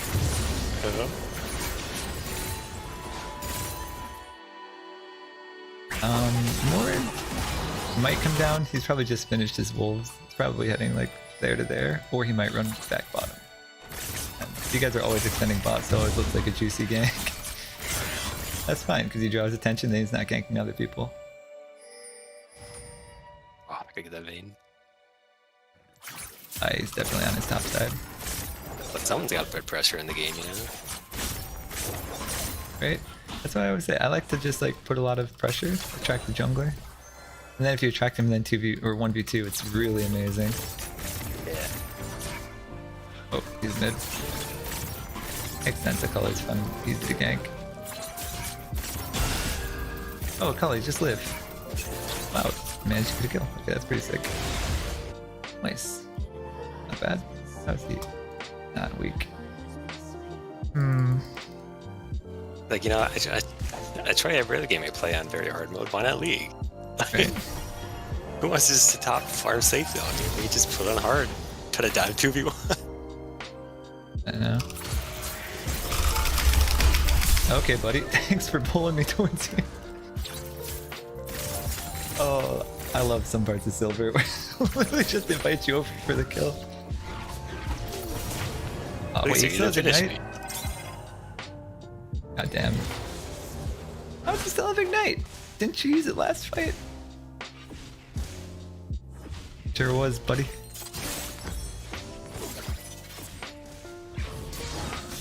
Oh, he just hit 6. Cully. Oh, Cully, no. Cully, you counter fizz so hard. Don't make me watch this. No. You have so many knives. Oh damn, he tried to Actually flex and be got him, cool right, and then he maybe? died. Nope. He tried to be my cool. God, He no. stopped to spam laugh or whatever and then died when No, he could have really? just Oh walked my around God. the tower. Jesus. That's a Akalia for you. That's an Akalia. Oh wow, Fizz showed E. That was super easy. Okay, I hope I can just get this in. Don't need the charm, just need the slow. I'm coming bottom. Mord's gonna be bottom in about a second. Yeah, Lucian's so slow. Okay, Lucian has no dude. boots. Why does Lucian have no boots? I need Mord to be down there. Why doesn't he have boots? Mord's gonna try for Dragon. When Dragon hurts though, I can probably kill him if he tries it. Fizz is gonna come down and all. Yeah, they can't take that dragon. Oh yeah, they can. Sure they can. Mord's got a they good can't dragon take taking ability. Nah, he's not tanking enough. Slaps.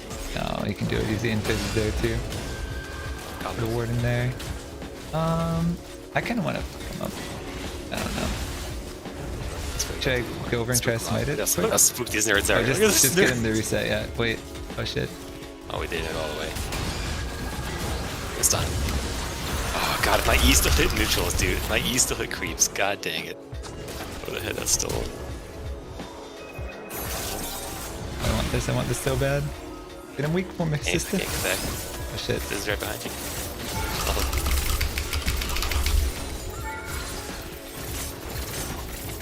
No! Big flash, jeez. That's fine.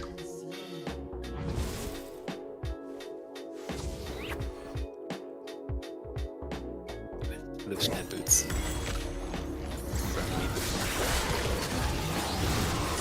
Man, that sucked. Damn. See, and then I give up mid to go jungle, and look what happens mid. I'll gank this Fizz. See what we can do.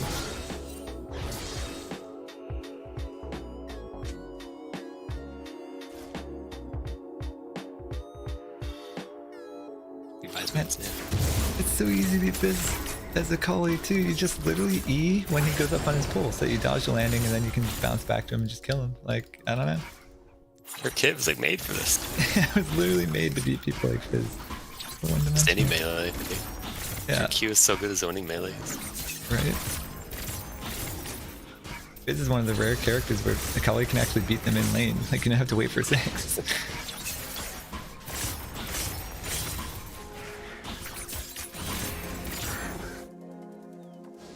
What is he doing over here? Holy shit, dude. Quit giving him kills. He doesn't deserve that shit.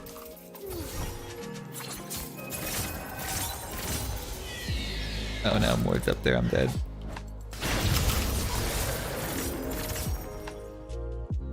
Look out for the Mord. Did you heard him take that shit?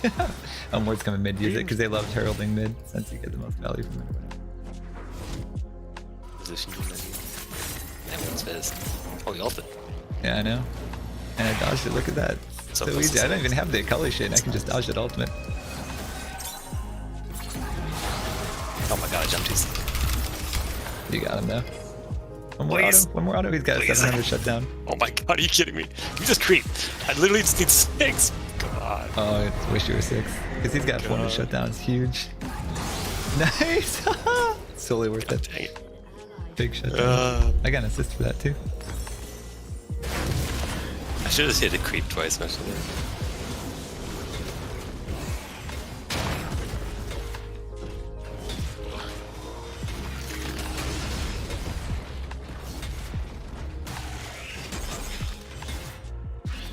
Oh no, Akali's about to go embarrass herself again. Oh no, don't do it. Also, there's a huge ass wave. I wouldn't pass up this huge ass wave if we get the Mord.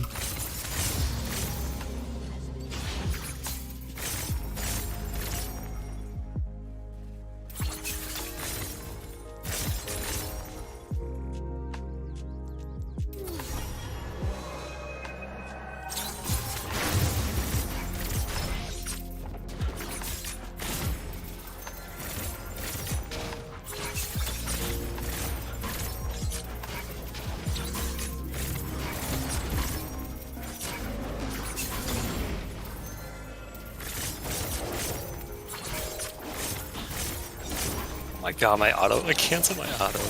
Oh man. They don't have shutdowns. They don't deserve my attention. Well, I mean, I can blow up the Vayne really quick. See if she goes to the tower. Oh, I got the flash. Yes, Got him off the tower, got the flash. been a week that I gotta go home. Winning my book. What the fuck is this guy doing here? Collie, get him. Nah, Collie can't. Nice. Oh. Oh. Oh. Nice, okay, last stick.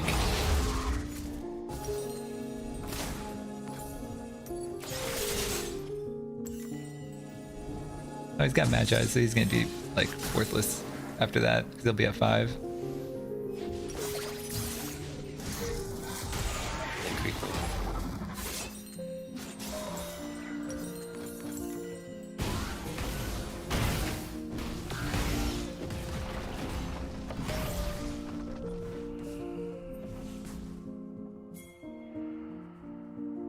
Jax is coming up behind a collie.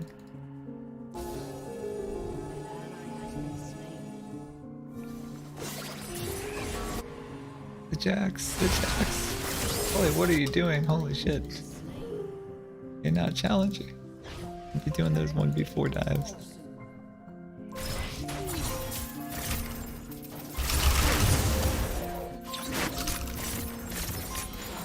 Why is that just walking in a circle? I actually did auto the ward one time. It's not a bad strategy. Okay, we gotta get her now.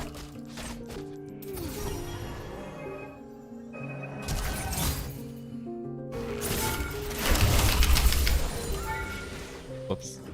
Hey, this is a shutdown. It's kind of worth it. Alright, him next. Get his flash.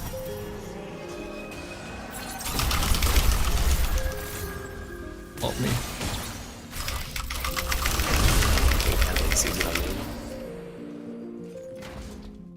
I don't know if we can take this if Fizz up.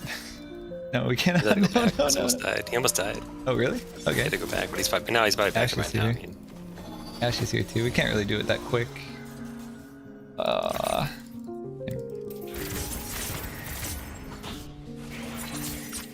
Somebody left me 3 pieces of that 20-piece McNugget.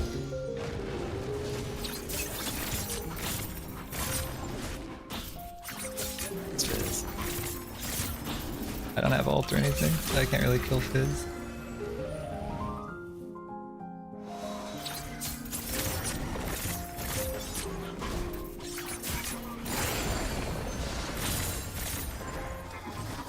Could kill Vayne with that ult though. Don't need it for her. These easy pickings. Oh shit, they're getting murdered mid. Damn. Vayne's just hiding in her tower. Mord's gonna just ult one of us if we go for him. I still move up. You got it? Nice. Okay, that's a win in my book. We'll take it. Here come all 4 of them. Woo! Amazing. Fizz. We kind of gotta get the Fizz. Why does Ashe have Comet? What the fuck? Is this a thing? That's more almost ult me. God dang, dude. Uh oh. He's up. Oh, Lucian, condemn me to death. Lucian, please. Damn. Oh my god, I hope he lives at least. I know he's not. Oh, Lucian, no. Wow, wait, he's super tanky. What the fuck?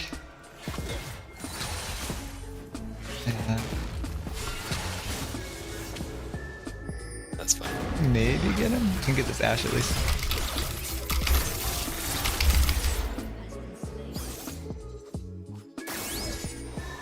Everyone's take the dragon. Well, now Fizz is up again. There's always one like super annoying person who's alive that's like enough to make me not want to drag. Yeah. Jax actually Oh came god, next. Jax too? Their top laner came? Holy shit, and they took the S just theirs, whatever, fuck it. Can't stop that. That's a hard commitment, right? Unless we got our top laner. Careful for the Fizz ult. Oh yeah, Shark. took the Fizz ult to the face. That really sucks. They're hitting the dragon. I wish we had our top laner like they've got their top laner, you know? Right. Got nobody. Here's our man. Yeah, Oh, he's that the man of the hour. So preemptive. What in the world? I know, bro? right? Way too early. Also, he came in drag set, and he can just come around with the team. He's like going in like he's the jungler despite it. Baron's not really the kind of backdoor flower kind of dude. Oh, now they get Baron. This is probably just over, honestly.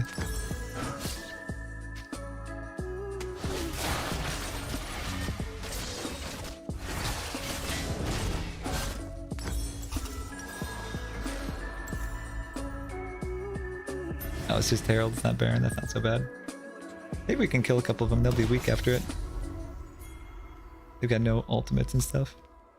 Yeah, we could probably force him off and catch him, but I probably got to back wave him, so.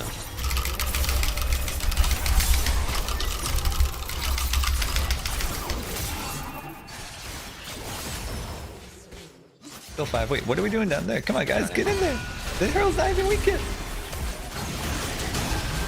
Oh, Lucian went bottom for some reason. How is this Mort always ulting me? Why in the world? There's a third ultimate in this game.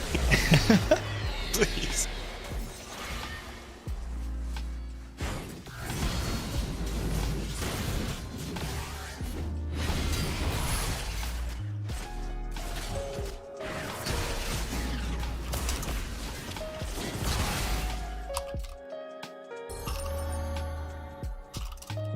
Nice, we got that bot tier 1, like literally the least important tower in the entire game.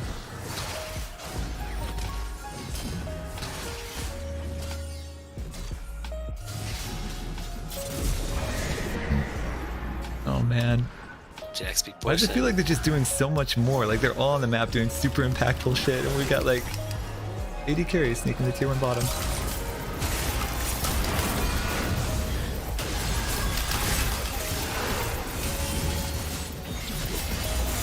Got there we go. Oh my That's God. huge. I wish Guillermo let me got that. I didn't expect him to execute the half HP Mord that had 4 people on him.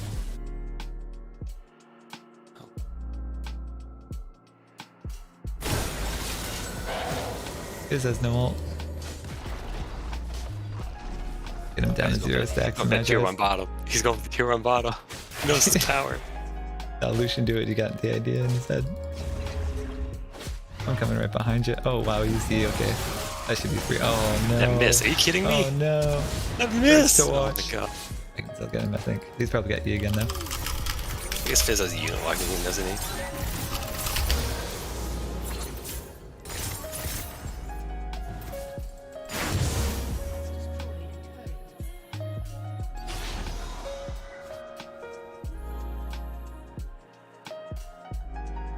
Now he's at what, 7 stacks of Magi? That's pretty good. Closer and closer to 0. And he'll be irrelevant, especially late game. There's no relevance late game.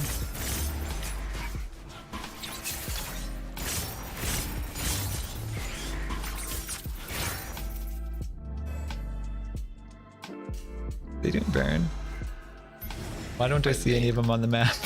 They were killing wards by it. So oh shit. Yeah. Oh fuck.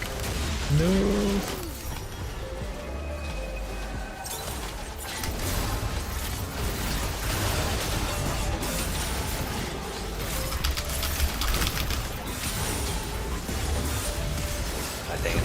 Dang, they still got it too. That sucks. Still Zelta. This just came in. Wait. Oh, I thought you Mercurial was out of it or something. So, how did you not? I hit canceled you then? cast. It was a vision. They Oh, can bring it was vision. vision. Yeah. It's kind of funny. He's like on the edge of my cone or whatever. I thought you Mercurial Sceptered it or something. I was like, oh, that's great. Don't have to worry about that now. Flashes forward, puts the shroud down, and just gets hit by the AoEW. Poor man just can't win. Look at Lucian. Dude, the split push Lucian's actually doing work. Holy shit. I guess if you realize that you're useless in fights, you may as well just split push. You're like, wow. He's got the proc for killing towers, so his passive. But why'd he go Collector for tower? Like those tower bounties. He's got the Quicksilver, like he's gonna be a priority target for Mordall. Like, yeah, he's been ulted by Mort so much this game, you know. oh damn, that mid tower has literally one out. Nice, he took it from the Mordall. Let's see that tower vanish. That's so funny shit. Oh, that's value.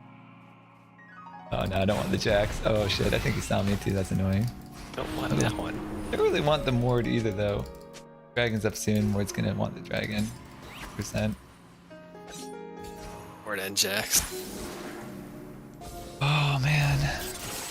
We get the Jax at least? Probably's got him on the ropes. Whatever. Jump and flash, take it. That was so fast. Alright. Yeah, they just melt. Dragon. That's what Mord does. Oh, and Vayne is the % max.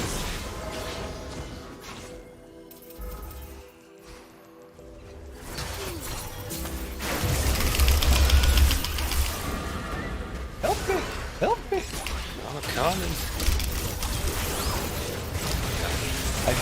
I do hurt a little bit. I got a little bit of pain in these little daggers. Shit. Oh yeah, the fuck. Sorry.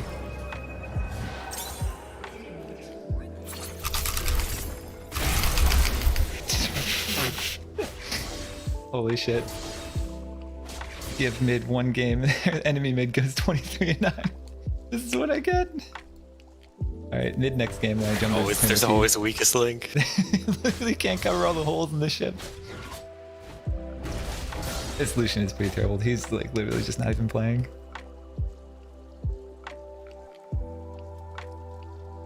The Quicksilver's just, man, I guess with the fish and the Mortal, Oh, it's so doesn't expensive. get. Quicksilver is It's like like so the much worst money. gold efficiency item in the game. Yeah, and just for Mortal, like I'd rather just kill him in the ult, to be honest. Like, I don't know. Yeah, if you just put that money on items, you could just fight him inside of it instead of leaving. Exactly. I don't even know what to buy for Fizz. Good for the fish. Well, I guess you can get the fish off you, but like that's such a short cooldown. And Quicksilver's so long. True.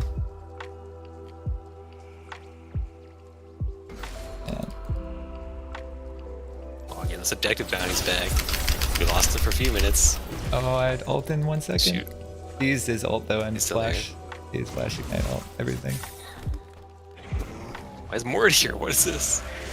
Yeah, they're all 5 there actually, at the blue buff. I'm manning our blue buff, man. Let's just come to. Akali's splitting bot now, even though the tier 2's already taken. She thinks she's gonna get inhibitor. Baron doesn't respawn for 2 minutes. Why are they all up here? Baron's not for 2 minutes. I know. What's going on? You can base him in recall here. Who plays Akali to split push? She's like the slowest farmer. Like, what?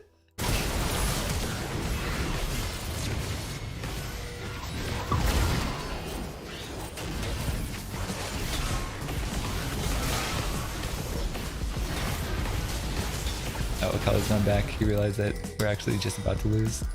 Straight up. You realize that the 2 Nexus towers are about to die. The game's about to end. Nice. Oh man, I can't get the Fizz though. Gets me every time. It reminds me they lost enough pushing, but they can't end it now because they have Jax. That's something. No, I think we can still end it pretty easy. Ash is not damaged. His Yeah, the Fizz melts towers, yeah. Fizz can just like free shot the tower, look at that. Nice try. Oh, that finished. Okay.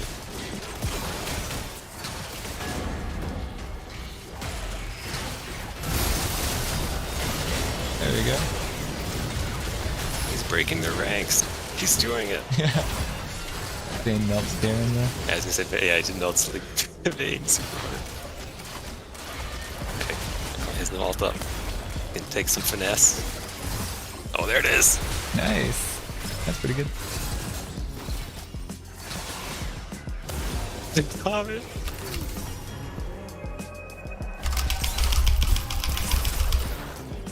Oh no, I gotta hit the creeps because there's no towers left. Have to get back to my Jack.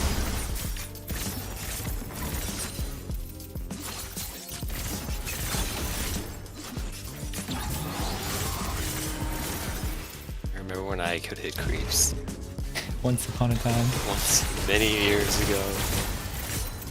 It's like, no, never again.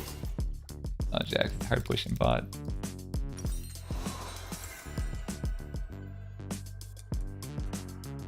I could at least buy that armor pen / attack speed item and farm stupid supers, but now I can't do that, so. You don't need Baron to win, but I have a feeling we're gonna Baron anyway. Yeah. Maybe we can get lucky here. Just for the safety of it. Oh, they're not actually doing it. What? Oh yeah, they're actually doing it. I'm coming. I'm coming. I think I'll make it, but I'm gonna come.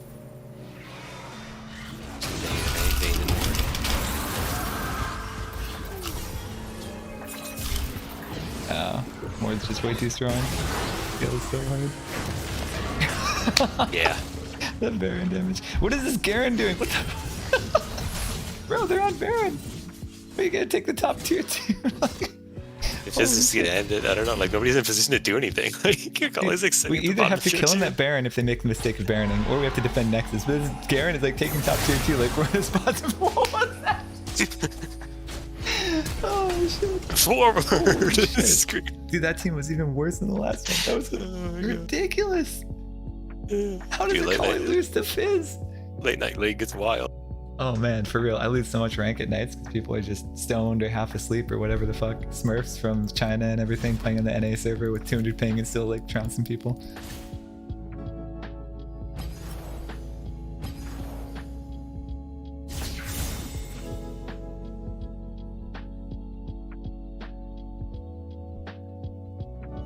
And I don't know what to play. Maybe I'll try going bottom.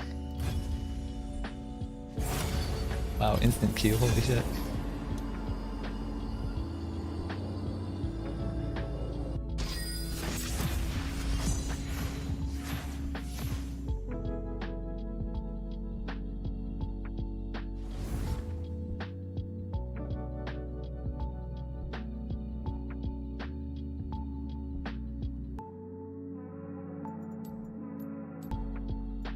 Who's really strong right now? Apparently Varus is really good for ADC. It's supposed to be super good. What else is fun to play?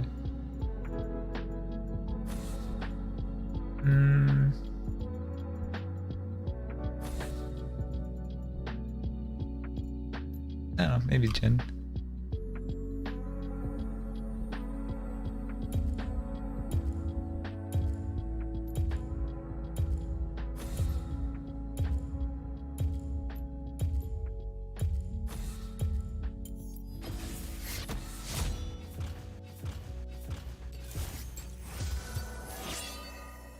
Allow me. Like Wait, do we holding pick at the door same for time? someone. No, no. Oh. Aha. I have a crate for this. Oh well. To receive crate.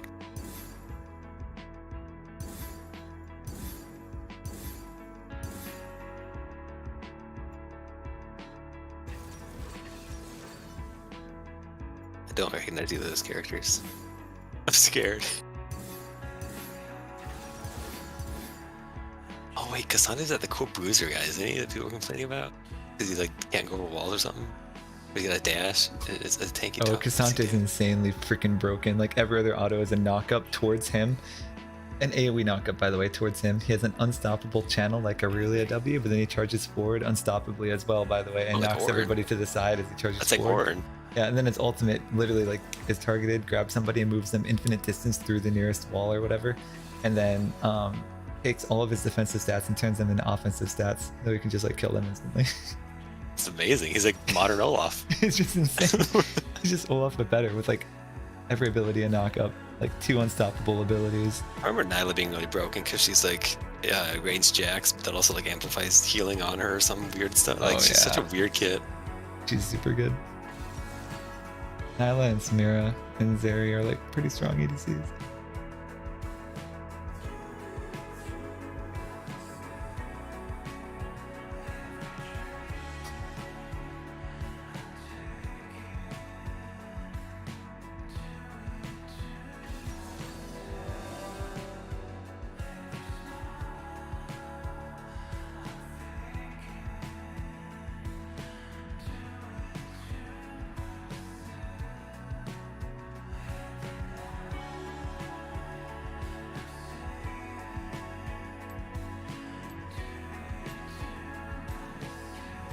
What is this icon? Oh god, recommend it. Whoa, wait, that one, that's actually the page I take. Wait a minute. Oh yeah. It's cool. It has like 3 pages you can just choose from, like pre-made. Yeah, the last one is actually all the stuff I use, which is surprising. Because it's yeah, electrocute, and then it took the mana. What is the mana thing called? We get mana and cooldowns by kill somebody from the yellow page. What's that thing called? And then tenacity. Oh, I don't know if I took the tenacity or not. Presence of mind. Oh, I love Presence of Mind. That's super OP.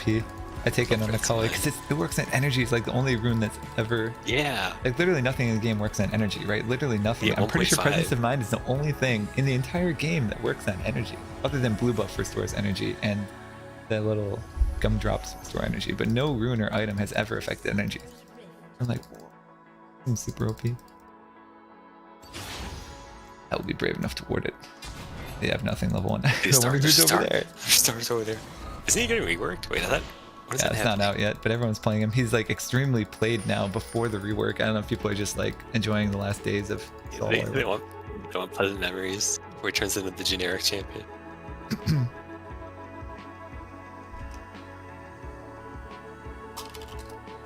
I miss Cho'Gall from Heroes of the Storm. They're like the one hero that 2 people play. It's so fun. Oh, that was awesome, yeah. That was so fun.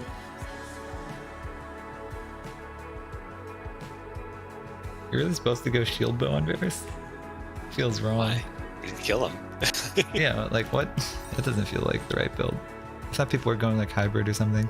Like I like to go Gale Force and stuff, but I don't know. Go for his nice finisher because he gives him like 2 executes with his Q and Gale Force.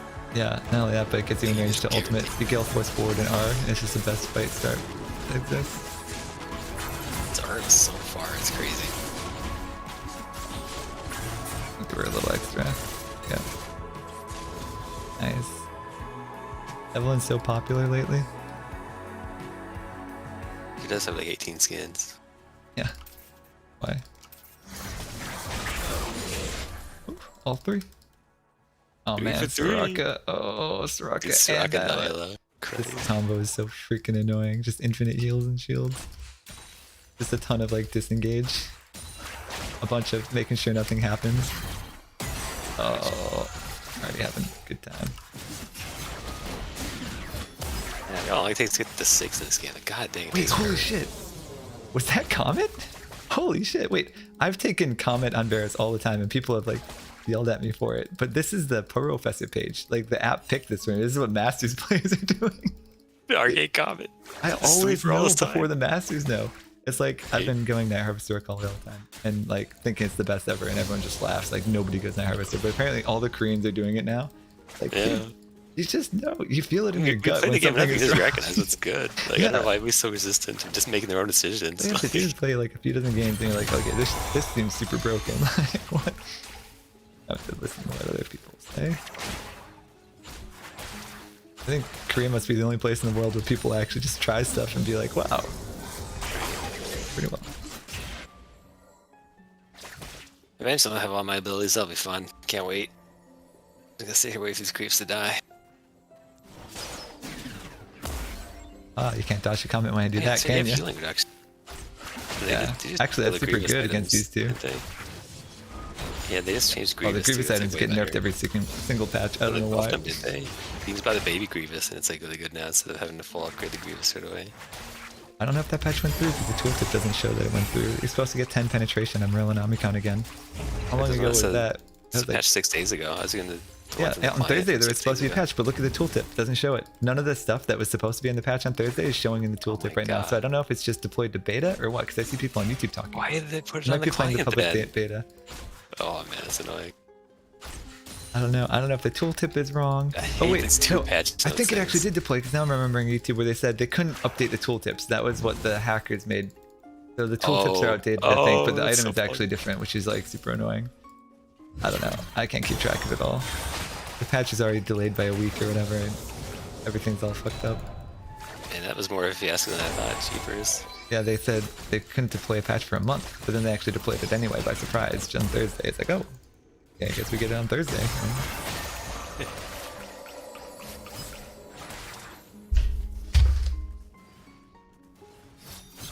Oh man, this is the most boring lane.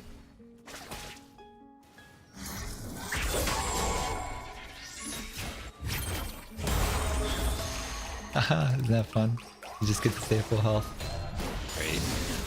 That amplifies it anyway, so gotta wait out our mana. That's the only play here. It's super fun.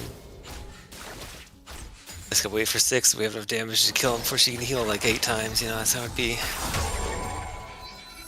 Anytime I press Q, she just gets silence me to stop it. So I sit here and wait. She lands 1Q and they both got full HP, so I'm just gonna wait. Oh, there it is. Now they're both full HP.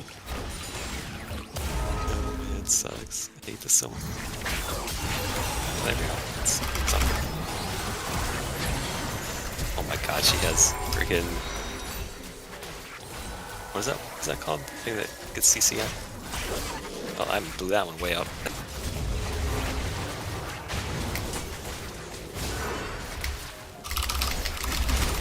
Oh, well, we got it 1 for 1. I'll take that. And it's pushing towards us, so that's fine. Man, she heals so much. It's crazy. She exhausted me too, though, right? I know. It was Ghost. Why does she have clans, man? What is this? Items are She's trash. taking clans and silvers. Like, come on. Right? I just don't have to worry about flash, I guess. I'll try to ult her every time. She has no flash. And eventually this river, the Rio Negro, it connects the river Solar Point at this famous thing called the Meeting of the Rivers. And it forms the mighty Amazon. Creep deny, look at all the creep deny, bro. Oh, creep deny.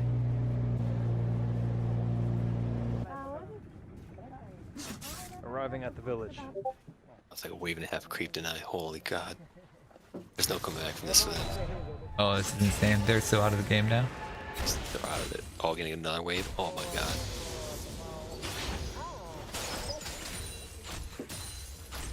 Now it's 5. I can't believe nothing on Varus' recommended page includes BF Sword. I'm like, wait, what? Are we playing the same Really? champion? Because I love BF Sword in this guy. I love my Qs just rip half their face off every time. Is new Essence Reaver good on him? They changed Essence Reaver, didn't they? They give max Oh yeah, mana or true. something. Yeah, Essence Reaver would be super good, I feel like.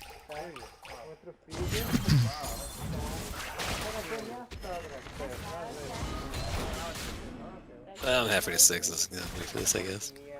Yeah. Cool. Start to post on Qs from 8 miles away. We'll have 6 before they do because we got some kills, right? We got the whole creep and half wave denied, bro.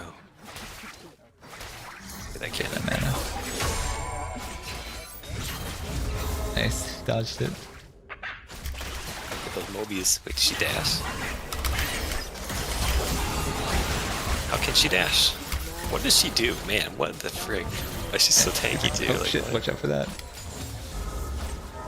Yeah, There's this a king- man in this our king- jungle. Why is Get him King out. back here? Yeah, what the fuck? Hold on. Oh, he's dead. Just got it right. Oh, still, watch God, out the for that. heal, bro. The heal. Come on. This all in the whatchamacallit in here. Video Luckily, alien. What is he can't hide very much, so it's fine. Oh, there's somebody down here. Oh, I got you, you greedy dragon. You greedy dragon.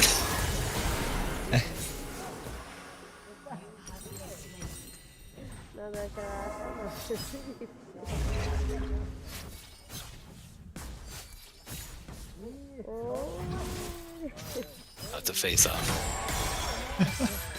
Pra quem começou. Pra quem começou tá muito bom. Yeah, oh, dang it. Man, that goes so far. I should have just stepped forward to cast that. That was quicker when she did it, but cast him all the way behind the range creep. It's crazy.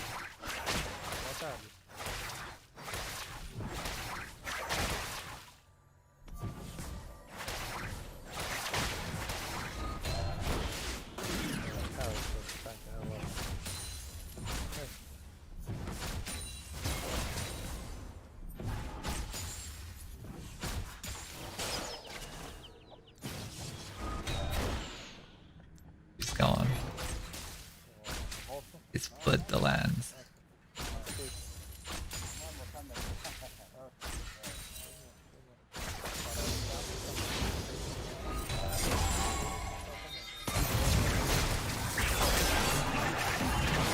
So she gets dodge. God dang. Oh, his soul's down here too. Are you kidding? Oh yeah. Down here again. Jeez. His dragon is up. Yeah. Top. Oh wait, why is the Eve top? What? Every time we have a jungler, they're going top and the enemy's getting dragon. It'd be Roman. Jungle be a dragon. Oh, they're junglers that are blue buff. What the fuck? Whoa, hold on. Nice, Eve. That was pretty good. Oh, Lux, nice appreciate. And all the heals from Soraka. Flash away. Use Dragon, screw Soraka. Got for Viego.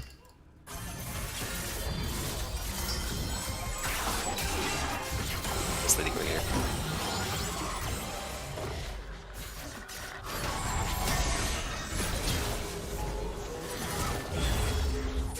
He's gonna die. I don't know why he wanted that ward so bad. It's just a word, buddy.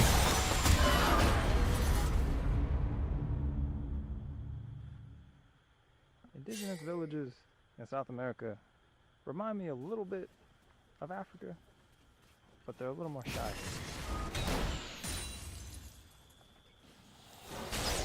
You came all the way bottom for me? Holy shit, dude. Just take the dragon like a normal fucking jungler. What are you doing?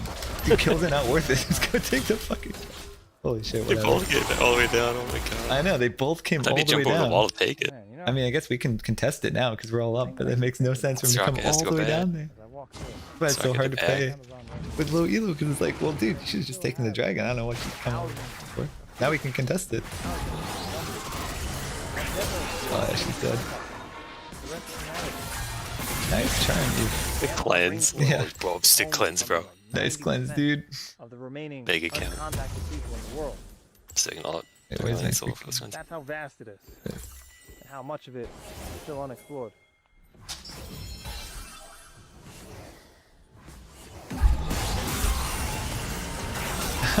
This poor Saul. He's just the dragon. We can kill this Viego, he's right in there. Oh wait, was he starting it? What the fuck? He's Did you not starting see his it, whole bro. team get slaughtered? He just saw his dragon middle die. He's like, this now's my time. Literally everybody on his team is dead. Got him. Soraka's dead. Yeah, what? Rocket, hold on. Wait a second. Speed boosted away already, so we'll probably catch her.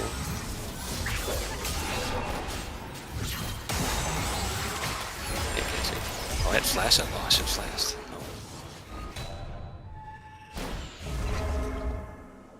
Did we get the dragon? Nice, we did. Okay, that's good. Take what you can get. There's no way she's still here, right? Oh, she's still here. Wow. Momento chegou. It's finally time. Take some ayahuasca. É verdade, cara. Vamos tomar ayahuasca. I can't believe Soraka stayed. Quick disclaimer. Taking ayahuasca is actually illegal in Brazil. They stayed down here when Creeper was literally at our tower. With that said, Just wait for him to come this back. video is for educational purposes only. That's right, so low now. That's the advice you get first. Yeah. In fact, you really don't need to in these videos. I love the only target champions button. Saves my ass every time. It's like you think you can hide the creeps. Trying to hide behind the cannon minion.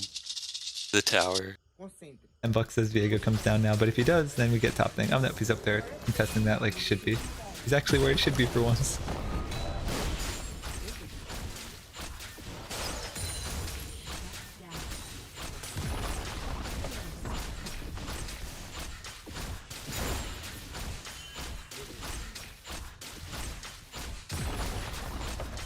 Get a couple plates before it runs out. We get one more? Yeah, we got one more. Nice, that's good. 3 plates. That's huge. Excuse me, dude. None of that ghosting bullshit. Get out of here. Get out of here. I don't care how blue you are. Just get away. Just here for your plates. Some tasty plates.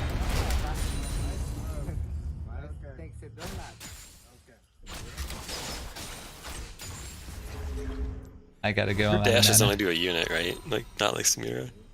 Or like Samira, she can only dash to a unit. Oh no, actually.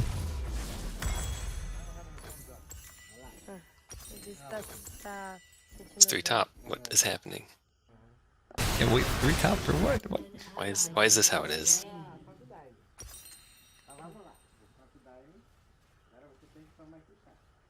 He's been maybe get up there in time to defend it. Unless they just don't push it. They send 3 top just to kill Scion and not push the tower.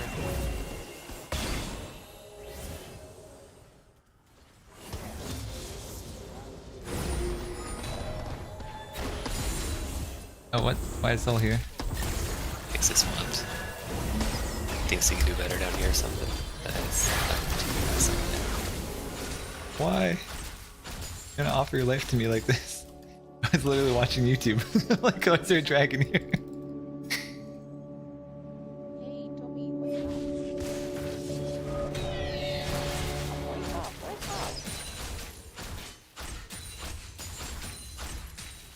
An enemy has been slain.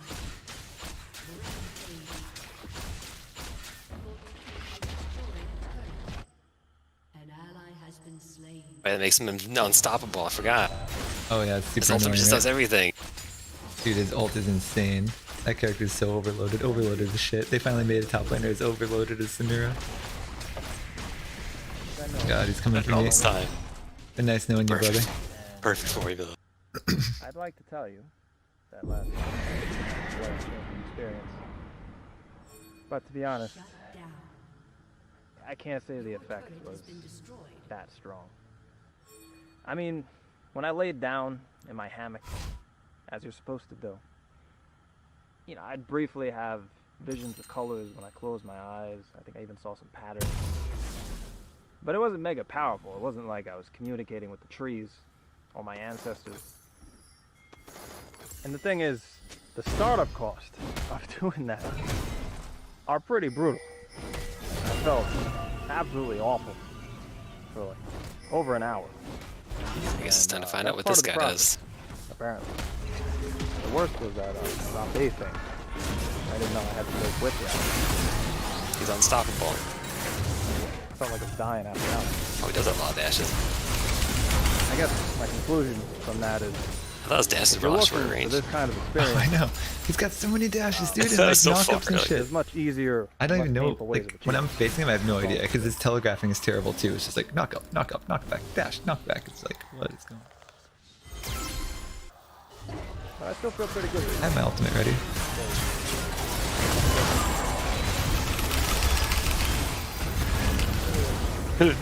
Melee range style. Love it.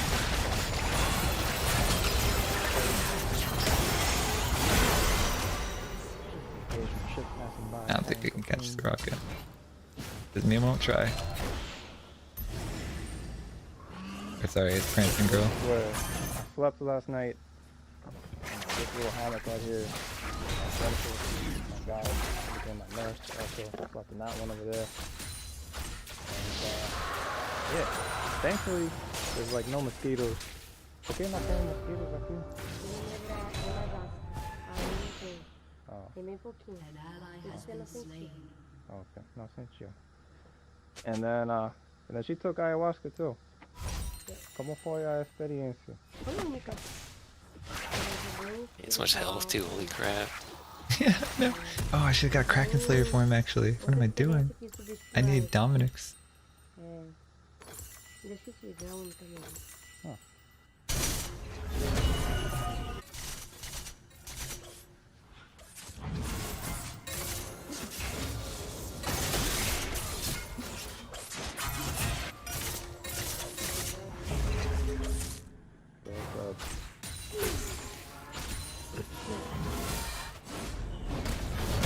No, Cassante! Dragon's hard pushing mid. Rocket's coming up. We can kill Soraka quick. Speedy, what in the world?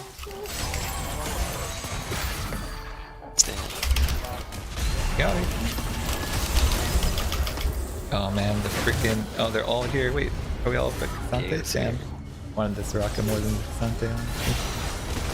On Viego more than Yeah, Viego too. Oh no, oh no, we did damage to him. Oh my god. I just need a little bit more for my ult. That sucks.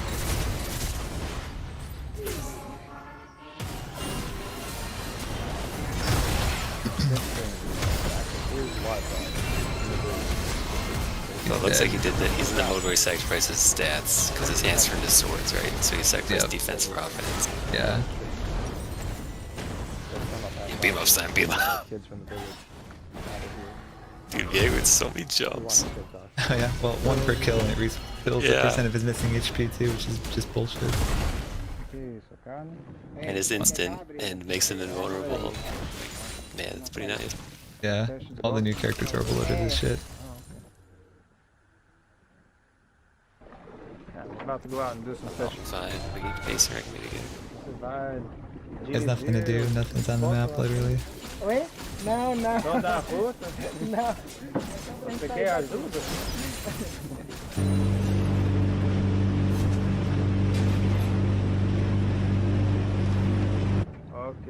We go kill Saul again, but it's like, why? Wait, for what? Yeah. É só que ela só entra com canoa pequena. Tomar um ritual? Piranha. Sim. É aquela... Para pegar piranha. Vamos tentar pegar aqui, de repente a gente pode ter uma sorte. Mas normalmente a gente fecha... As piranhas causam na modelo? Sim, aqui. No anzol.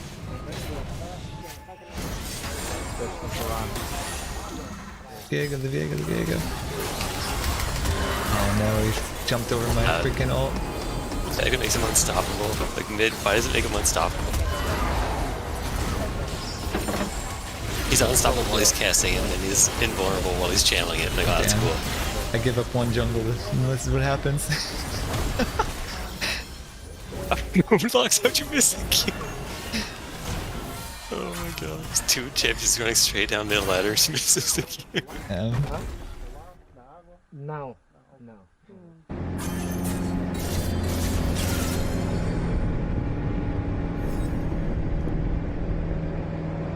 I think because he has 8 million on hit effects, he can just take Baron so fast. Oh yeah, 8% max HP on his passive, like the Blade of Moonking item.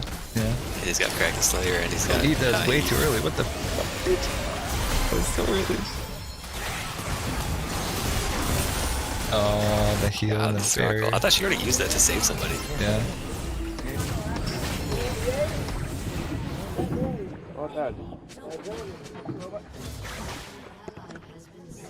Ele vai lá, gente.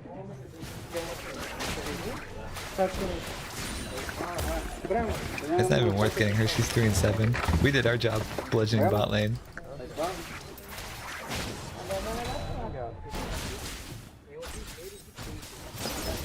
Viveiro do peixe.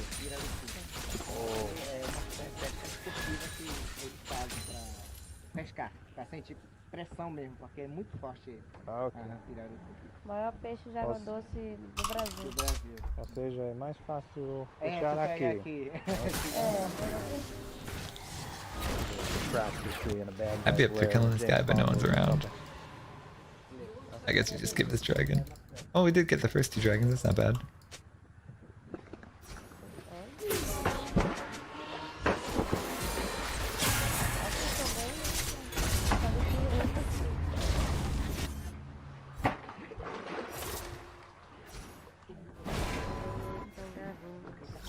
Yeah, I would just give the dragon. What the heck was that? What was that? I don't even know what he's doing.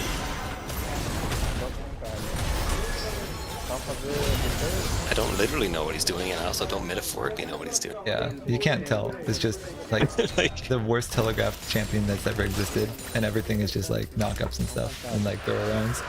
Oh shit, nice steal. That's the 3rd dragon too, that's pretty huge. Filming a documentary or a music video or something, I'm not sure. Aí vou apoiar o jet, assim, no espaço eles vão ter que sair daqui. Ok, vamos. Pode entrar aí.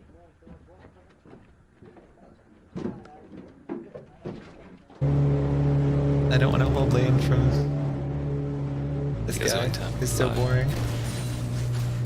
Don't make me hold this lane. Set me free.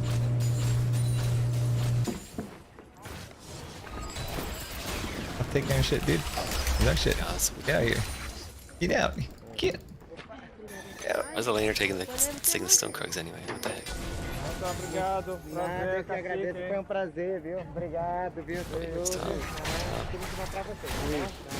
Bom retorno. Se você quiser voltar, visitar a comunidade, estaremos aí. Sim, sim, Tá bom? não, gostaria. Tá bom. Outra vez. Tá bom, até a próxima.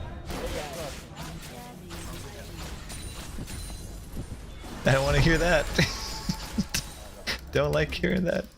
Oh, that's not good to hear. That's not music to the ears. Oh shit. Good. Irish Catholic. Who invited this Korean into our game? This is silver, bro. Go. Nice little experience. Oh damn, I can't hold this lane. Amazon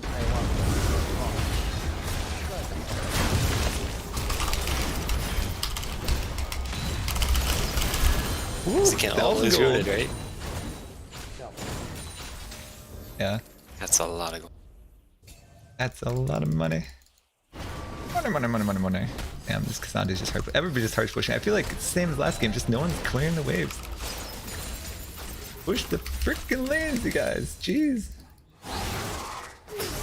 How is this soul up here doing this?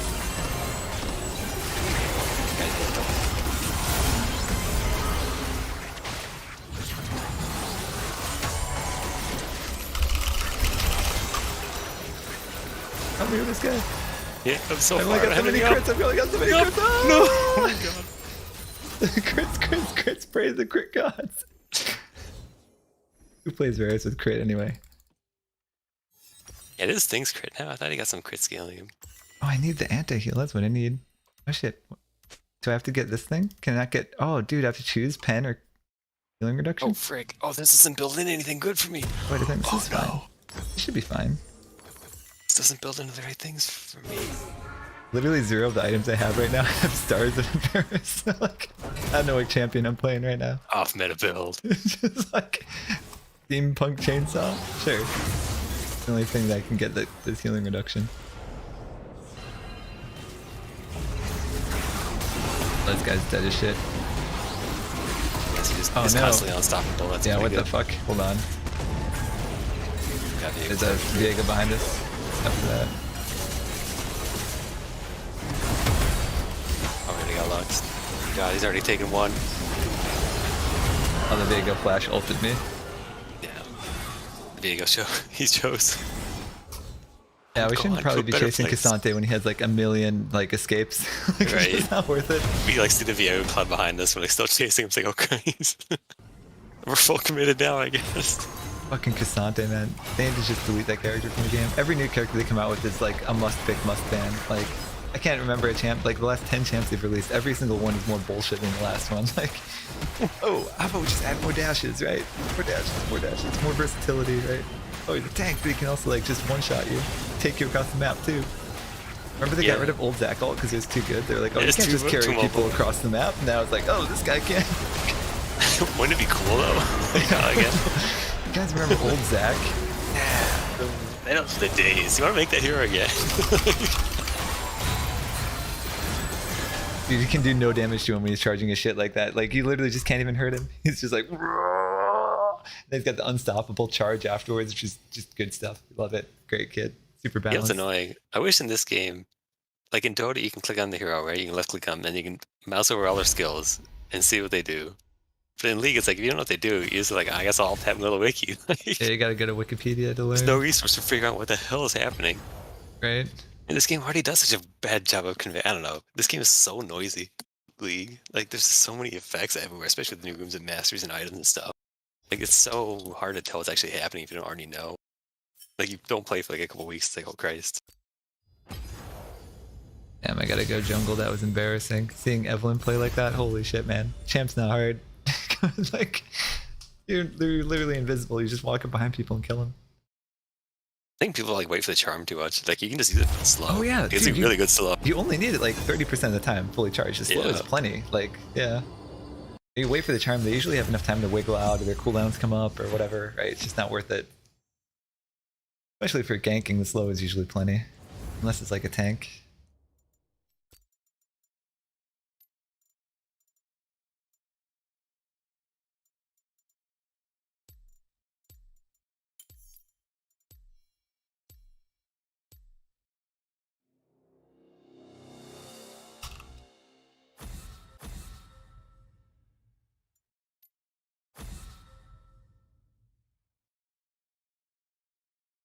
Who's really dumb? Cassante, Maokai, Zac.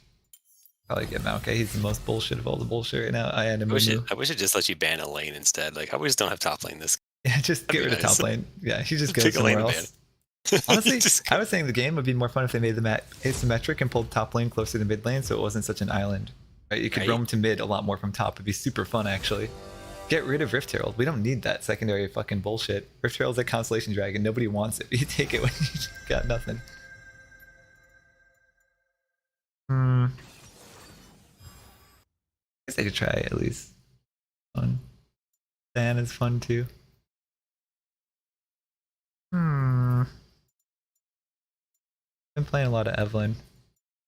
Kind of Evelyned out. Eaved out. Diana's fun, but she's just kind of one-dimensional. Just kind of go up and slap a bitch. The thing is, I need a skin for Elise. That's the one thing. She only has like 19. Oh, wow, Bewitching Elise is pretty cool. Galaxy Elise. Blood Moon is super lame. Looks like a mom. Half the Eve skins look like my mom. Withered Rose Elise is pretty cool though. I like that one. This is super cool. Hell yeah. Right into Riot's bank account. Help him pay that $10 million ransom. Oh, did you know right after they got hacked, they had a fundraiser like, oh, raising money for a good cause. It was for Ukraine or something, and they were trying to raise $6 million. It's like, yeah, just coincidental. Good cause. It kind of sucks because like I feel like Riot doesn't make that much money anyway. Like League's popular, but it's not. I don't know, they sell a lot of skins. I feel like they make a ton. That many skins? I feel like, I mean, I just bought one. If you wanted. I love the Withered Rose line of skins. Withered Rose, Syndra is really cool too. Or there's like a duality to all these skin lines. There's like Withered Rose and Crystal Rose or something. Like yeah, some like the two and, colors. Yeah, there's always like a light and dark. Star Guardian and Dark Nemesis or something like that. Galaxy Fighters, Galaxy Killers. Yeah. Something. It's like the good guys and the bad guys. It's kind of fun. Right. What are they giving me for Elise? Professor? Yeah, these look fine. Sometimes the Masters Plus runes are like bullshit because they all, literally every Masters Plus page takes the fucking boots mastery, which I hate because you don't get your boots till like 10 minutes in the game. It's like, who can go 10 minutes without boots? What the fuck? Game's already over by then. Yeah, but technically it's the most gold efficient rune in the game because you get 300 gold boots for free. So that's 300 gold value with no risk. You don't have to do anything to get it. And they also have 10 extra movement speed. So this is actually really good. Like, on paper. Wait that long. I know, it just sucks waiting that long. I feel like I miss a lot of opportunities waiting for my boots that goddamn long. And the biscuits, I hate the biscuits mastery. That shit.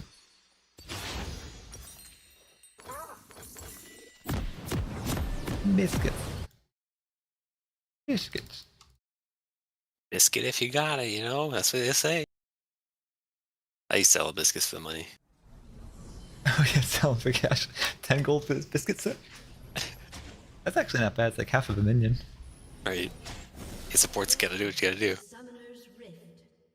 Gotta make money where you can. Oh god. Invade. Let's go. Priest I Blade started 3. something weird. I'm supposed to start W. Whatever. Priest Blade. We got Priest Blade here. Priest Blade. He sounds like a Lucian player. Holy light. He sounds like somebody who would be Jin in real life. Oh yeah. He's just killing people to be a serial killer. A Queef God is playing Yone. Sounds about right. Oh my god.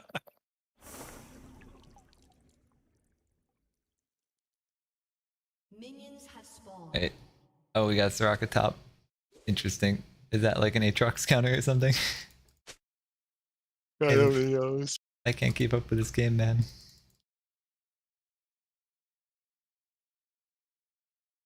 This is a cool skin. My little like claws in my back are like glowing blue. It's pretty cool.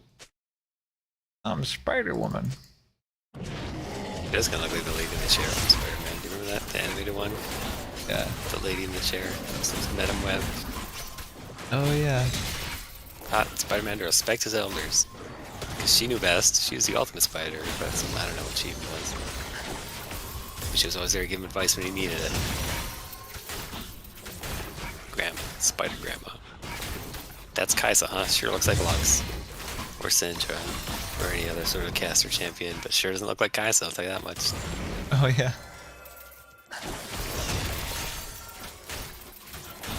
These guys are duo cute 100%. Both big giant pink skins. They both have Queef in their name. They Oh, is it match. And they both click and walk in circles and not doing anything like you're supposed to. Oh yeah.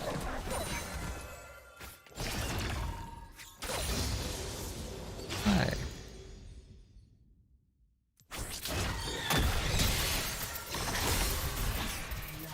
Oh nice. Yoni's pretty good against Yasuo. I'd expect nothing less. Ironically. Yeah, I know. Teacher becomes the teacher.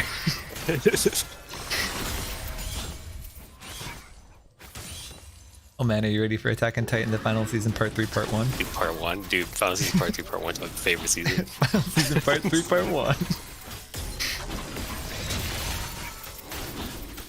I think it's going to be movies, but it sounds like it's kind of ambiguous. Like, a lot of people are arguing on Twitter what the Japanese means. Oh yeah. They use a word like premiere or something, which is like typically used in cinema. And they're like, well, it could be the first episode of a new season. Like, well, it could be just a half movie, right? Like 2 halves of a movie coming out. Christ almighty. If they split this ending into 2 movies, they better remake it entirely. Yeah. Goddamn, better redo the ending if you're making me wait this long. This ending needs to be unrecognizable. You need to not know who the fuck these people are by the end of the movie. I want an entirely new cast. This guy's too weak to help. Somehow Soraka's really beat this guy's ass in lane. You can't help me with the scuttle. Gets slapped. Every last hit he gets Scuttle's slapped. already gone. Well, we can try kill her maybe. Oh, damn, she's already warded. She's all ready. She's a good Girl Scout. Aw. You gotta pre-ward, dude. You gotta have the pre-ward. You know you gotta have the pre-ward. Damn, I should have known this guy would get fucking beat up. I'm sorry, bro. Sorry. Soraka's just gonna heal the shit out of this guy too. What? Yasuo too? What the fuck? Get out of here. Oh man, we could have fought that too if Yasuo didn't show up. What a killjoy. Came all the way from middle just to stop a gank. Yeah, he's giving up 2 waves mid to stop he's already gank. losing, isn't he? Isn't he already losing middle? He's He gives him 2 Yasuo. waves.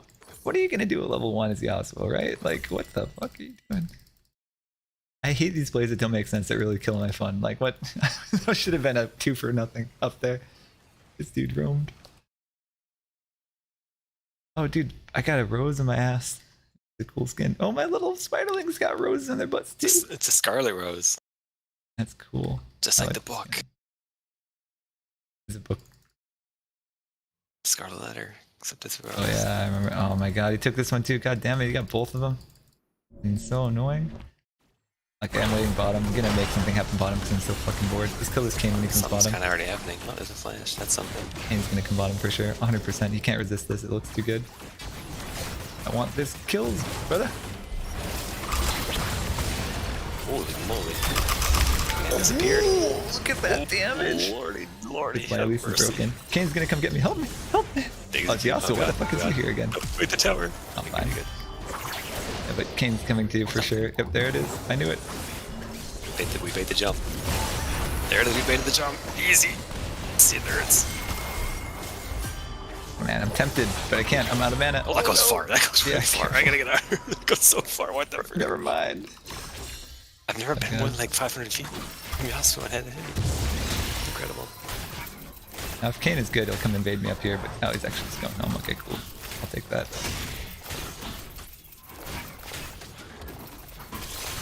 You don't want to walk through those walls, huh? He only walks through some walls.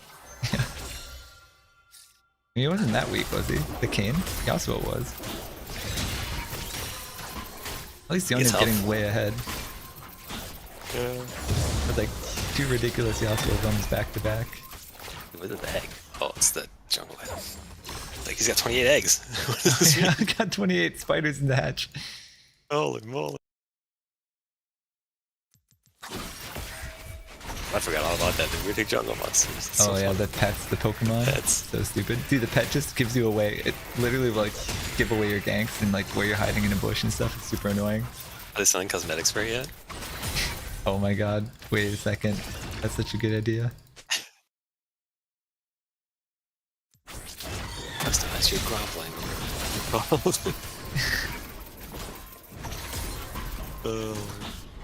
I hate this freaking pet. There's no point to see this thing running around. Yeah, right? I Items never don't need look to at it. exist.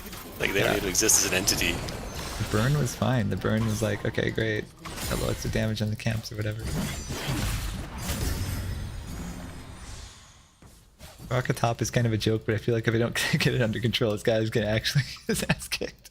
Right. Every time I look up Aatrox, is like almost dead Really? and Soraka's full HP. He really needs help. What the fuck is happening up here? Pretty sure she has a ward though, so like probably not gonna work. Try it.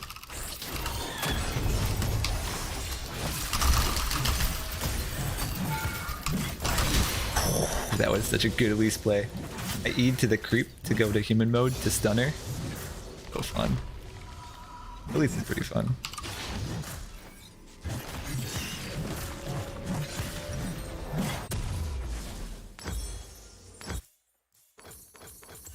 Gotta go stop him from taking the dragon. He's gonna sneak it because he can walk through walls.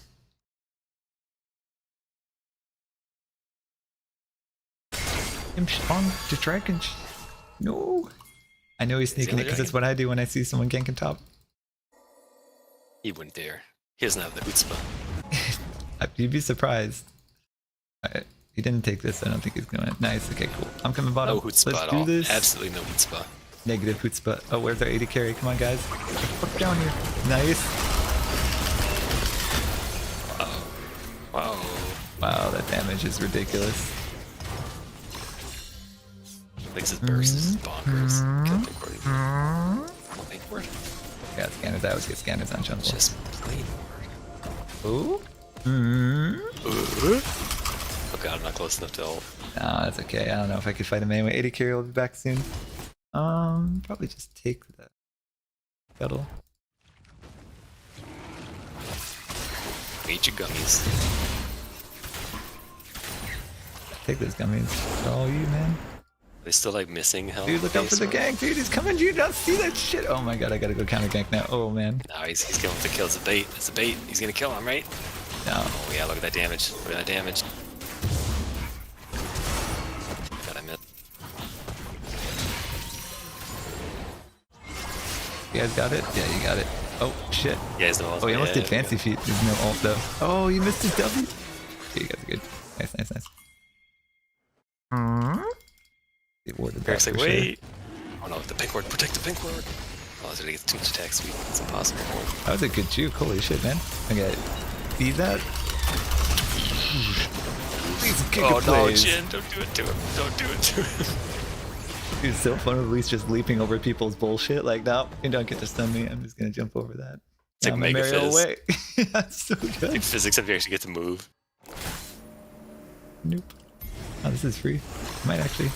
I may be so inclined. Got no smite though. There's no ward.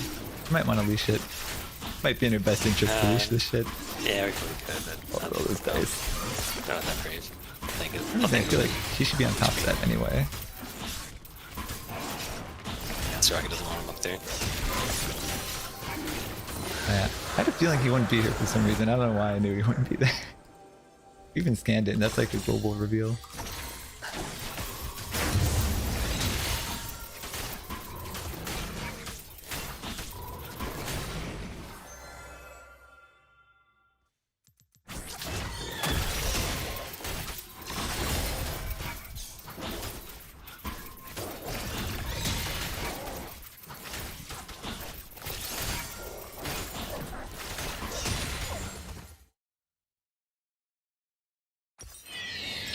Oh no, he took the consolation prize.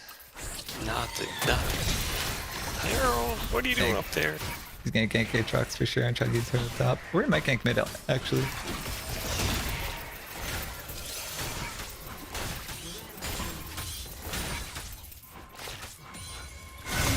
Oh no! I'm coming, shit. Alright, buddy. Oh wow. Damn, couldn't get to him. At least we got the flash or whatever. Can't get there from you.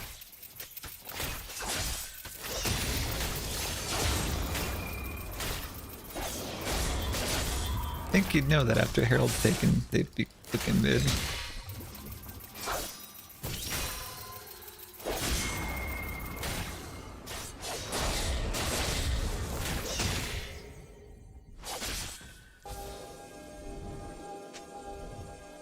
Yeah, maybe gank bot after taking Scuttle. Oh, he didn't take Scuttle. Wow.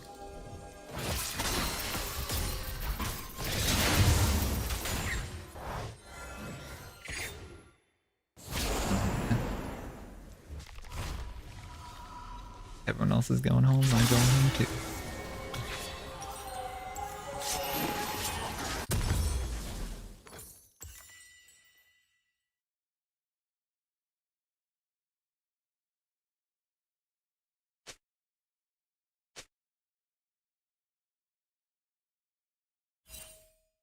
An ally has been slain. When I was growing up, getting something new was so exciting. Like a new PC game. After weeks of begging my parents and saving up all my pocket money, my dad would finally agree to take me to the shop. Consolation prize. But before I'm able to lock eyes on my prize, in what I then perceived as some form of torture, my dad would make me wait for him while he browses motorbike magazines. Patience is a virtue. Once free, like a seeking missile, I locate my target on the shelves while Dad mocks me. Are you sure that's the one you want? Pure excitement explodes out of me. Yes! The rest of the shopping trip is a blur because I'm reading the box back to front, the booklets inside, even the warranty safety package, the anticipation of finally getting home and playing The Sims 1 Making Magic is almost unbearable. I want to know everything there is about this game. I'm completely obsessed, and the obsession has only just begun.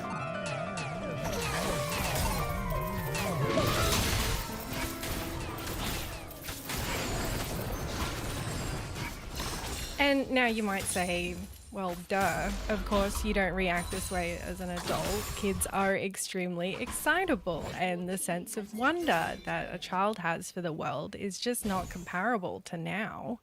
And you know what? False. I'm still a highly excitable person.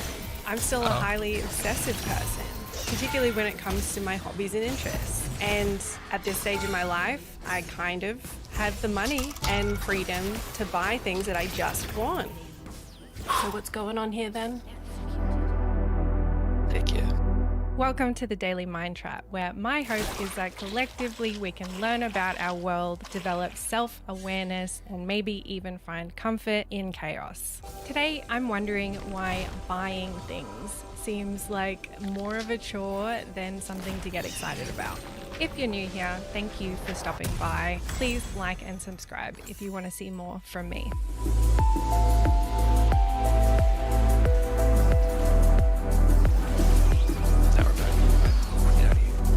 The most obvious reason for this decline in excitement is probably due to finances and having to support myself and my family. Responsibilities like these can make me think twice about large purchases and can affect the way that I feel when I have to spend money. Often I'll choose to go without something that I want in order to save money for something I might need later. I didn't jump over the wall. Oh shit, that's not the whole story.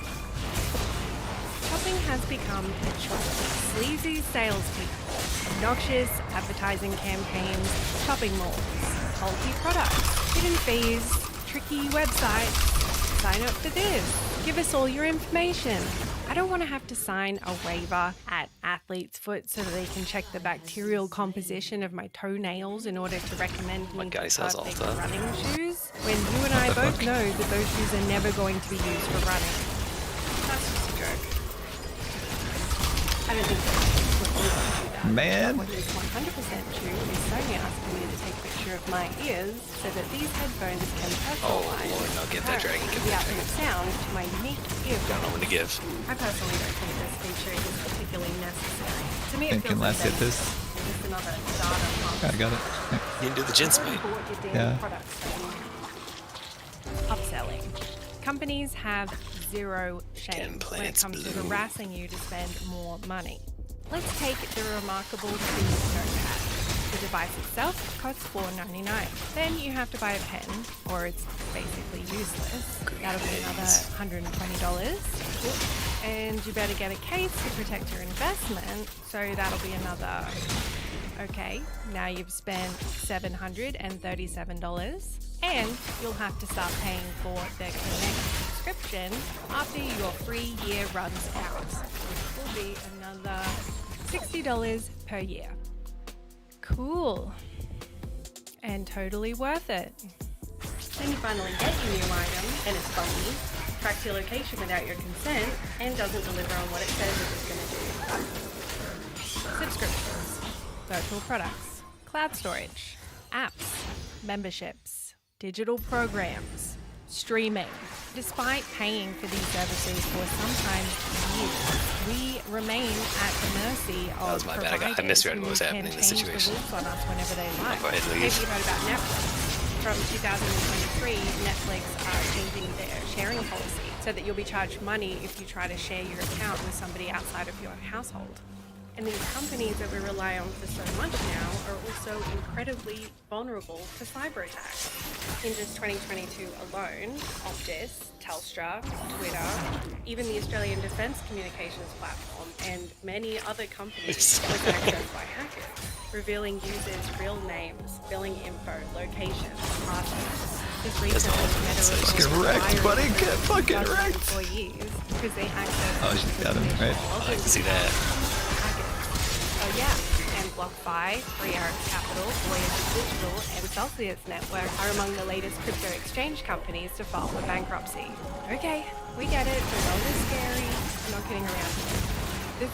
This is important. It used to be that the only ongoing subscription that you paid for was a gym membership, and maybe All-Star, you could afford it. You might have rented a car or paid for that.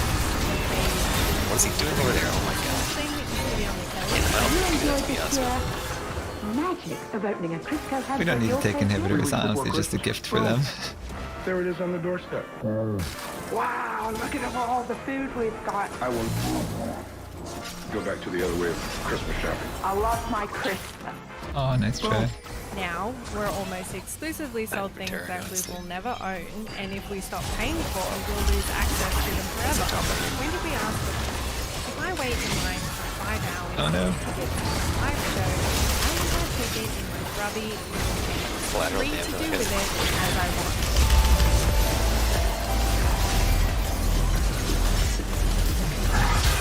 What? Wow.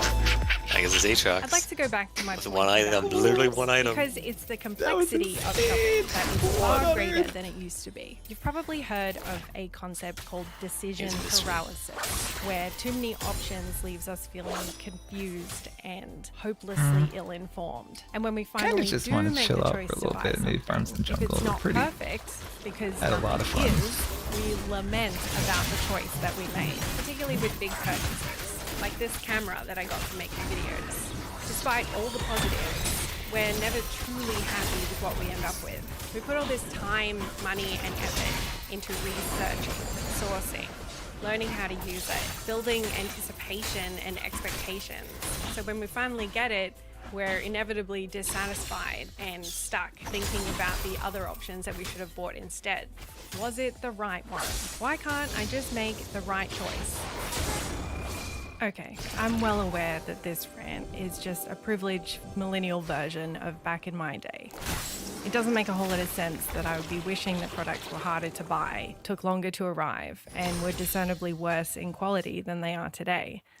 We tend to romanticize the past, not only because we forget a lot of the bad stuff in favor of the good memories and nostalgia, but also because of hindsight. My appreciation is greater for the things I used to have that don't have anymore.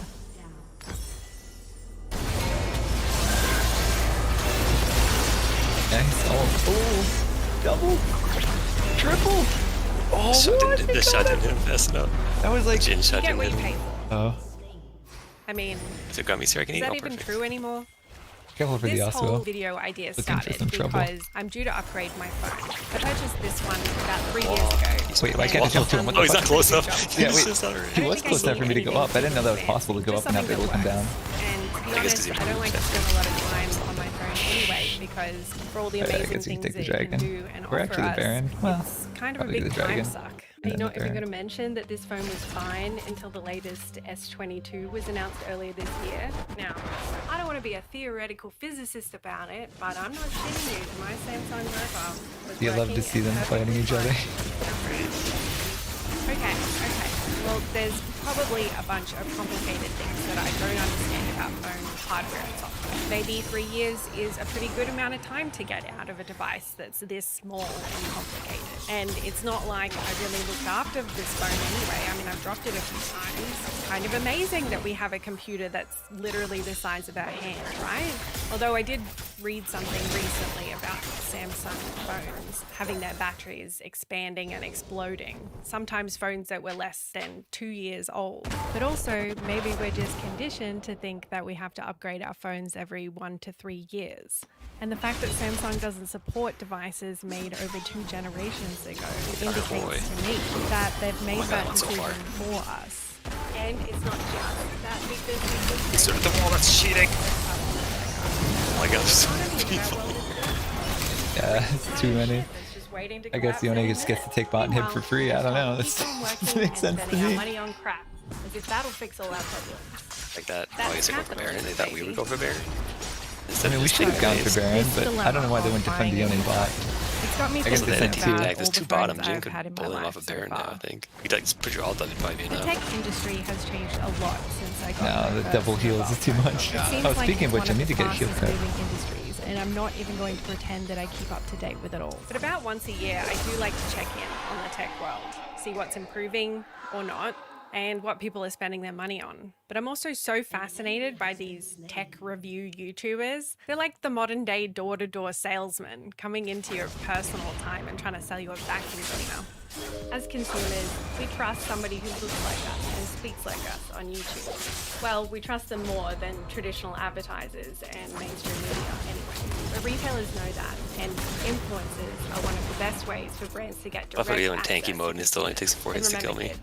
Something's free. What's the point? What's the point of Blue Cane? We really put What's so the point of much Blue Cane? Like emphasis honestly, on we can just the do this as Red purchasing Cane of anyway. products. The packaging, the reviewing, the posting about it on social media, the message board I walked right opinions over a that we ward, that have of a sucks. new game. He's And gone really, anyway. this is comparable to how it was when I was a kid and I was so excited to play The Sims on my dad's crappy desktop computer. The technology of that first flip-top phone was MIA. something so new, so innovative. But the Samsung S22, well, it's got a slightly better camera, but it basically does the same thing. And a few weeks after owning it, and when I inevitably drop it and crack the screen, it's going to be old news until I get the next one.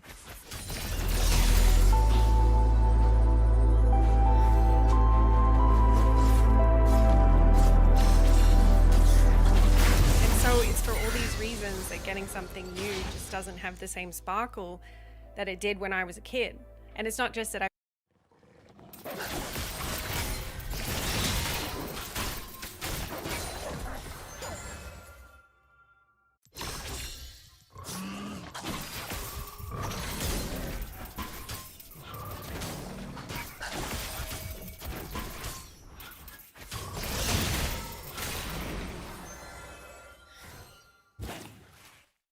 God, these plants are so goofy. I know, the Giga plants. Giga plant map.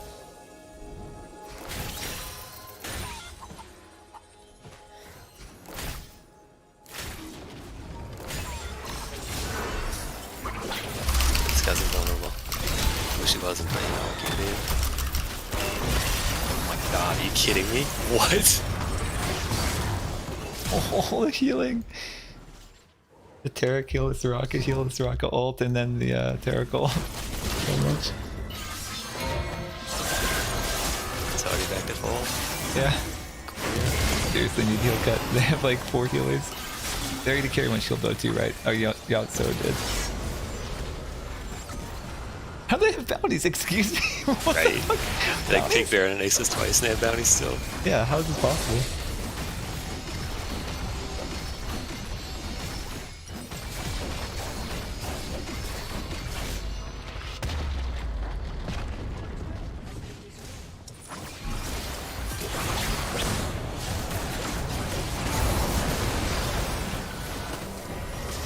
And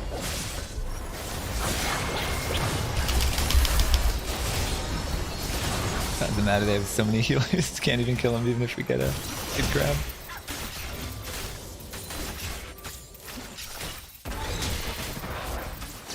Now they get Dragon too. We could try to contest Soul. That'd be pretty huge. I don't know. We don't have people up quite yet, though. Oh, nice. Holy shit. Cute. I wanted to jump for this rocket, but she's so far back. All done. Get our spiders. Baby spiders. No, I can't. He's got way too much dang healing. it. They all have so much healing. Literally can't get a single one of them. He only has himself up. Oh well.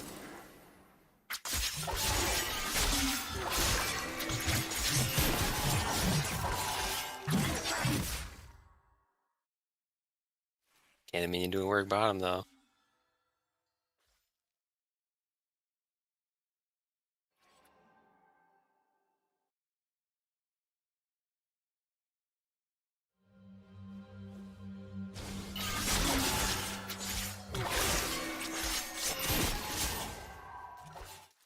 Still want to wait 4 minutes for Baron, you know? I want to do something in the game besides just wait for 4 minutes.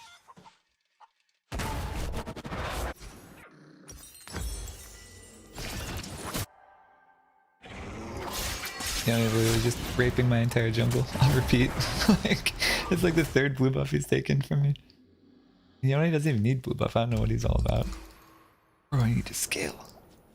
You get such less golden experience for taking jungle camps now too. Like, it really doesn't pay for laners to take them.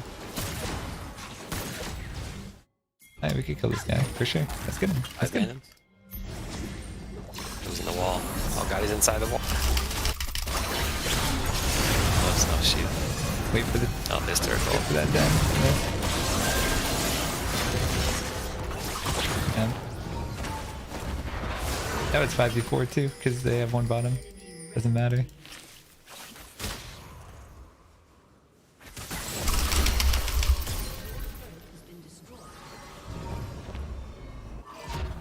Like, if not then when? I don't get it. Yeah.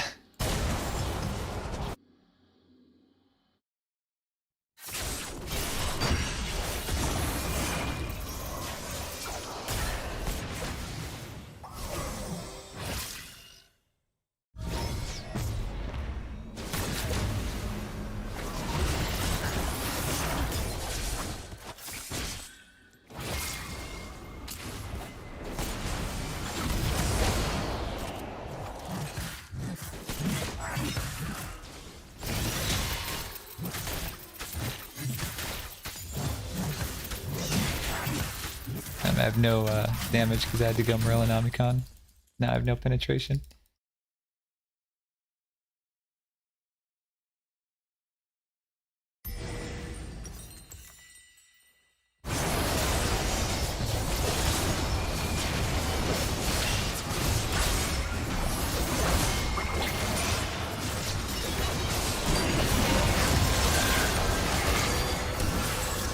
That's gonna always be on.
Oh man. I can buy some time over here.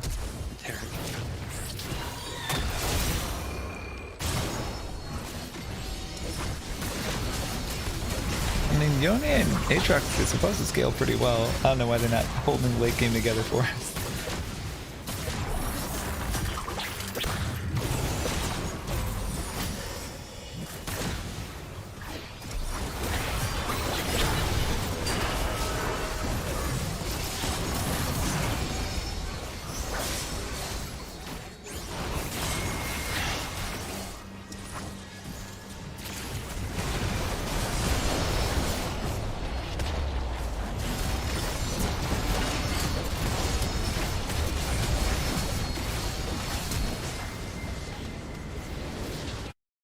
I've said the objective bounties for like 6 minutes after they already came back. I know, right? Dude, the bounties are so bullshit. I can't believe how long they had it.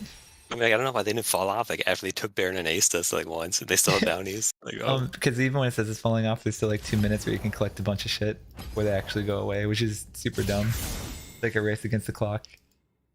Oh Christ, I did more damage than Aatrox. What? I thought Aatrox was doing good. What happened? What happened? He got clobbered top lane, but he seemed like he was doing good a little bit. He just didn't scale in late game at all, though. I don't get it. And the Yone too.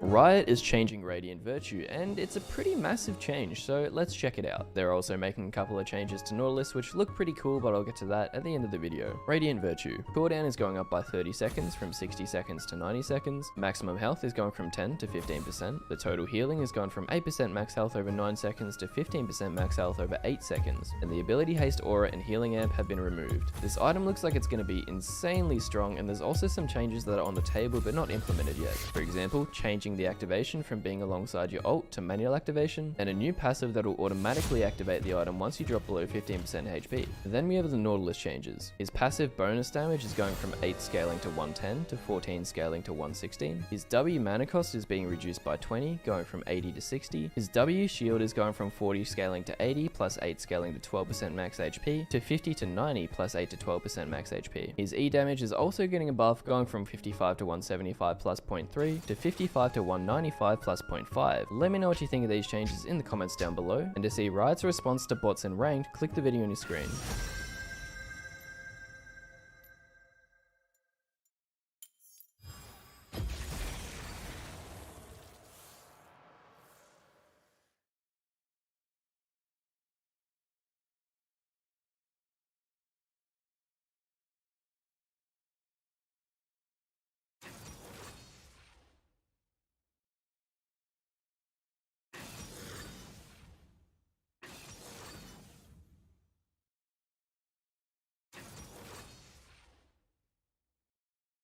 Hello everyone. Rust versus Go, which is best? In today's video, I want to go over some of the things I found by doing the Advent of Code 2019, the first 4 days in both Rust and Go, to get a good feeling of these two different languages so that I can compare and contrast the two. So, before, I don't want to go too deep into this and bury the lead here. Where do I think these languages should be used? There's two very clear areas where you should use Rust, and there's 2 or 3 very clear areas where you should use Go. For Rust, if your program that you're creating values performance or it values security, Rust is the better choice.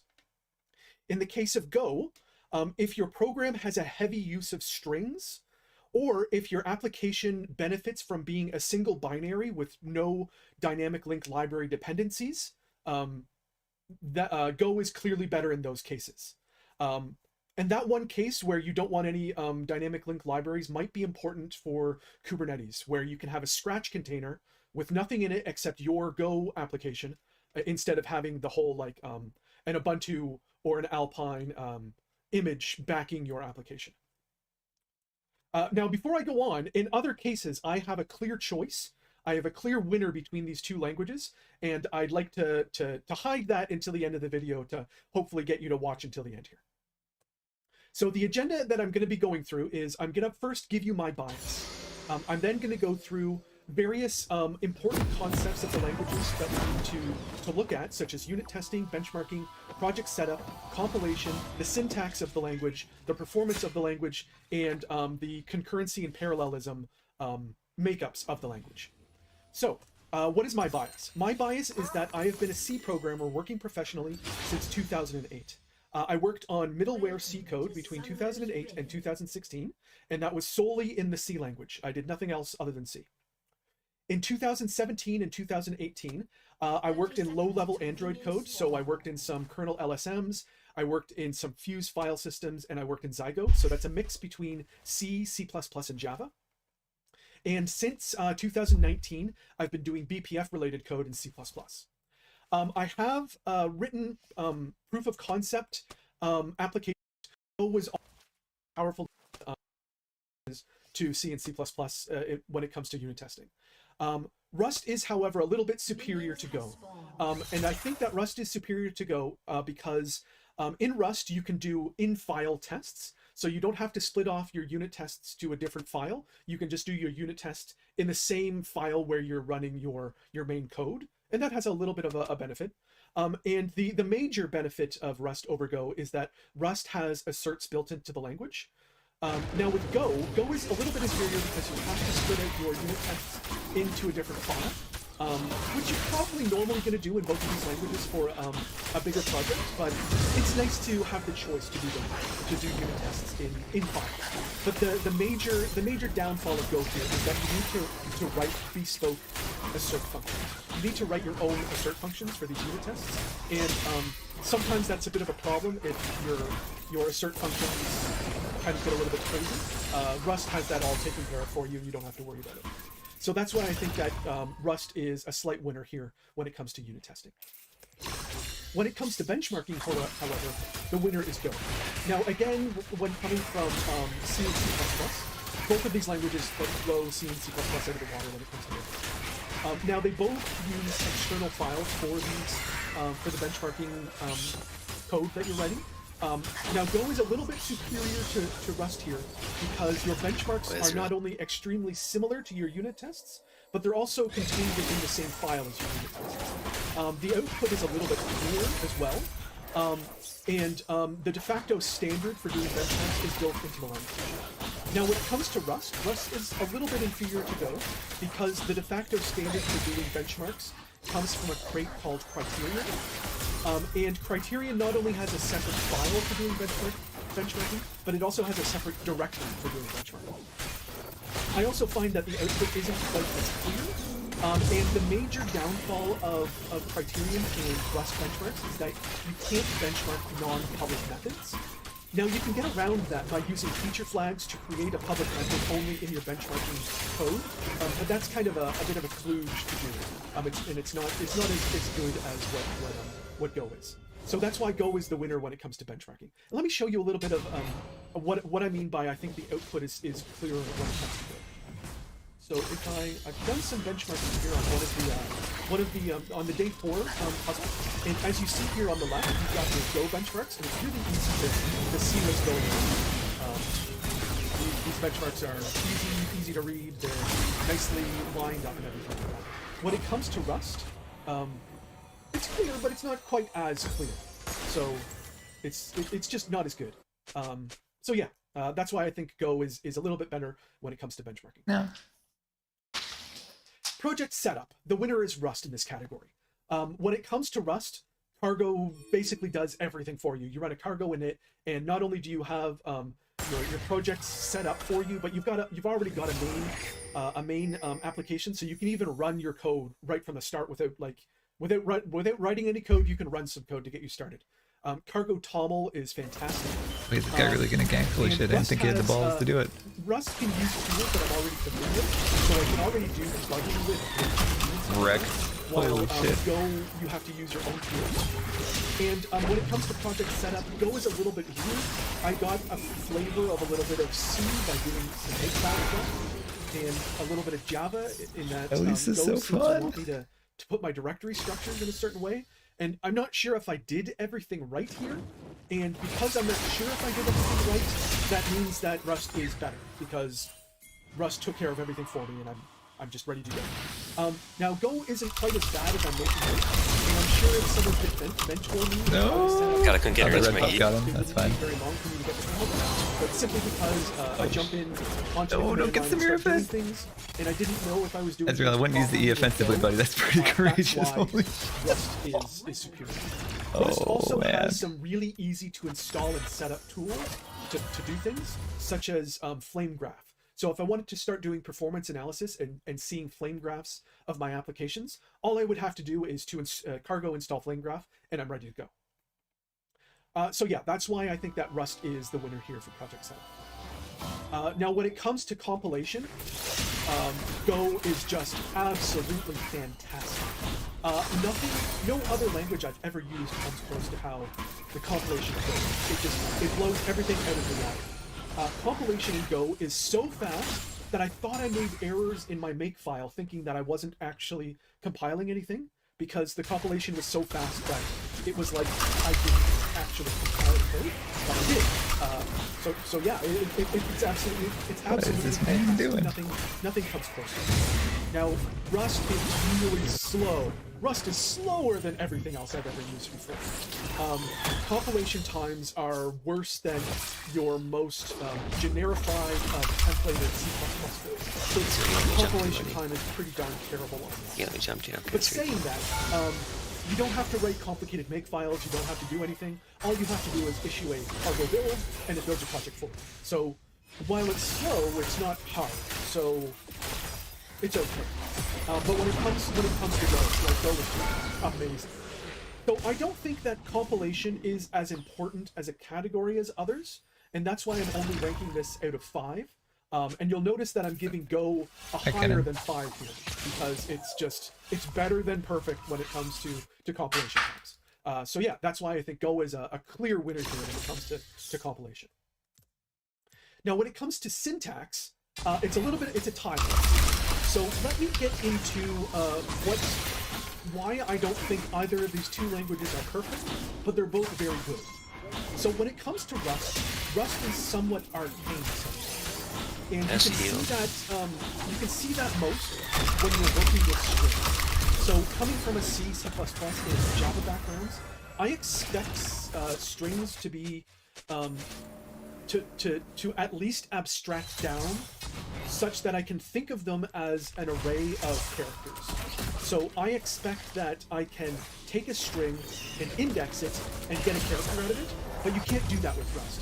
What you have to do to get a specific index out of Rust is that you have to say mystring.chars.nth unwrap, and that's how you get your character out of it, and that's what I mean by it's a little bit arcane. Also, when it comes to function pointers, there's a naive way to do function pointers, which is to just put a function as one of the parameters to one of your other functions, and that's what I mean by the lowercase fn. But there's a more performant way to do to do function pointers here with this impl capital Fn, and then the input to your function pointer. And doing these two things has a very significant performance impact on your code. And the naive way to do it is the slower way to do it, which is a function point. Now, also, coming back to strings here, the naive way of working with strings is extraordinarily has an extraordinary performance. Oh, this is so fun. When you're doing it. And I need to actually Literally show flash you the wall, E the charm, and then finish it with Q. Let me bring this code to show you that.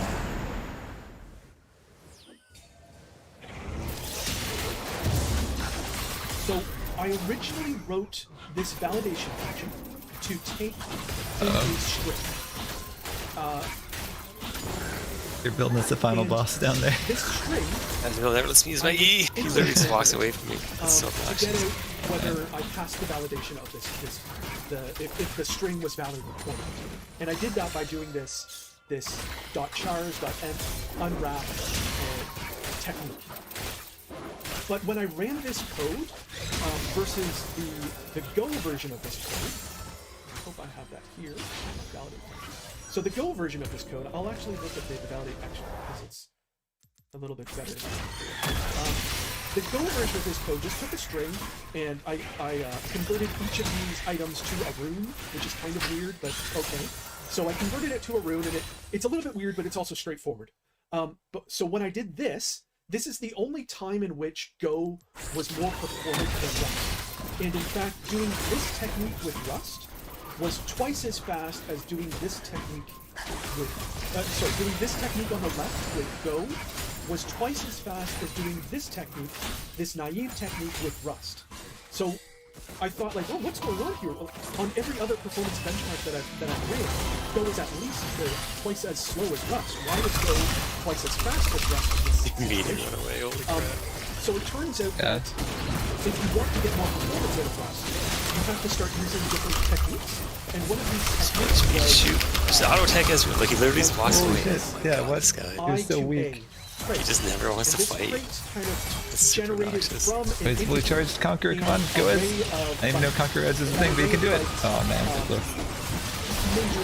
close. At least we got it. The whole time they were wailing on you, he was just walking away, and they like walk back in to like get the Q rank. Like, so yeah, when it comes to strings, just auto attack. Not only is Rust a little arcane, but the naive way of doing strings is not performant. So that's why I have some issues with the syntax of Rust.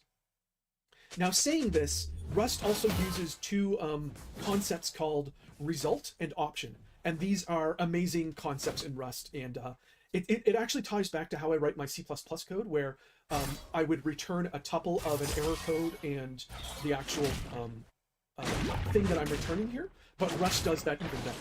Go kind of does. Go returns a tuple of an error code and the actual thing that you're returning, but it's just not as good as result and option. So getting into Go, Go immediately gets points off on all these changes. Now I didn't have to use any of these generics in the code that I was writing during the advent of code kit, but I know that in more complicated code base, generics are extremely important. So why are they bad? No. At least we get some plating bots. For when you have variables, you must use them. And I find that this is a problem when you're first kind of starting to write your algorithms. So I sometimes, when I'm writing my algorithms, I'll go, okay, I need these three variables, and I put the three variables in. And then I go, okay, well, how do I use this first variable? And I start working with the first variable, and then I say, okay, does the code that I've written using the first variable compile properly? And I try to compile it. And Go fails. Go breaks the compilation saying you haven't used these other two variables here, and that's really annoying. So when people talk about Go being a really fast language to program in, I find this false because of this must use declared variables problem. The compiler is great, the compiler is fast, but it doesn't matter if it spits out an error every time you're just starting up a function. So yeah. A more minor problem is that you must use imported modules. This isn't really that big of a problem, but say you're doing some print debugging type work, and you want to put a format print ln in your code to try to go, okay, I've gotten rid of this part of the code. So you import the format module, and you run your print statement. Then you go, okay, this is working properly. I'll take out my print statement, and you try and recompile your code, and it goes, hey, you've got this module format that you're not using code for this.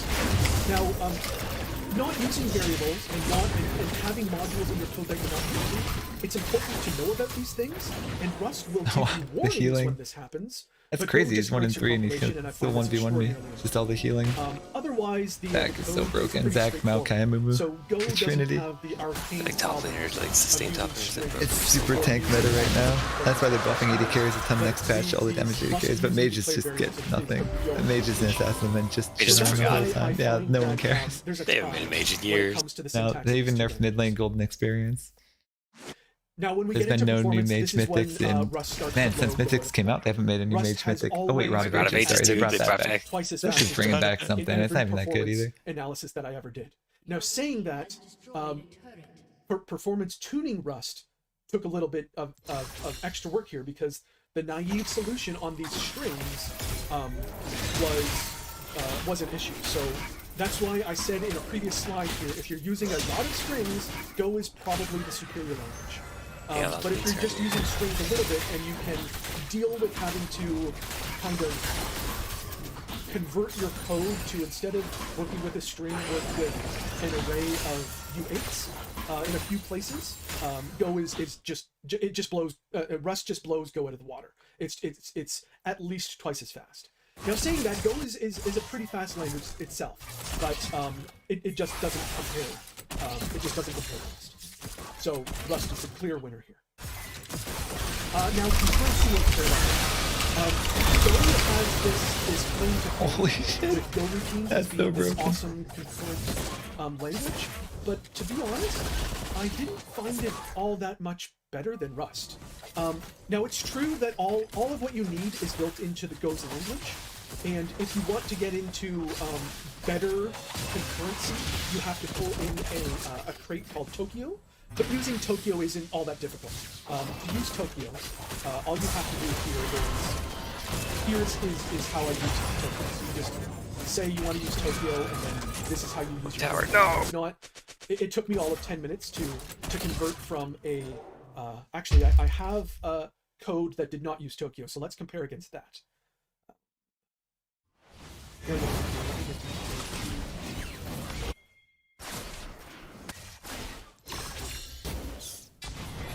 So to compare the Tokyo code versus the non-Tokyo code, it's virtually the same, but this gives you a little bit better asynchronization. Oh man, so can't catch anybody. When it comes to concurrency, comparing Rust standard thread versus Tokyo, Tokyo gives a little bit extra performance, and Rust standard thread started to actually runtime fail, and by runtime fail I mean the process crash, when I started introducing ridiculous levels of parallelism. Like when I said, do a million parallel threads here, Rust would say no. But Tokyo would say, okay, and went really slowly. So, okay. To compare with Go, this is how Go does its parallelism. Get an accurate view. So, the Go code is actually a little bit more verbose. You can see that it's got more lines of code than the Tokyo does, but it's not all that different, and everything's built into the language here. So yeah, I don't find them all that different. And in fact, because Rust has provably correct memory management when it comes to concurrency, I actually think that Rust is better when it comes to concurrency and parallelism. But it's really, really close. So yeah, this might be a little bit of a contentious issue here, but I think that Rust is the winner for this talk.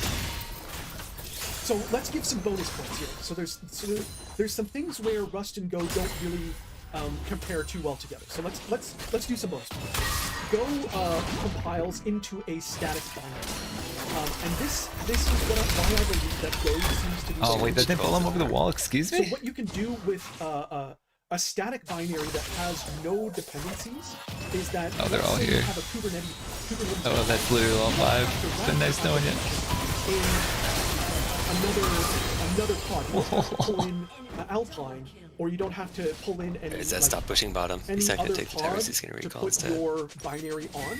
You can just run your application inside of a Scratch pod, which is. Oh god, these people are going to try and then just complain. Rust can sometimes compile into a static binary, but Rust does have a dependency on libc. So I'd go take that bottom tower and then went back into the bush. As its libc. I was going to fail to kill Zed, also fail to take the tower, and also not recalled. But you can't mix Musel with glibc. So a lot of the crates that you find on crates.io have dependencies. I'm just kidding. He's not only not going to get the kill or the tower, he's also going to die.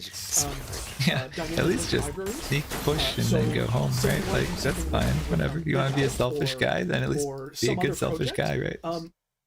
libelf is a C dynamic linked library, and it uses glibc. So your Rust code cannot compile against a Musel target. It just won't. So yeah, you can sometimes compile Rust to a static binary, but in a lot of cases you can't. So for this reason, Go gets a +1 bonus. Now, Rust is memory safe. It's provably memory safe, and it's memory safe including race conditions. So it's race conditions safe as well. So I'm going to give an extra bonus point to Rust. Graves at the flash. Oh my god. So that's why overall Rust is the winner here. Oh, Garen got the shot down. Rust gets a 55 out of 60 for all the categories that we've gone through, while Go gets a 53.5. Now I want to say that both of these are fantastic languages, but Rust is the better language overall. Now, unless you have a heavy use of strings in your project, or this single binary is really important for the project that you're doing, I think that Rust is the better programming language for you. And Rust is absolutely, clearly the better programming language if performance is important or security is important. But yeah, when it comes right down to it, I think that Rust is the better programming language. So thank you very much for watching. Thank you for staying with me right into the end, and I hope you have yourself a good day.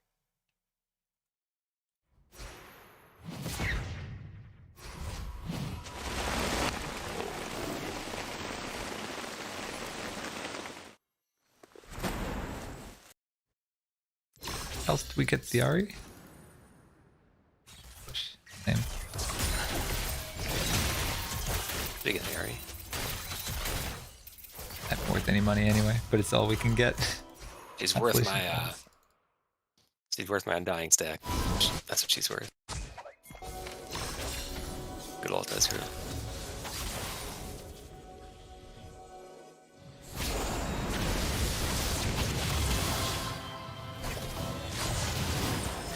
Already hold it away.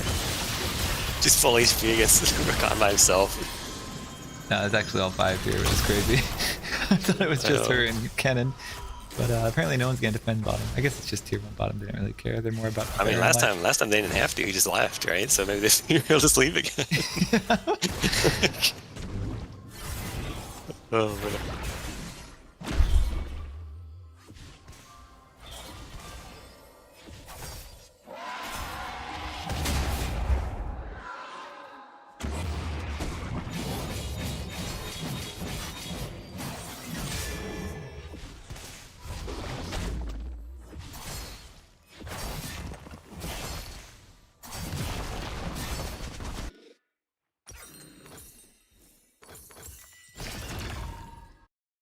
Killing spree.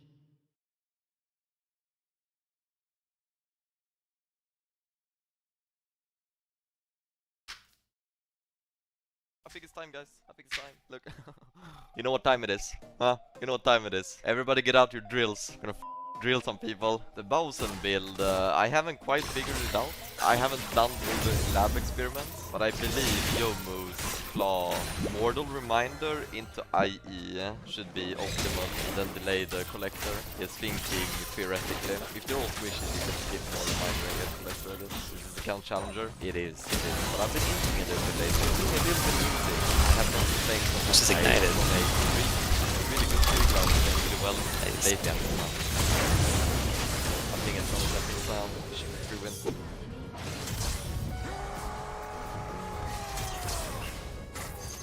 Playing versus Grand Garen. Exciting stuff. Very exciting.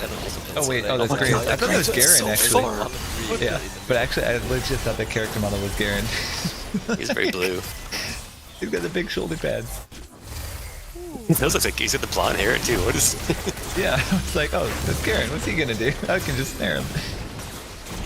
Obviously, we have the Garen, not them. I just haven't seen them all game, which is why I don't know whose team he's on. I've heard of Garen. I've heard of Screen, but I've never seen his. You think about the new Seraphs and Dragons? Never seen his. Pro players by Seraphs and Dragons. I haven't even tried it. It's probably good. I feel like that it doesn't. That's XOP as shit this patch. I'll give 10 abilities. Look at that, just always full health. Oh, nice charm into the tower. Ezreal, no, Ezreal! Oh my god, bro. Not too bad. I need your damage. Oh my god. I just needed to come up and get my heal. Oh well.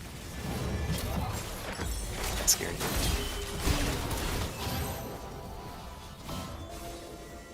God, this Ezreal man. Oh, dang it. Oh, man, it's so close. We need to get this Dragon Soul. Oh my we need god. them to not have it. Yeah. Fire Soul too would be the best possible soul. Mira is gonna be up, so get ready. They're all sitting here, and Zed and Garen aren't here, so. GG! What the fuck? What the fuck? Oh my god. I'm sitting here waiting. Where's their team, guys? Farming side What did I lanes. do? Why are they farming side lanes? What the fuck? Oh man, do I just go in there blind? I got it, right? My solemn duty. Nah, I didn't start it. Jesus. What are they waiting for? Said you gonna come up and help? Waiting for our slow team to get. Look, Ari's pinched between two people. Can they kill her? remains to be seen. It's one down.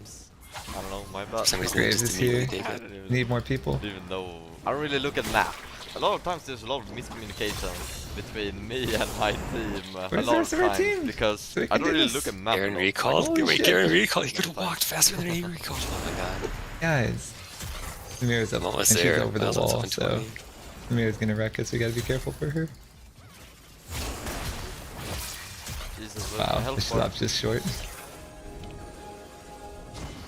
Got a big word now.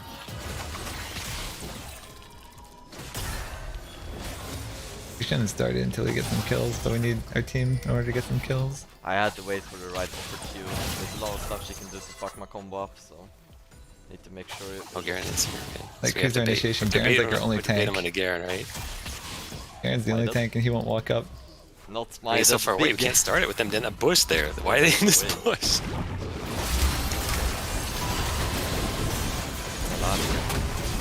Like, somebody else can initiate, but like they need to be in range. Yeah. Oh my god, these guys. He's just sitting there. Oh my god.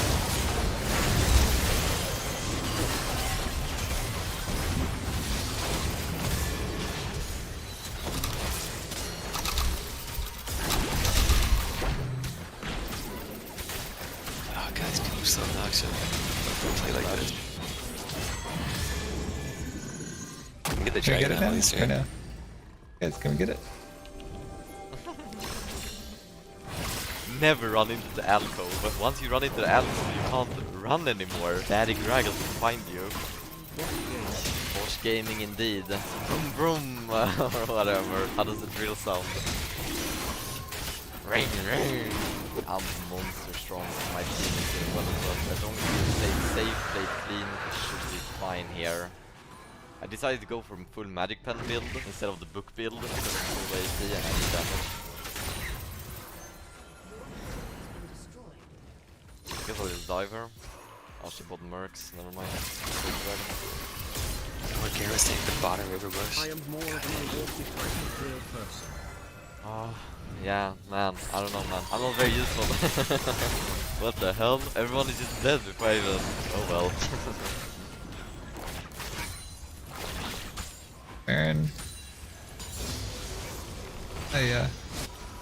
I don't think I can get there in time. Vel'Koz ulti deals true damage? Or isn't that his passive? Wait, his ulti and his passive deals... What is his true damage? It says when? It says always? The hell? What is that champ? Why is Zed bottom? Why is Zed Vel'Koz, always Riot. pushing bottom, like splitting bot? Dude, Zed's not a split push champion. There are champs you can split push with. Zed's not one of them. Wait, why is this guy trying to take my blue? What? I guess we can't use it. Nice, at least they're not on it. What is this the good strat from Rakan to split from ADC? Big balls. Go get those good deaths. Best Yeah, stepper right. in the game. Yeah, I'm gonna try to. She's an easy pick. Have you back playing? Thanks for being Nice charm. I was kind of waiting for someone to come up this way around. They'll come up eventually, right? They may come from middle, I think. Why right? is Zach's bottom here? Camus is mid. Why do we have two bottom? The Baron is the play. What? There they are.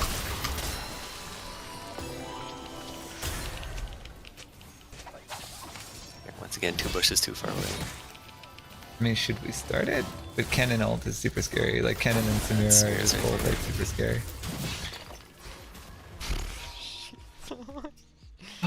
Where's our team? I haven't seen 5 all game. So bored. Like, They're always literally, out of there's range, nothing to man. farm. My High entire range jungle's on the taken. champion. Ludens is so shit. We do nothing to farm. Nothing to do. Literally just to show up the Baron is the only. Chickens here. Yeah. Oh, the chickens fight. Let's not fight for Baron. Let's fight for the chickens. For Oh, yeah. chickens. Fight for 90 gold. Right. Aaron can just run in and start a fight anytime, right? Like, he knows this.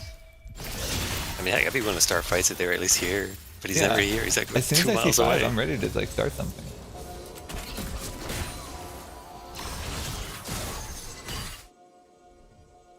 Garen and Zed are both bottoms. Zed's recalling the bush. Garen's Yeah, why do chasing we after have the two creep bottoms? wave. What? Like, look at Oh, this. we're They're dead, gonna we're go dead, on we're us. Oh my god. The TP, that's why I don't kind of see. Sneaky teepee. There we go. So TP. sneaky So fun. Great job, guys. play, bro.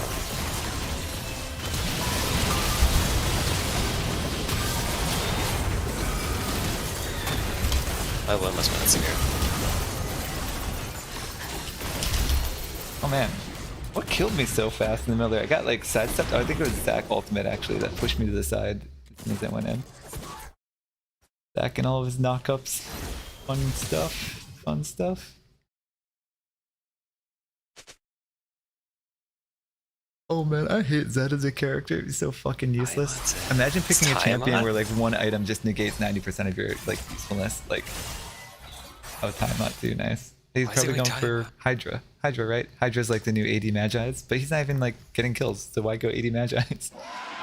Oh, I guess the stacks from creeps too. But oh man, this is a horrible comp to pick Zed against too, because they have like Zac and Graves like super tanky, and Samira is like a pseudo tank even. And look, she's even got the tanky item. She's going Legion, and she blocks 30% of his kicks. She kills projectiles. Yeah, exactly. Oh man, we have like 0 team fight ability. I wouldn't mind surrendering this one, but I don't mind playing it out too. I just seriously don't think we have it. Not when they have tanks that scale so hard.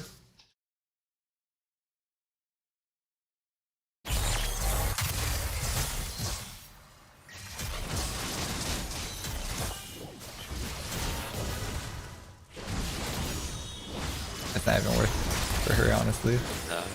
Just these two down here. Yeah, Samira and Graves. But nobody's even ever Graves is managed to like fight super him, strong. I guess we could bait Zed, right? That's the start. Zed and Garen down there. Farming bottom as usual. I mean, this could be okay. We can catch him.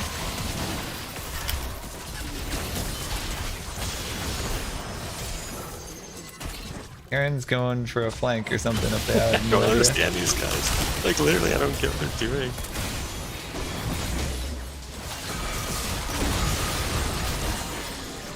You just watch. Like, if he's watching Zed Ezreal doesn't poke at all, Zed doesn't poke at all. Garen doesn't Zed's go in. supposed to be Like, playing. Zed's got full HP and ult! Zed has full HP and ult! He's got his ult! What am I watching?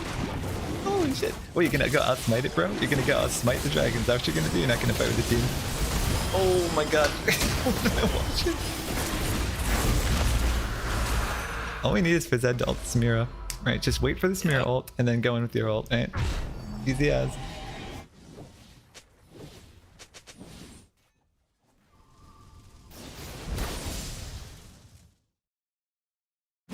Just would have been cool that teammates at 5. I don't get it. They just stand back.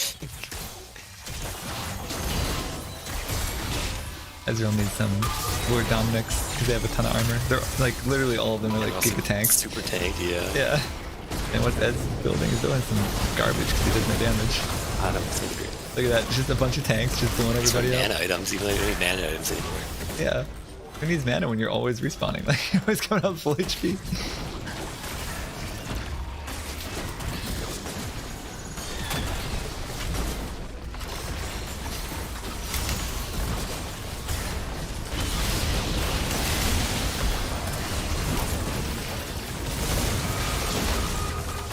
And 25 kills Samira. There's that Zedel. There it is. There's the Zedel. Oh, he did it. Wait a second.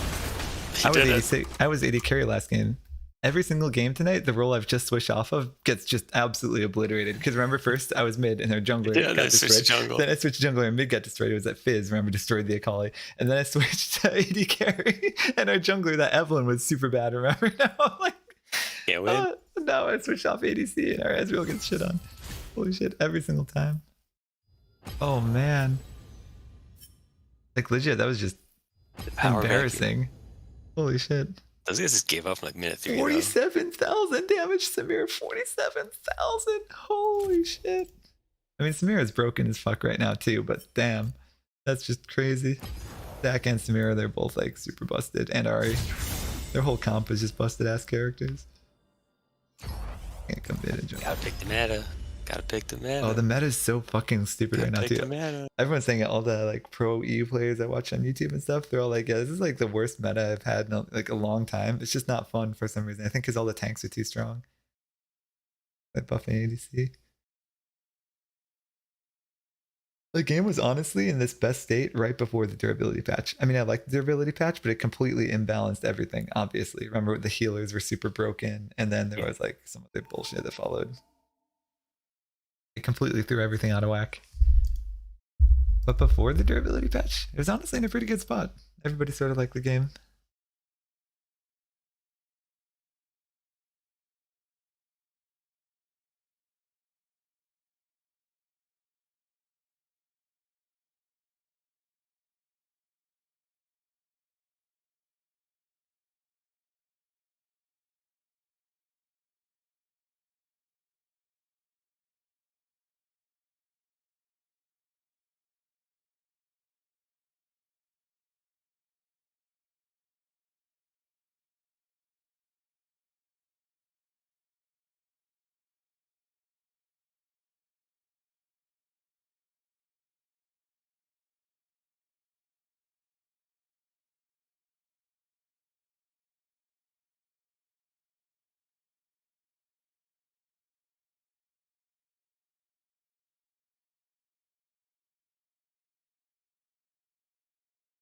Oh, here's the get up for work alarm. Oh no. Need to get ready. I'm fine with that being the last one. Tomorrow. I don't work today. I work Tuesday morning, Wednesday, Thursday, Friday, Saturday. So it's not tonight, it's tomorrow, but I leave the alarm on anyway. But I might just be done with League anyway. So, Yeah, I'm kind of bored. These games were so bad. every game's just the same. It always feels the same. And like Yeah. teammates in this game are so awful. It's just a roll of the dice, right? The game can be super fun when people want to play and you got good synergy, but when you don't, it's just super boring. It's like, Yeah. what? I guess we just farm out and try to Everybody just acts like such children in this game. Like, I don't know. League is so bad. Yeah, it's horrible. I guess Solo Queue Dota would be the same way, but Yeah. so fast in League, it's incredible. Oh. Get some food or something. But I'll catch you later. Yep, see you, dude. GG's.